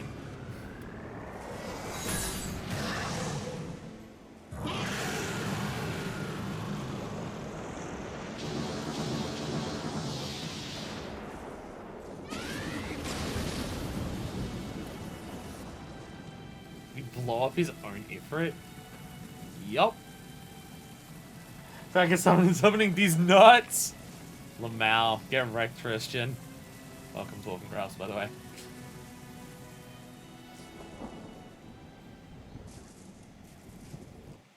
I think he... Did he do that intentionally, or did he actually just completely and utterly fuck up controlling Ifrit?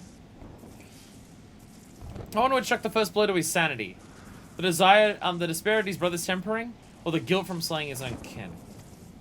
Is that wrong to think that, discounting the means? Our purposes were fundamentally one and the same. A summoner employs the savagery of the Primals to conquer the Primals themselves. Had Tristan approached us as an ally, we might have found ourselves aiding his cause. Alas, he chose to walk the path of bloodshed. Each vicious act must have pushed the man deeper into madness until, eventually, lust for power and vengeance was all that drove him. The might of the Primals carries with it a burden of responsibility, and a measure of danger. I've never seen you corrupted by the potent energies you wield, fuckfist. This time we return to Upkalu Falls. The Dark Summoner is no more. So for the position, I feel my body's made out of crumbly crackers. Oh, fucking mood. Oh, fucking mood. Not right now. I fortunately did sleep kind of okay last night. But holy crap, have I been on a number of streams and just been like, sorry, I'm just gonna be post like this all day, because like I slept on this arm and I fucked it into there and I put my neck over and now like my whole body's cramped. So fucking mood. Fun fact, Tristan having an Ifrit book makes Summoner the only AO job quest where the relic weapon doesn't actually show up. Oh, did it show up in Monk? Was it the fist that the dude had? It's monk weapons, I don't notice them. Even when monk weapons do exist in-game, my mind auto-glamours the Emperor's new fist over it. Even when I see them, my brain just auto-fills that in. Fist of the North Star? One day I'll play that game. One day I'll play that game. Got a lot of other Yakuza to get through, but one day we'll get there. One day we'll get there.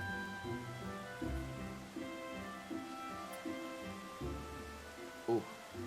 Oh, how I'd love to declare our troubles at an end, but I fear the Ascian with whom Tristan made his bargain is yet afoot. The so-called paragons prey upon men and women who are at their weakest, speaking honeyed words to lead them down a road to destruction. A path that leads them to innovation and death. In this manner, they seek to plunge the realm of Eorzea into chaos. It is reassuring to know that heroes like you exist to foil their never-ending schemes and foul plots. And our war against the Ascians looms closer by the day. Thus would I have you arm yourself with this last piece of the Evoker's attire. I'll be sure to literally never wear it. It was discovered at the same dig site where Tristan seized the Soul Crystal, and St. Coinox find researchers, grateful for your actions in bringing the murderous summoner to justice, insisted that you complete your set. One can never be overprepared when heading into battle against the Paragon. Wear it proudly, fuckfist. Speaking of preparations, were you aware of the deeper layer of power hidden within your avatars? A technique exists to allow you to tap into the full potential of your AG. You must have seen Tristan employing this ability. The Shindy did that because an Ascian fucked with him. During the final battle of the Dark Summoner, you would have heard a whisper emanating from the Soul Crystal. Still your mind now, fuckfist, and you'll hear the voices of the ancient summoners instructing you in their greatest achievement. The true power of the AG will be yours. Yay, so we're getting Kindle for all of them.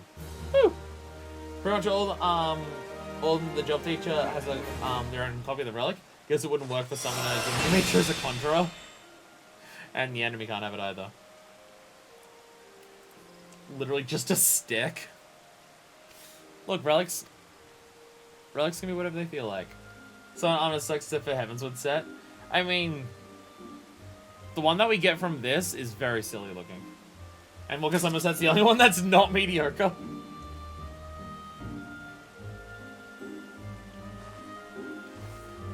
Soul Summoner.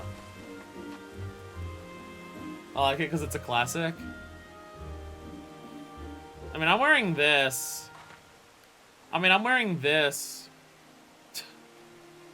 It's not like this garb is fantastic either. It's just literally something. It's just literally something. That's about it. Nice hat. The hat that I had on this before was much worse. There is a hat that I did see someone running around in that is a red hat with an eye patch. That's absolutely my end's goal, but I think when I looked it up, it's like Shadowbringers or something. So it's really far away. Still the Rising and the new Blue Quest of the Arcanus Guild. Blue Quest of the Arcanus Guild. 3 quest lines in 4 hours. Yeah, no, it wasn't too bad. Blue Quest of the Arcanus Guild. I have no idea what you're referring to.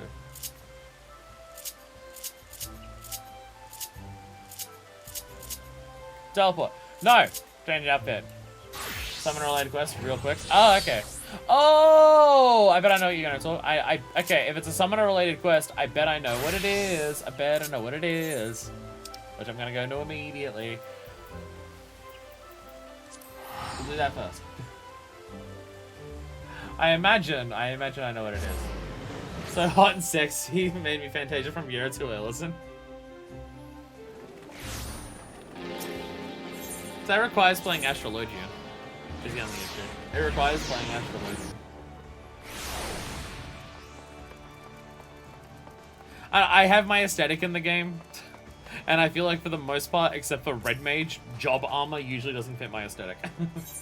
I have an aesthetic and I know what it is. And age you by any other name. Thubagome desires your help with an experiment. Well, if it isn't fuck this, precisely the one I wish to see. You recall you made sure of the Sons of St. Coinarch. Well, she has recently finished compiling her research into summoning, and was kind enough to send a copy of it to our guild. I was pleased to note that you were listed as a collaborator. I must say it is quite fascinating a read, especially a section covering those essence of Primals called AG. You are able to manifest these being, yes? It's weird that they don't tell you that this appears. You just have to come back and do it. You're unlocking Scholar? Oh no, we already unlocked Scholar. This is different. This is related to Carb events. I have a wild guess. Once I finish patching and do support for the rest of Heavensward, then Stormblood, you can level healers with purely with NPCs. No, because I've played healer with NPC characters before.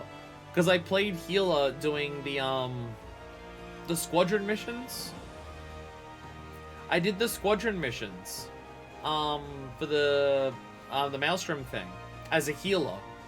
Healing NPCs is significantly harder than healing human characters. Significantly so. So. In which case, I'd like your assistance with an experiment. If you're willing, pray join me in the practice area. I'll reveal the details there. Squadrons are dumb though, they don't even do mechanics. God damn it! God damn it, we really need to make a fucking free company.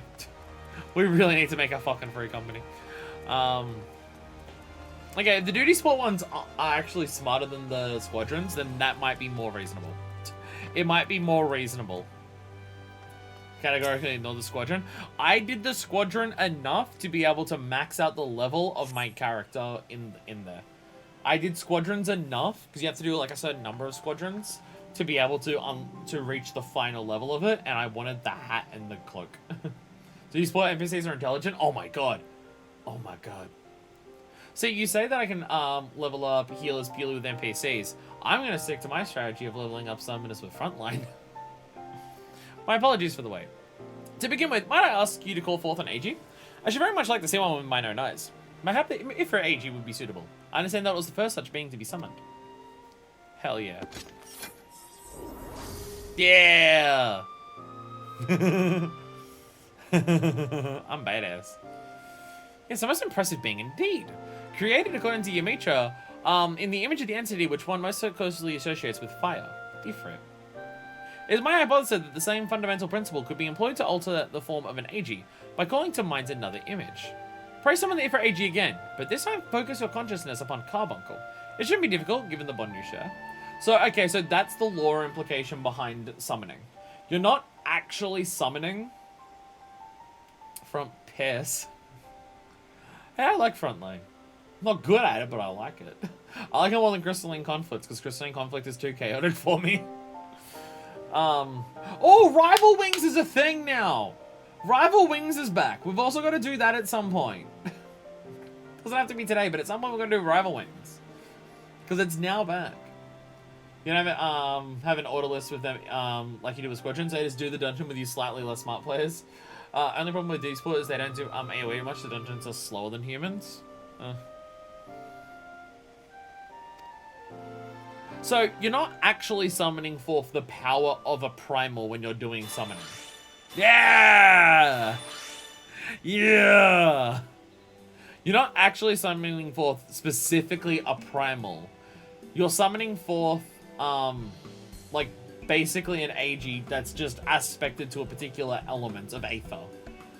And just in your mind, it's easier to summon that when it's in the form of something that you can already heavily associate with it. So you're not actually getting a Primal out of it. It's not actually, it's not connected to the soul of Ifrit or the Primal of Ifrit. It's not actually connected. It's not actually connected or anything like that. Brilliant! My theory holds! Well, as it takes the form of a carbuncle, there's sometimes taking its ethereal composition. See,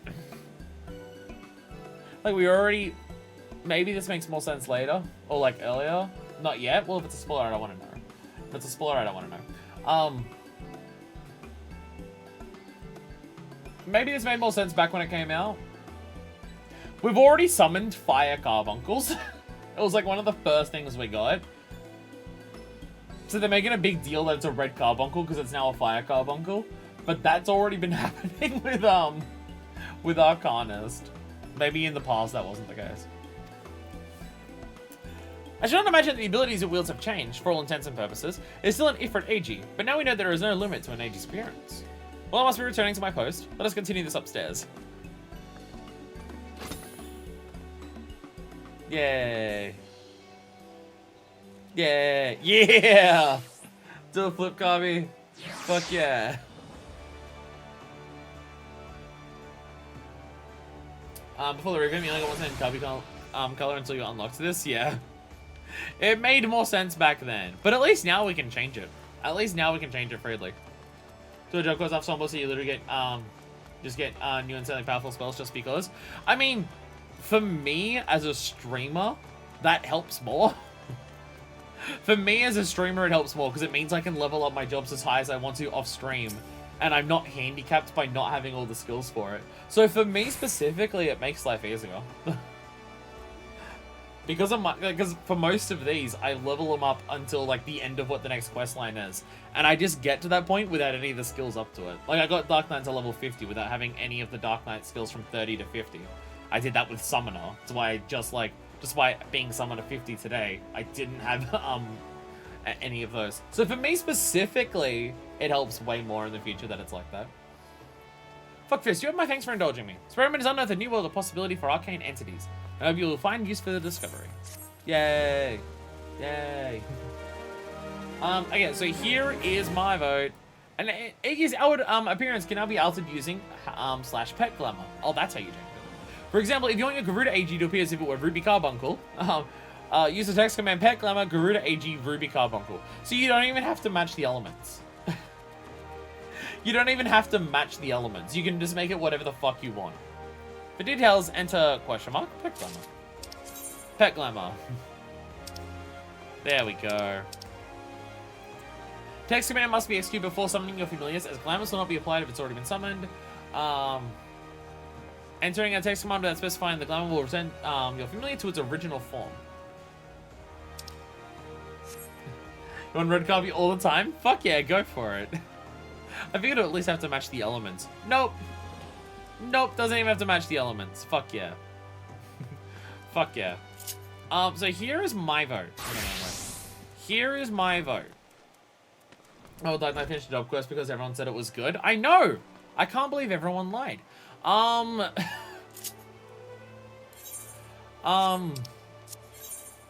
Where do we do the rising? Wait, no, before we do the rising. Where... Gold Saucer. Gold Saucer, there we go.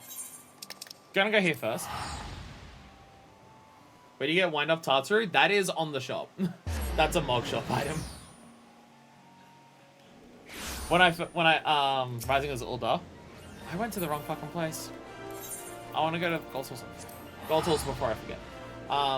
Yeah, when I first bought things on the mug shop, because I needed to complete one of my outfits by getting a very specific arm set off the mug shop, I bought Tartaru at the same time. So I'm just bringing up my thing so I can actually know what my lotto numbers are for when I have to redo my numbers. Unless I just win right now. Unless I just win $1 million right now. Totally obviously gonna happen. And obviously before we do this, I have to have the Gold Saucer VIP card. Have to pop it before this. It feels like a waste to do it here because you get so little from this that a 15% bonus doesn't count that much. But it's more so a 15% bonus. It's more so a 15% bonus towards overall progression for getting the $1 million achievement for this. Fuck yeah, lost! On generally good job quest is Ninja and I'll die on this hill. I definitely consider Ninja one of the lower ones. The villain in Ninja's fun. But, Rogues? I like Rogue. Fuck yeah, triple consolation! Woo woo woo! You did the scratch cards? Not yet. I gotta go do that afterwards. Make the best use of this 2-hour voucher that I use for like maybe 3 minutes. It's just there's an achievement for getting the jumbo cactpot $1 million overall over all time. And like getting a shitload of money from everything else is something that if I want to grind out money from anything else in the Gold Saucer, I can just do that by just doing it over and over. You're very, very strictly limited to how much money you can get from the cactpot per week, and you can't guarantee you'll get more because it's pure chance whether you win or not. So because there is an achievement for getting 1 million gil from the jumbo cactpot, I use the 15% bonus to make that go slightly faster towards getting the million. And you can also apply the same thing to the scratch cards. There's also a thing for the scratch cards of getting $1 million in total from the scratch cards. But you get way more money from scratch cards in a single week than you do from the cactpot in a single week. Like even with all my bonuses, I'm getting what, 5k? I get 5k a week from the jumbo cactpot, even with my extra 15%. I can get that in a single scratch card right now if I'm lucky. Which I will be! Damn it. Damn it. Damn it. Well, that helped. Scratch cards are also controllable and you get 10k more often. Yeah, so getting $1 million on that is nowhere near as bad. My goal is overall, over a long period of time. Come on, damn it. My goal's over a long period of time. I want the high roller title, which requires $1 million from mini cactpot, $1 million from jumbo cactpot. Damn it. Yeah, $1 million from mini, $1 million from jumbo, winning 100 gates, I think, winning 500 chocobo races, winning a certain amount of chocobo races, winning any way the wind blows 10 times, and then doing 2 different achievements that are associated with triple triad. My long-term goal, very long-term goal, is to get that title. Because I think it would be really funny to have specifically high roller as a title. Because it's so many things you need for a single title, and all of it comes down to just shit the Gold Saucer, and I find that hilarious. Jelly cannot stand anyway the wind blows. Oh no, it sucks and I don't like it. But I need to win it enough times to get the achievement for it. Whereabouts in here is it? Whereabouts is the rising here? Normally, events in Uldara outside. Is it inside somewhere? It won't show on the map because it's not. Because I'm teleporting.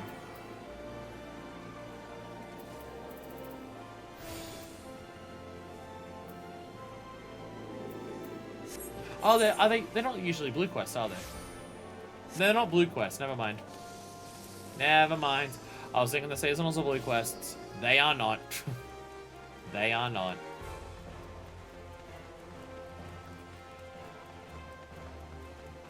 I think I found it. I think I found it. I think I found it. I gotta put my headphones back in. I feel like this music is important. I'm hearing music in the background. So I gotta connect up this. And this is the sad one. This is the sad event. It's just answers.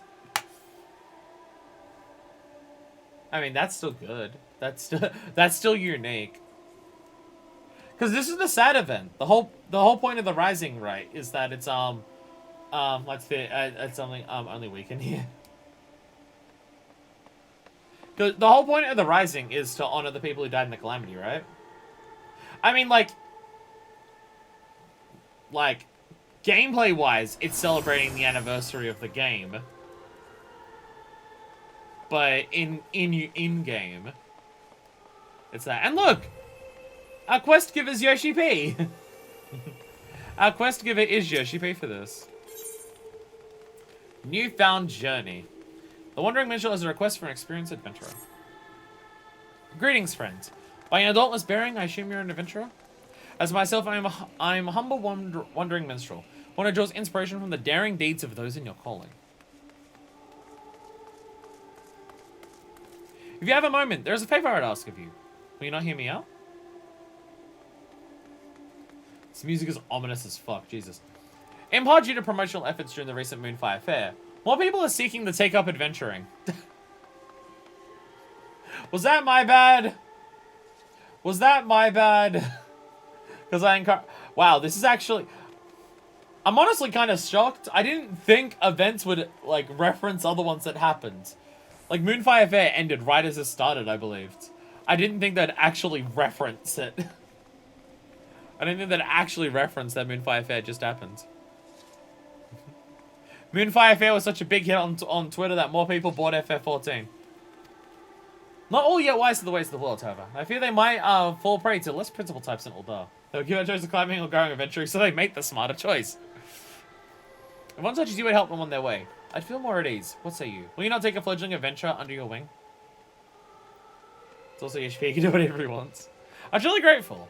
Now, I believe the carriage is due to arrive shortly. If you go and wait at the gates of Nald, chance are a soul will wander in who has embarked upon the path of adventure. Pray greet them and offer your help.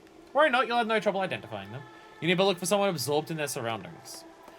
I dare say I feel like glimpsing into the past. Right to the part where you're greeted by a helpful stranger.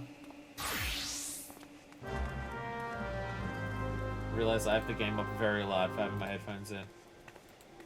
So is that just what we're doing? We're doing the equivalent of whatever his name was? The dude who's standing like right here. Wymond? Is that the idea? We're going up to the gates at the entrance and doing the equivalent of what Wymond did for us.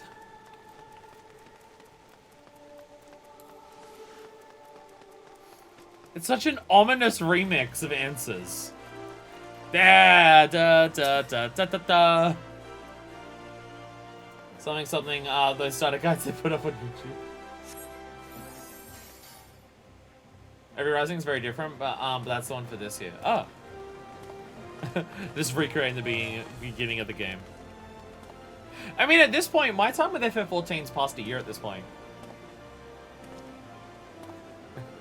Wandering in the city, gazing at everything. At this point, my time with FF14 is past a year. Not playing the game, but it was over a year ago that we made Fuckfest in the benchmark. That was over a year ago. That was July last year. So my FF14 time started over a year ago. So this is fitting. This is fitting for me. Oh, adventurer, over here. I gotta do this one. Greet him with enthusiasm. Oh, adventurer, over here. I don't remember what Wymon said in the one time that we did like the spin-off stream.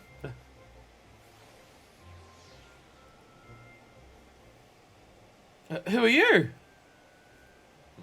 Fuck this the badass pirate bitch. You'll need a name like that too.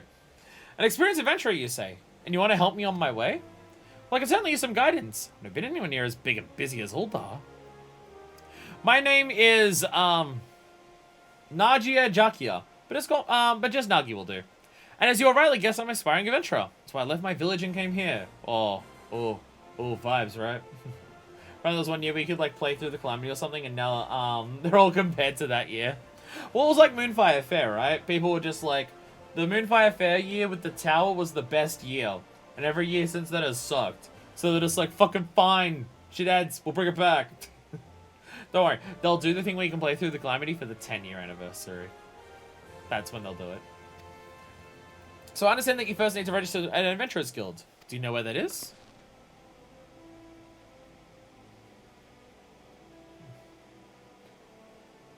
This giant thing with all the banners here.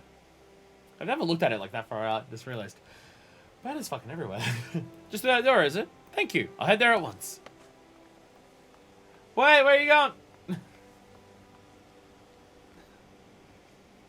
Now you rush off before you can offer further explanation. Perhaps you should follow him to quicksand.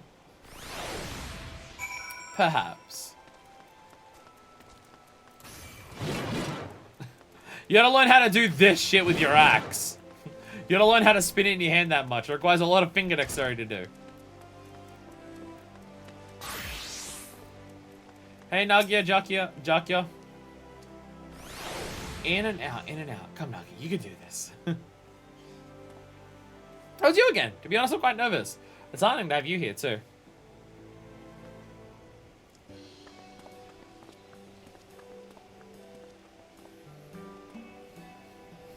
Why, hello there. What can I do for you today? Glad to register, is you? Yes, madame. I wish to join the Adventurers Guild. My name is Nagia Jakia, and I'm 16 years old. Practically a man grown. I've made a mistake. Aren't we a lively one? But Modi's the name. If you want to be an adventurer, you've come to the right woman. There's nothing to it, really. Just you'd write your name on the register. Come. This kid dies, we fucked up.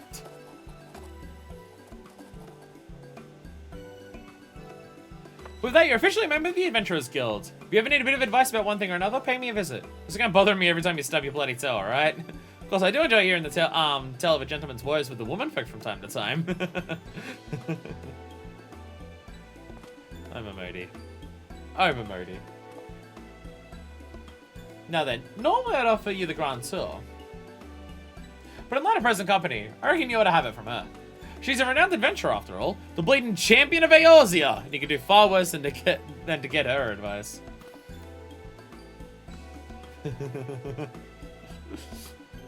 To begin with, mayhap you could recommend a guild here in Uldar for Nagi to join? If it's too noisy in here, there are benches just outside where you can have a nice little chat. So, you got a couple options here in Uldar. You can learn how to fight off people with a sword and a shield. Be the protector of all the other people. You can learn how to beat the ever-living shit out of someone. You get some fist weapons. And you just go to town and you just go wham, wham, wham, wham, wham. Or you could summon up flames from the deepest pits of the abyss. And go Black Mage. I must confess, choosing a guild is quite daunting. I appreciate any advice you can offer. Don't worry, once you hit level 15, you'll be able to go and do the other ones if you want. And you won't do any dungeons until then, so you'll be fine. Is that flying rhino I see over there? No, it's the cat with the wingsuit. Sorry. Actual wings. Following event cannot be skipped. You may wish to cancel any pending duty finder registrations. Oh, wow. Oh, wow, okay. Alright, let's talk guilds. Molly is fuckfist. Venturing can be dangerous. What attracted you to it? Shit is dangerous. Imagine it was in the carriage with me. A Bree something asked me much the same thing. He just does this for everyone. The Brain ones and Brennans and stuff just do it for everyone. The BBS I was sitting on a pile of books. At the time, I couldn't give a proper answer. I had a Ravenfleas in home, of course, but I couldn't express it in words. See, I had an easy thing. I just said for glory, which I've made the defining character trait of my character since.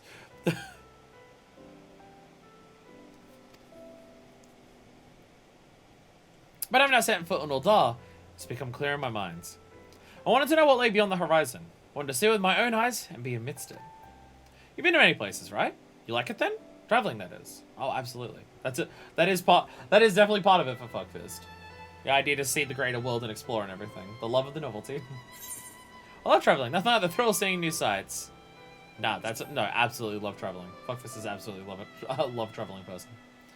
So you do. I have an older sister. During the calamity, we fled to Gridania and took refuge in a village in the mountains. I ended up staying in that secluded place. And it's been a long dream of mine to travel the world. But experienced as I am, I don't know if I could live a life on the road. Is there a guild that could help equip me with the skills I need? Well, I'm representing students of the fighting arts or crafters and gatherers. Put down my roots, but have you seen the housing market? You need to win the lotto to buy a place here. It's fucked up. You can try telling him to be a crafter or a gatherer.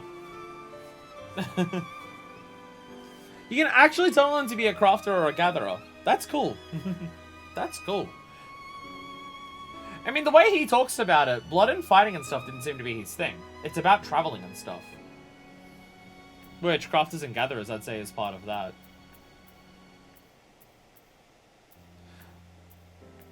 Like, his desire wasn't fighting or anything like that. It's travel. Like, it's exploration. So I'd say crafters and gatherers is the thing that makes sense for that. This choice actually will affect the quest too in terms of where you go and who you talk to. I'm trying to do things that make sense. I say, a place where I can learn a trade. Indeed, we can't always rely on fighting to make a living. Having the ability to gather a craft would be invaluable. If I recall correctly, Uldar is home to the Alchemist Guild. I happen to have some familiarity with the medicinal herbs. I dare say I can put the knowledge to use. Yes, I believe this is the guild for me. I'll go and join it once. I can show you if you like. Thank you for your concern, but I should be fine. If you still have time, though, could we meet again afterwards? There are a few more things I'd like to ask you about. The nod. Great. I'll look for you here when I'm done. Gotta have the nod. She's fighting, he goes to the pugilists. He beats the crap out of people.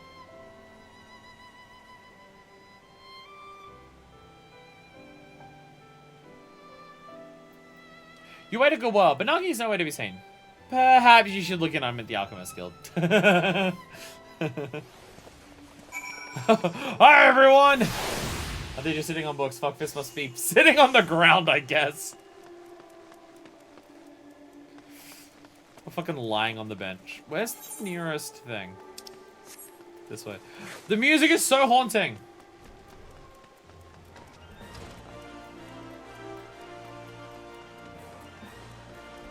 The music is so haunting here. It's like Answers, but somehow sadder. Where's the Alchemist Guild? Oh, Alchemist Guild's there, right?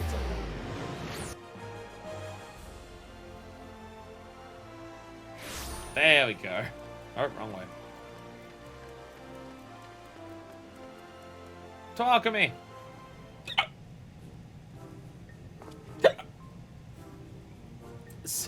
Oh no! No! He's being yelled at. Idiot! How did my mental faculties be- Oh, I probably shouldn't have sent him here. Alright, this dude's a cunt. How did my mental faculties been diminished as a result? What then? The world would have forever been deprived of my genius, that's what. Who are you supposed to be, this trainee's keeper? Well then you should know that the full switch my trigger ball with some unknown fluid, which I unwittingly imbibed. Don't worry, if he needs just like that, he's fine.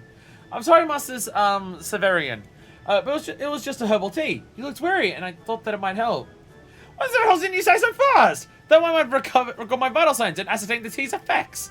Such negligence ill befits an alchemist, and I'll kick you out of my laboratory right now.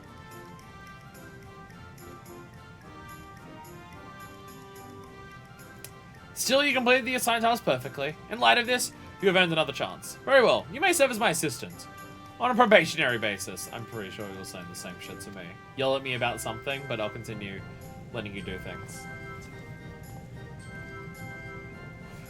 I'm sorry I had to say that, Fuckfist. But it seems all is well, at least for now. Master Severian truly lives and breathes alchemy. But the tea is quite bitter. He thought only of its effects and made no comment on its taste. Although there's not much to learn under him, I'll do my best not to incur his ire. I must also apologize for keeping you waiting. So engrossed I was in the potion making, I lost track of time. Oh, and one other thing. As I was at my work, a peculiar minstrel approached me. He said that if I'm resolved to walk the adventurer's path, I should seek him out for a task. Master Alchemist, and steal information from him. Moreover, he asked that you accompany me. If you're willing, he's apparently waiting at the Ruby Road Exchange. Yoshi P, what are you up to? Switching us out and drinking that time in the first place where you might be bringing poisons, even the best intentions, is probably not a good idea. No, he was very stupid. Like, we got yelled at because the water that we brought was, like, not as distilled as he wanted it to be or something like that. The fact that he switched out what he was drinking was very dumb, yes. It was absolutely very dumb. Where am I going? Oh, I'm going back to start here. Okay. It was dumb. It was definitely dumb.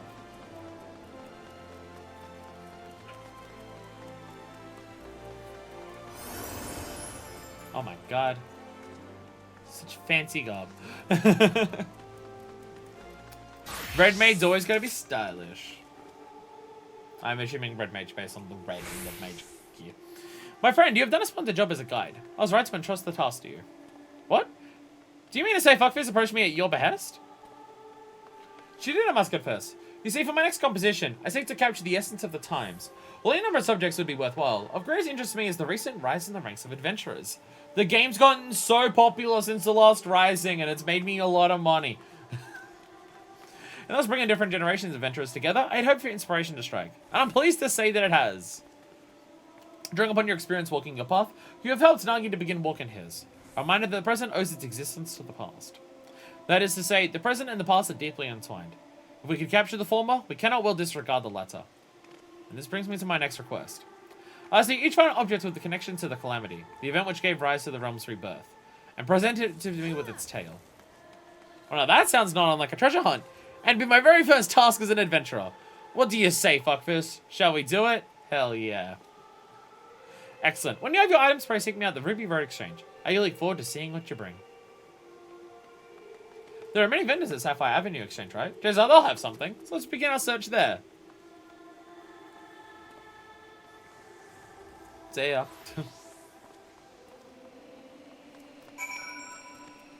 Do you lot sell anything? Like, cool.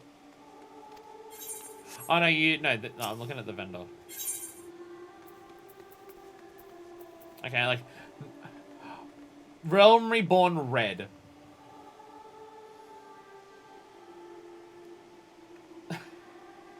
You can buy wine. You can buy some red wine. The Rising vendor is Minfilia's 1.0 character model. Wait, what? Wait, what? I mean, Moonfire Fair. It's not even Moonfire Fair. I guess I should buy some of these to do explosions. 1.0 Minfilia? Well, shit, I can see the resemblance. I can see the resemblance. Funny. Just randomly that. That's cool. That's cool. Just randomly it's 1.0 Minfilia.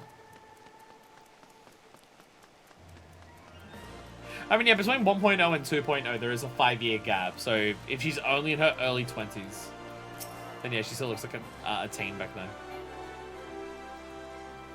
I think she's like a different race or back then or something. Not here. Seems like she's still here. I believe she's secure then and she's secure now. Unless the difference is like Highlander and Midlander. Look, I'll be honest, you guys look the same to me. I don't know the difference between Highlanders and Midlanders. I'm sorry. I don't.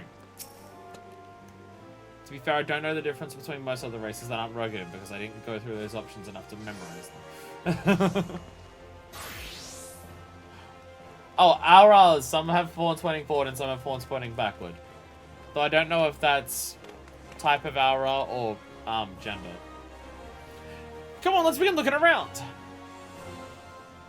Naji is now accompanying you. Keep in mind your side in order, proceed with quest objectives. She's supposed to be a Midlander, and she was actually a highly modified Highlander or the reverse or something. You can leave Nagia Jakia behind by entering a different area, or by speaking with them and selecting the option to part ways. Minfilia and Ida are both Alamiga by nationality, but there are no female Highlanders in 1.0, so they both use Midlander models. Oh. Oh. You wish to have Nagi Jaki accompany you again, just return to speak with him at the original location. While you accompany, you may encounter conversation points along the way which offer additional topics of discussion. Enter the glowing area and speak with your quest companions to initiate these bonus conversations. Enjoy exploring and surroundings together. Day night. It's day night. Day night. Welcome, welcome. What is it that you're after? Objects with a connection to Calamity, you say? Well, just the thing. An amethyst ring from Ishgard, steeped in sentimental value. Why'd the lighting just change? Oh, we hit 6 p.m. So we had a far feature mechanics. Thing that you'll do loving the MSQ sighting in Endwalker? Wow. Wow. 5 years ago on the eve of the Battle of Kartuno, a young temple knight set out from his homeland, wishing to do his part for Eorzea when his nation would not. Alas, the man never arrived in the floods. On right, he came upon a merchant being attacked by a dragon. Unless his life going to the stranger's aid. This was his ring, an alien passed down through his line. What a tragic tale, but I wonder, how did the ring find its way back? If the night fell, it seems the merchant couldn't have survived unscathed. I remember now. Though the dragon was mortally wounded, he succeeded in striking down the dragon. With his last breath, he entrusted the ring to the merchant. Yeah, that's how it happens. So what do you say? If you're interested, we want to part with it with the relic for a special price. But for today only. This feels a bit dubious. Shall we look around some more? There's bound to be other things out there. At least you're able to tell. No.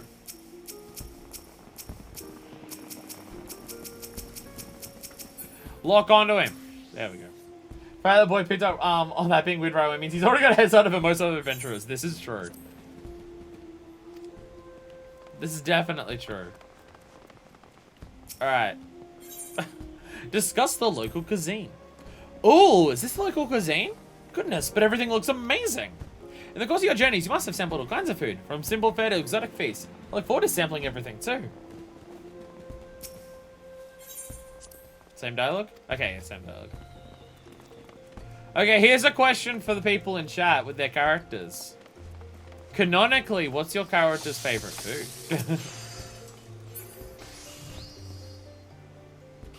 Oh my god. Has that always been here? Have I never noticed this before? Has this always been here? Spice wine, roasted potatoes of Uldar. That's a good option. That is a good option. Is this always here? Or is this for the Rising? Because, oh my god. That's for the event? Okay, because I was about to say, oh my god. It's the Thaumaturge's Guild. And Pippin. And Papa Sean. And Nanamo. All the important Lalas. The works of Jabentia, the brightest star in the new world of glass art. His art and craftsmanship will astound and inspire you. Greetings and welcome to my exhibit. Feel free to browse at your leisure. Don't hesitate, let me know if you have any questions. Stained glass portrait, and the two dudes in front of her like from the Rising like 2 years ago. So many connections for all previous events. What about objects that bear a connection to the Calamity? Do you have anything that fits the description? As a matter of fact, I do! Yonder Pain, entitled The Sultana's Seven, depicts an inspiring event from the Calamity. It was the final days before the fall of Dalamud. In its inexorable approach foretelling our impending doom. Panic spread like wildfire, while many in their desperation turned onto the Sultanate. Looting and rioting broke out across Uldar. To quell the majesty, her royal to quell the masses, her royal majesty Nanamo ul Nammo took to the streets with a guard consisting of only 7 subjects, for they alone had the courage to stand with their sultana. There she addressed the rabble. Heed me, my beloved citizens. The realm lies upon the brink of the 7th Umbral era. Yet so long as we live, we must not forget our compassion. Now is not the time to take from your neighbor, but to proffer him in hand of succor. Brought to their senses by her words, these people laid down their arms and set about healing the wounds they themselves had inflicted on Uldar. And those who returned from the battlefield found their home much as they had left it, a gleaming jewel in the desert. Her Majesty sounds like a great ruler. Araban wasn't brave enough, I guess. He was on the flats of Kartuno. That's mean. Well, Dara's fortunate to have her watching over us. Thanks for sharing the tale. It's indeed inspiring. You've done an incredible job capturing it in glass. So far, so good. Let's look around just a little more. Yeah, I was gonna say, Ravan was slightly preoccupied. He was ever so slightly preoccupied. Oh, if you're wondering about Fuckfist and like her canonical favorite foods, as you can always see, she drinks orange juice all the time. She heard pirates get scurvy, so she drinks a lot of orange juice to ensure that she doesn't get scurvy. And her favorite food, she loves trying all the different foods of the realm and going around to a bunch of different places. Again, she likes trying things for the novelty of exploration. That's why canonically she does take up every job quest that we see. But her favorite food is just like gamey campfire meat. It's like the one thing that's a taste of home for her. Just like gamey meat roasted over a campfire, just grilled. Serena's a steak. She's not particularly picky about the origin of the meat.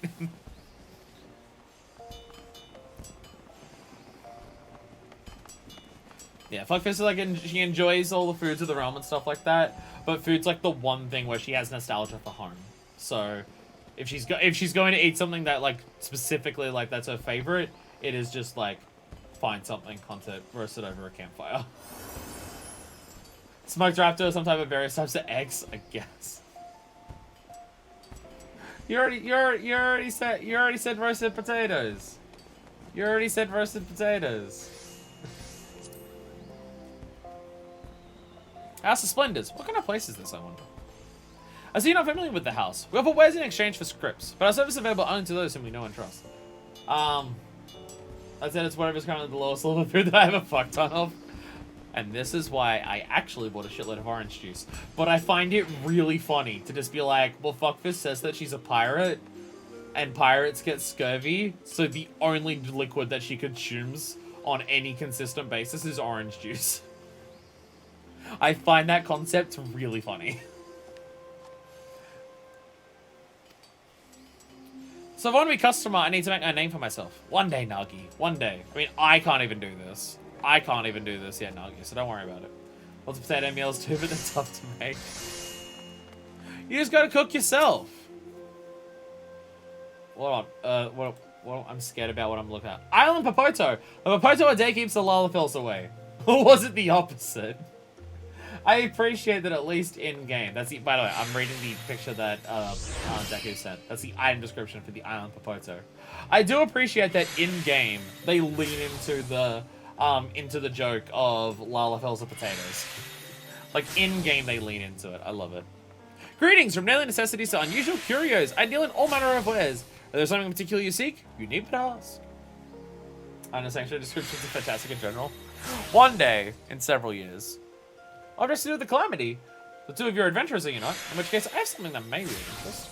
It's a journal I acquired from an adventurer who retired injured. The man recorded his experiences during the Calamity in detail. I dare say it is of value for students of history. Oh, an adventurer's first-hand account. I'd love to pore over it. Do you give a journal of your adventures as well, Fuckfist? If so, I'd love to read it one day too. With your permission, of course. Just ignore the Dark Knight parts and you'll be fine. Oh, for another historical piece, I also have a scrapbook of the articles of The Raven, Gridania's leading tabloid. They only cover events outside the Calamity, however. Oh god, there's another description. Oh god. Ugh. So I'm just gonna readjust my seating. Readjust my seating ever so slightly. Island Pumpkin. Son of a pump, perhaps. Son of a pump. My god. My god. So silly, I love it.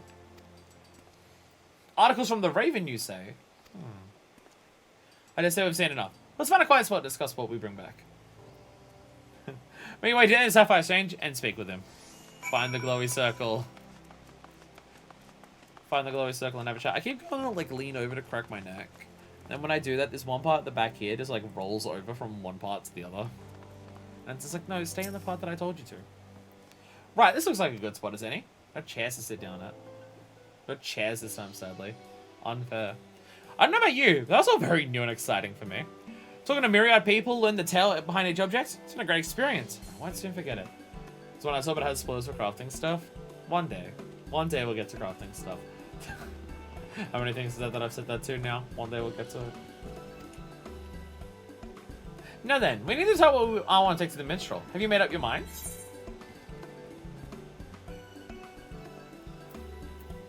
I mean, I'd say the Adventurer's Journal. The Knight's Ring is bullshit. The Sultana's 7 is probably expensive. And it's not from the Calamity. It's something made afterwards depicting a thing of it. Going for the journal.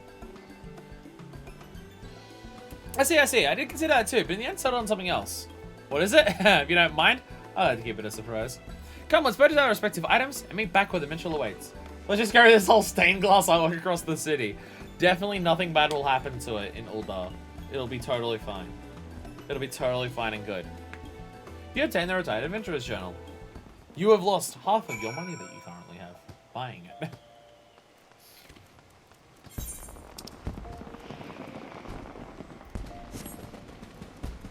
Wait, where are we going? Where are we going? Oh no, it is over there. Okay.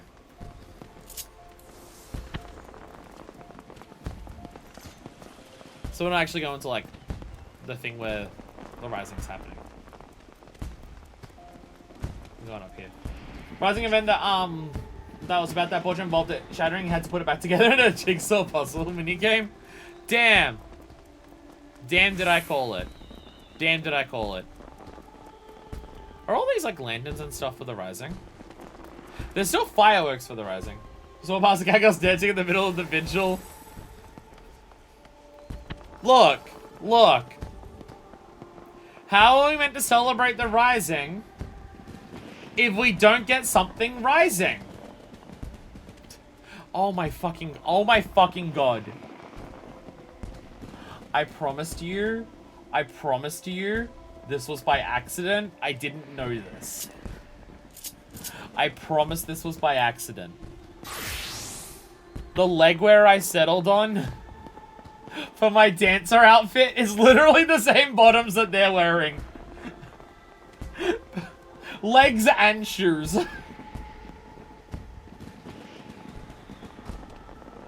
That was not intentional. I did not see the dancing cat girls wear that and decide to put that on. I was just looking for something that would make sense to wear under this for the dancer that was like a secret horny secret behind like the cloak as it flows around. The fact that even the shoes are the same. The fact that even the shoes are the fucking same. God damn it. God damn it. Genuinely swear that was not my intention. I had no idea. Fucking Christ. Find out what I chose soon enough. Welcome back. You found each item I trust?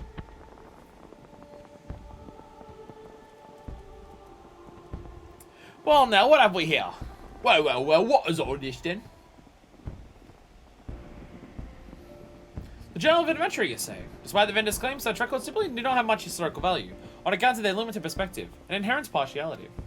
Yet by the same token, they have great value to me, for they offer a glimpse into the writer's heart. There's no richer material for penning verses, and that was kind of my thought process. The actual words of a person matter more than just, like, strict historical details. So I like the painting didn't, like, strike me as anything, because it's like, how is that inspirational, like, for verses? Unless it inspires you about the thing that they do. What'd you get, Nagi? I got a dildo. Why? And what might this be?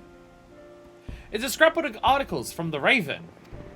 You see, my sister is a reporter for the tabloid. During the calamity, she traveled the realm, interviewing adventurers about their journeys, and I loved nothing more than to hear her tales. They seemed like such a diverse crowd of adventurers. No two people were alike, and yet they were united in the free, unshackled lives they lived. It struck a chord with me, and in time I found myself admiring them. Looking back, it was my sister who instilled in me the desire to see the world, to become an adventurer. That's why I chose this scrapbook. Aw, Nagi. You sentimental fool. I see. The footprints someone leaves on their journey become the starting point for another. Something you weren't allowed to get yourself. That's why he mentioned the Raven.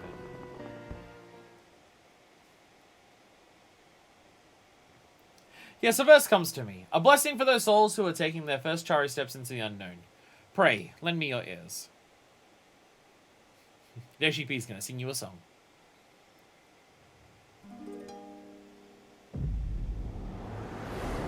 The echo! The echo! The echo! No, to get concert, she just keeps having echoes. So how you play the harp? No, you just strum it once. That's a song. Done. Look, it's the intro of the game.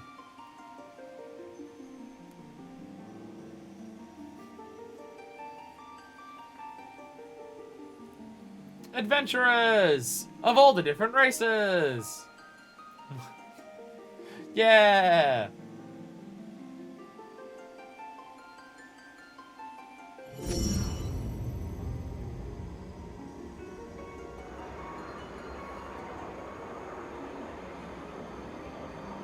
Those powerful gondola wheels.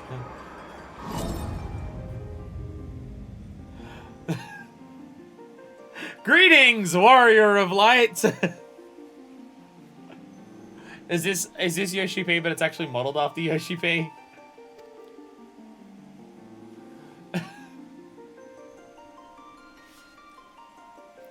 This is a world that exists outside your reality. Could it be a dream? A flight of fancy conjured by your weary mind? Perhaps.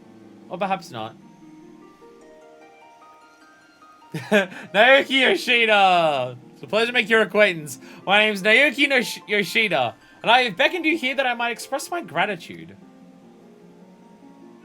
First of all, I wish you to thank you for continuing to grace us with your presence.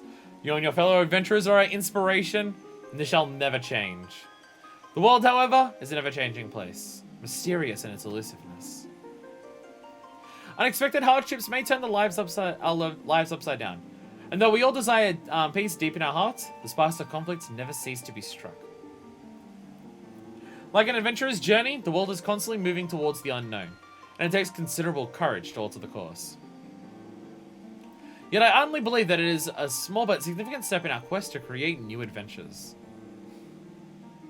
Indeed, another great change is about to visit the world, and it shall open the way to exciting new journeys. And it is our abiding hope that our journey together shall ever continue on, to the distant horizon and beyond. Now, the time has come for this vision to end. Time for you to open your eyes to open from this waking dream.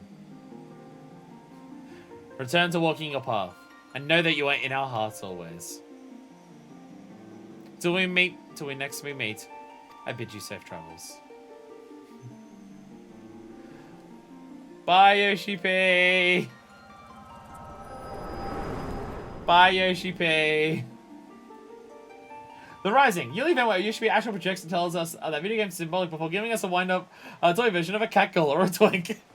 Oh, is this a usual thing? Does he say thank you every year? No, the warrior nerfs. No, I'm a warrior main for Heavensward. Wait until I hit Stormblood, then you can nerf warrior.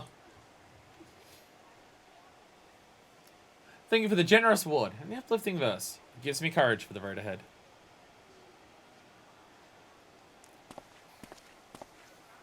Speaking of which, it's time I set out on my own. Though it was brief, I enjoyed our time together. I hope to see you again, somewhere out there. Oh, I may never forget to smile. Tell your sister to hit me up. I look forward to hearing your tales.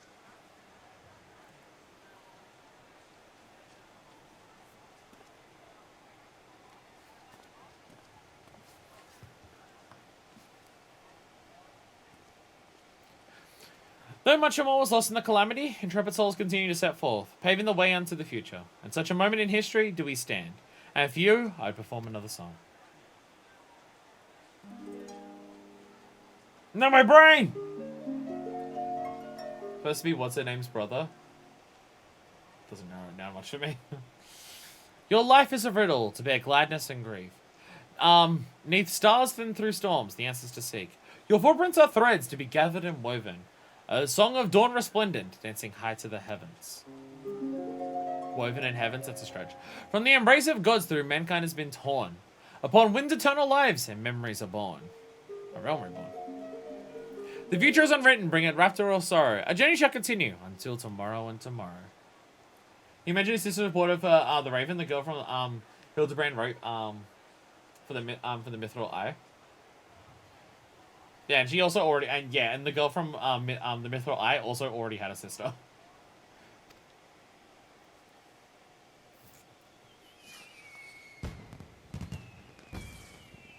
Fireworks.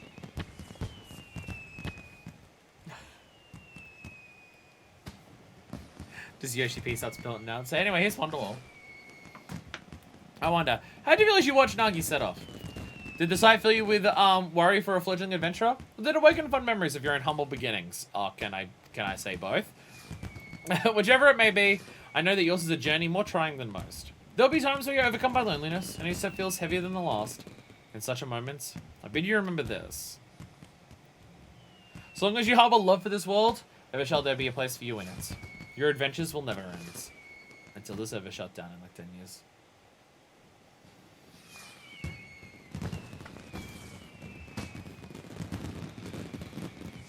Until the server shut down because Square Enix sends themselves bankrupt trying to do NFTs. Hey, it's the logo. The MSQ logo thing. Yay. Yay. Final Fantasy 14 Online. This seasonal event is for Final Fantasy 14 Online. And we get this. Which I probably shouldn't read too heavily on the description of. You have unlocked the Jigsaw puzzle minigame. Oh, so we also... Okay. So, we did... The whole 9 yarms, because it's been 9 years. A Realm Reborn with a free trial.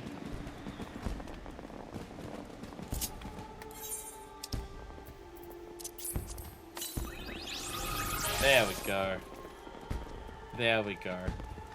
I feel like if it's from an event for the game, it's probably of a character that I haven't met. It's like I've seen on the mug shop that there's a shitload of minions that are of characters, and I'm just like, I should probably not pay attention to that, because they're probably characters that I haven't fucking met yet. So I should steer clear of that stuff.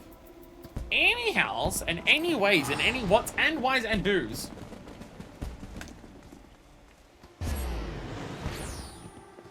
Tribe quest time.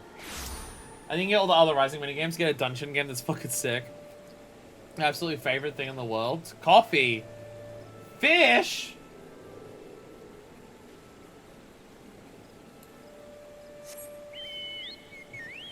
More Hildebrand parlay levels. You mean sliding puzzles, don't you? Yeah. I was about to say, you mean sliding puzzles. I just wanted to avoid it. I just wanted to avoid the concept. Anyway, we've got 2 things left to do today. 2 things that I'm at least going to be doing today. For FF14. We have the tribe things to do, so I can continue doing them off stream and get to them before the next stream. Because, boy howdy, is there a lot of them. What's our lowest crafter? I want to get the experience for our lowest crafter. Alchemist is almost at 35, actually, so I'll do alchemy. I'll do alchemy. Because it's almost there. Tadaramu! Standing here at the helm. Tadaramu wishes to assist you in procuring another part of the Desert Kalan. We actually start getting currency for this place here. Greetings, Fuckfist. With the Cerulean engine now integrated, the Desert Kalan is entering its final stages of construction, finally. Not long now, not long at all. Once this airship is proven skyworthy, the field of aeronautics will never be the same again. There is, however, another favor I would ask of you. Are you familiar with Geralt, the master weaponsmith who resides in Hurstmill? Yes! I have not worked on the relic weapon of his for a while now. I have to do, like, particular dungeons as Paladin. I just haven't done it. Because one of them is Wanderer's Palace, and I do not like the idea of doing Tomberry King with randoms. We'll have need of his legendary smithing talents if we to complete our steering mechanism, the Helm of the Desert Kalan. Only he can properly combine and align the necessary components. Pray take these materials to Geralt, and request that he aid us in our endeavor. So that is a change that happened with 6.2, it seems. It seems they did make the specific change in 6.2 that they're not called Beast Tribe quests, they're called Tribal quests. Which to me just tells me that whatever tribe was introduced in 6.2 don't count as beasts, so the titling doesn't work anymore. Or they realized it was mean. But I don't think it fixed it. I don't know. What do you want now? That Joel's arm Blake come calling again, did he? Well, I ain't got the pages for that mystic rubbish today. Man, it feels like a kettle what's on past trying to pound the dents out of. Phantom Master Geralt, good madame. Sam Mr. Shorty's his night of carousing was long. Now what do you have that needs of mending? A kettle? A cookpot? Nothing of the sort. Well, if you don't mind dealing with an apprentice, I should be happy to hear the details of your request. I'll be happy to hear the details of your request, I say as I walk away. Now then, madame, what manner of task has brought you to our humble forge? We're building this thing. Ah, custom-made helm to fit a new breed of airship. Tricky. I can understand why you'd seek Master Geralt's experience. Though he's first and foremost a forger of weapons, the masterpieces he creates demand a flair for innovation, and an eye for the minutest of details. Should you turn his hand to crafting a vessel's helm, then I can promise you that the end result will be of unparalleled quality. If you witness, however, the master's present demeanor falls somewhere short of amiable. Beyond the threaded deck collection, there is little that will convince him to take up his hammer. Are you, yourself, not an artisan of some skill? Let me suggest that you take a portion of these materials and mix some matches of the finest protective varnish you can manage. The sight of such painstaking workmanship should serve to stir the embers of professional curiosity in Master Geralt's soul. Despite his grumbling, he is not one to back down from a challenge. I mean, that's pretty like that's part of the reason why he did the whole relic thing. Here, I shall return your materials. Consider the tools of our meager workshop to be at your disposal. Alright, tribe quests. I've got so many things to make here. Exiles. Where's our next level up? There we go. So it would seem that we're gonna make this one now. And then past this. God, there's still so many levels. Because I imagine the gap between the ones that look like this and the ones that look like this at level 16 is still increased in difficulty. So like levels. And then there's like these things. God, there's gonna be so many. God, there's gonna be so fucking many to do. Oh dear God. Oh dear God. 31 I go. Just do this thing. Oh dear God. Is this gonna be enough? Oh yeah, it'll be enough. Yeah. It's fine. It's fine. It's all good.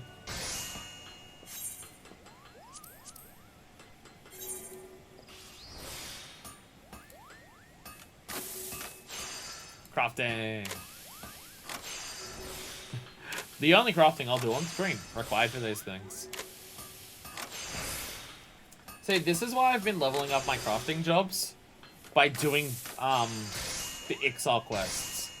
Because I get to craft things and get experience for crafting things and get experience for doing quests for crafting without having to actually do the process of gathering materials. Which for me is the most important part.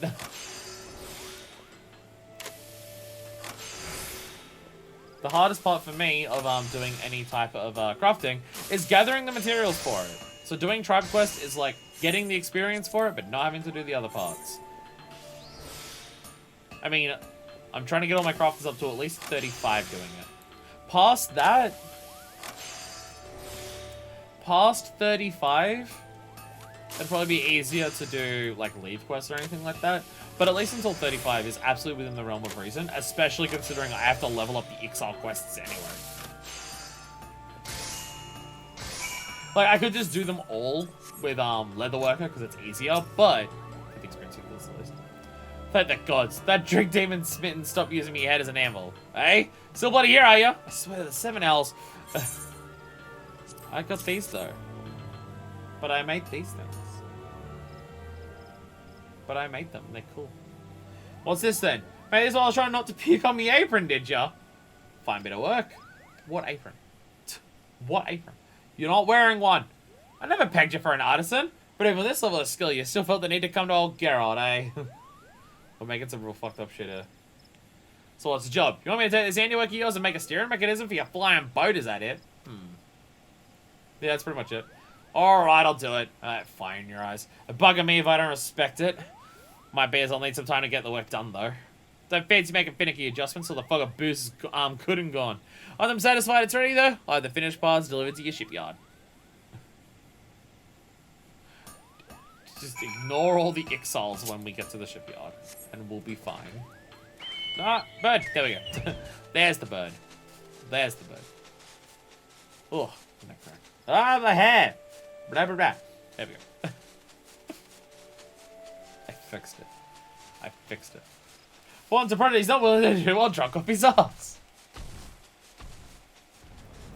I know the whole thing is that he's massively in debt. Like, he's in stupid amounts of debt, and that's why he works constantly to make kettles. But I do have to ask, surely at some point, you've made enough kettles that you'd be making less money for them because the demand for kettles would be going down if all you're doing is making kettles forever. Fuckfist, you're back! Must go to agree to the task? Excellent, excellent. I can't think of no other major barriers preventing us from cleaning the Desolate Colon. Then why have we still got so many levels left for it? Oh. Oh, that's why. An airship? Uh-oh. Charges for kettle repairs too. Infinite business.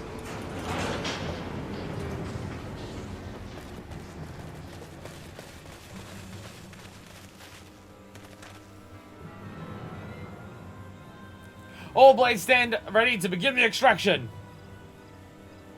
Spare no mercy for these feathered savages. Oh, dear God, no.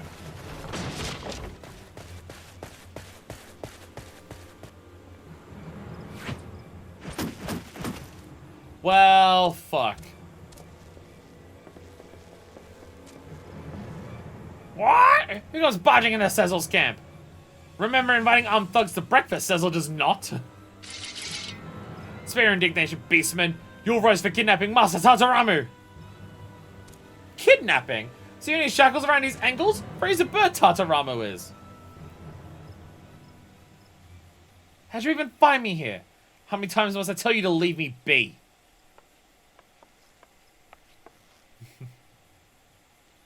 Enough of this petulant nonsense, Tataramu. Father! Father! Chief of Highland Skyways clan you must be!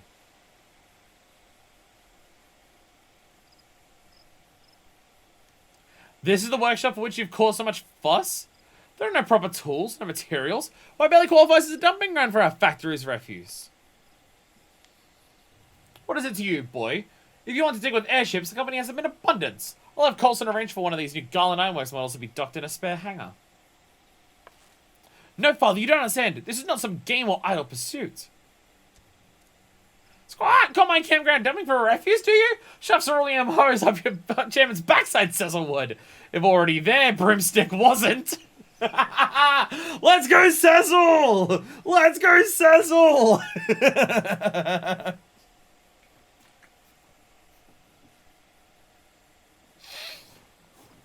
Fuck yeah, Cecil! What foul company you've been keeping? These Burmen have obviously deceived you. Do you honestly believe such brutish creatures capable of building a functional airship? You are the one guilty of deceit. The exile are the reason we were able to take to the skies in the first place. Why do you insist on hiding the truth? Are you so afraid of damaging the company's reputation? Or are you simply too proud to admit that we borrowed the knowledge of beastmen savages? Fear and pride can only weigh us down. Only by casting aside such ballast can we truly reach the heights of which we are capable. Airship metaphors.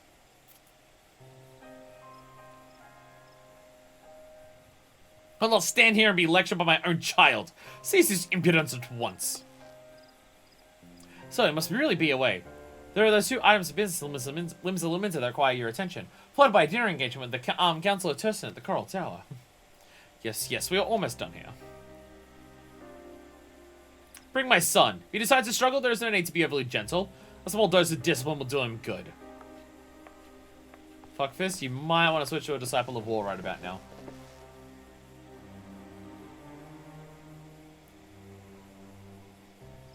Father, you cannot do this! Please listen to me! Literally the Warrior of Light is here. To start decking people. Punch the shit out of them. You may not want to murder them, I get it, but at least punch them.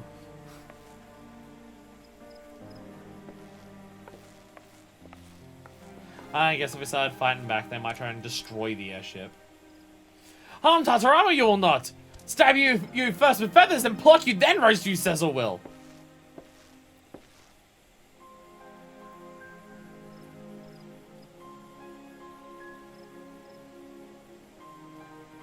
Assholes. Assholes.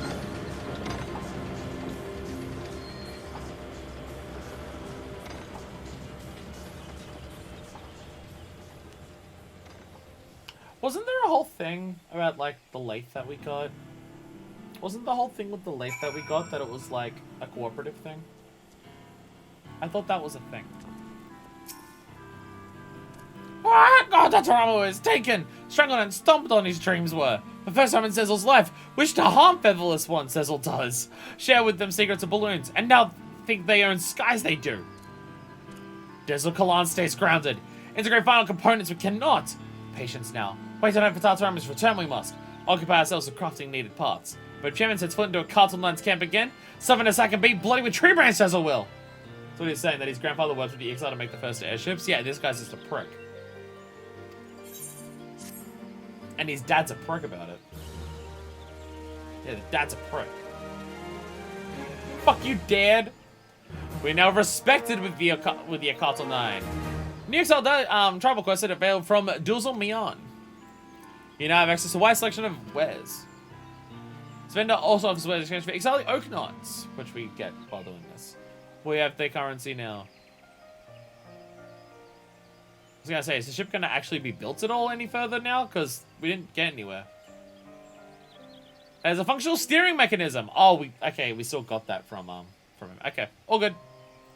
All good. We got the steering mechanism at least. That's there. Yay. Yay! And Alchemist is 35. And Alchemist is 35. Yeah. Fuck yeah. So with that, I believe there's one last thing left for us to do in the game today. As always, got to hand in all of our B-Stripe quests. So we've got to go to the bath. We've got to go to the bath. Anyone else thinking of anything in particular to do before we head back to Splatoon? Jesus Christ, I'm going to be streaming for so fucking long today. It's alright. I'll take a short break between Splatoon and like between this and Splatoon. Well, it's not like stop the stream or anything. Slapbuzz, fuck off. Seems like it's things covered. I mean, we got 3, like, for a day that we're cutting short, and we also had a seasonal event to do, and the B-Stripe quest, I think getting 3 of the job quests done is a pretty good, solid effort. Actually, let me look at this. What ones haven't we actually done for 30 to 50? For 30 to 50 on this list, the only ones left are the 3 healers.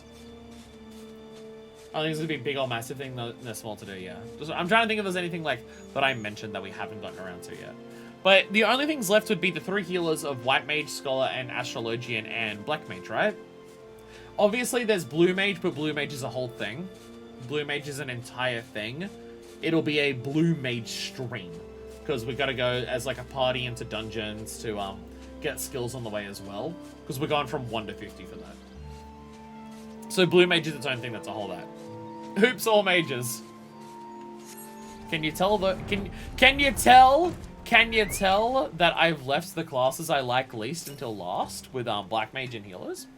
I mean, for fuck's sakes, my Astrologian's not even at 50 yet, because I haven't touched it, as you can tell. My idea is to level it up through Frontline, but I was leveling up Dark Knight through Frontline until now. Oh! Oh! Right! We can't even do the next Valve thing. Right! We actually can't do the next thing for Valve. Because we have to do more MSQ. Oh! Oh! Well, that makes my life easier then. That does make my life easier. I know, right? Probably my favorite tribe quest. No, so I want to do something with the buff. I love the buff. So that's everything then? So that is indeed everything?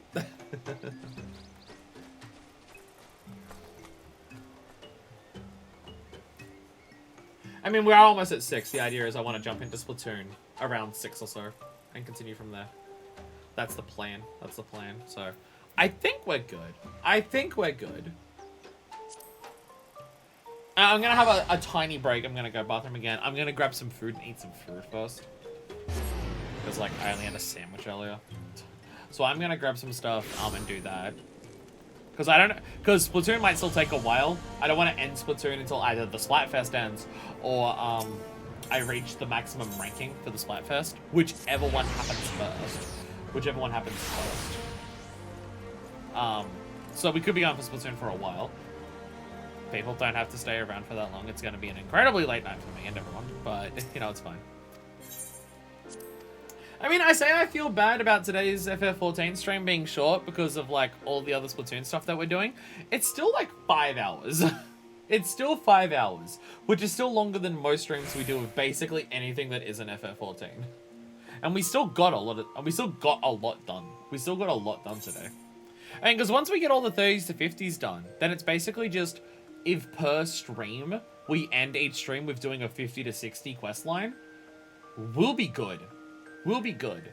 So I think next stream of 14, we try to finish off all of these ones, except for Astrologian, because it's not physically a high enough level. If Astrologian somehow gets to 50 before next week, we'll try and do White Mage, Scholar, Astrologian, and Black Mage all in a single stream. If not, however, then we'll at least do Black Mage, White Mage, and Scholar, and then we're caught up.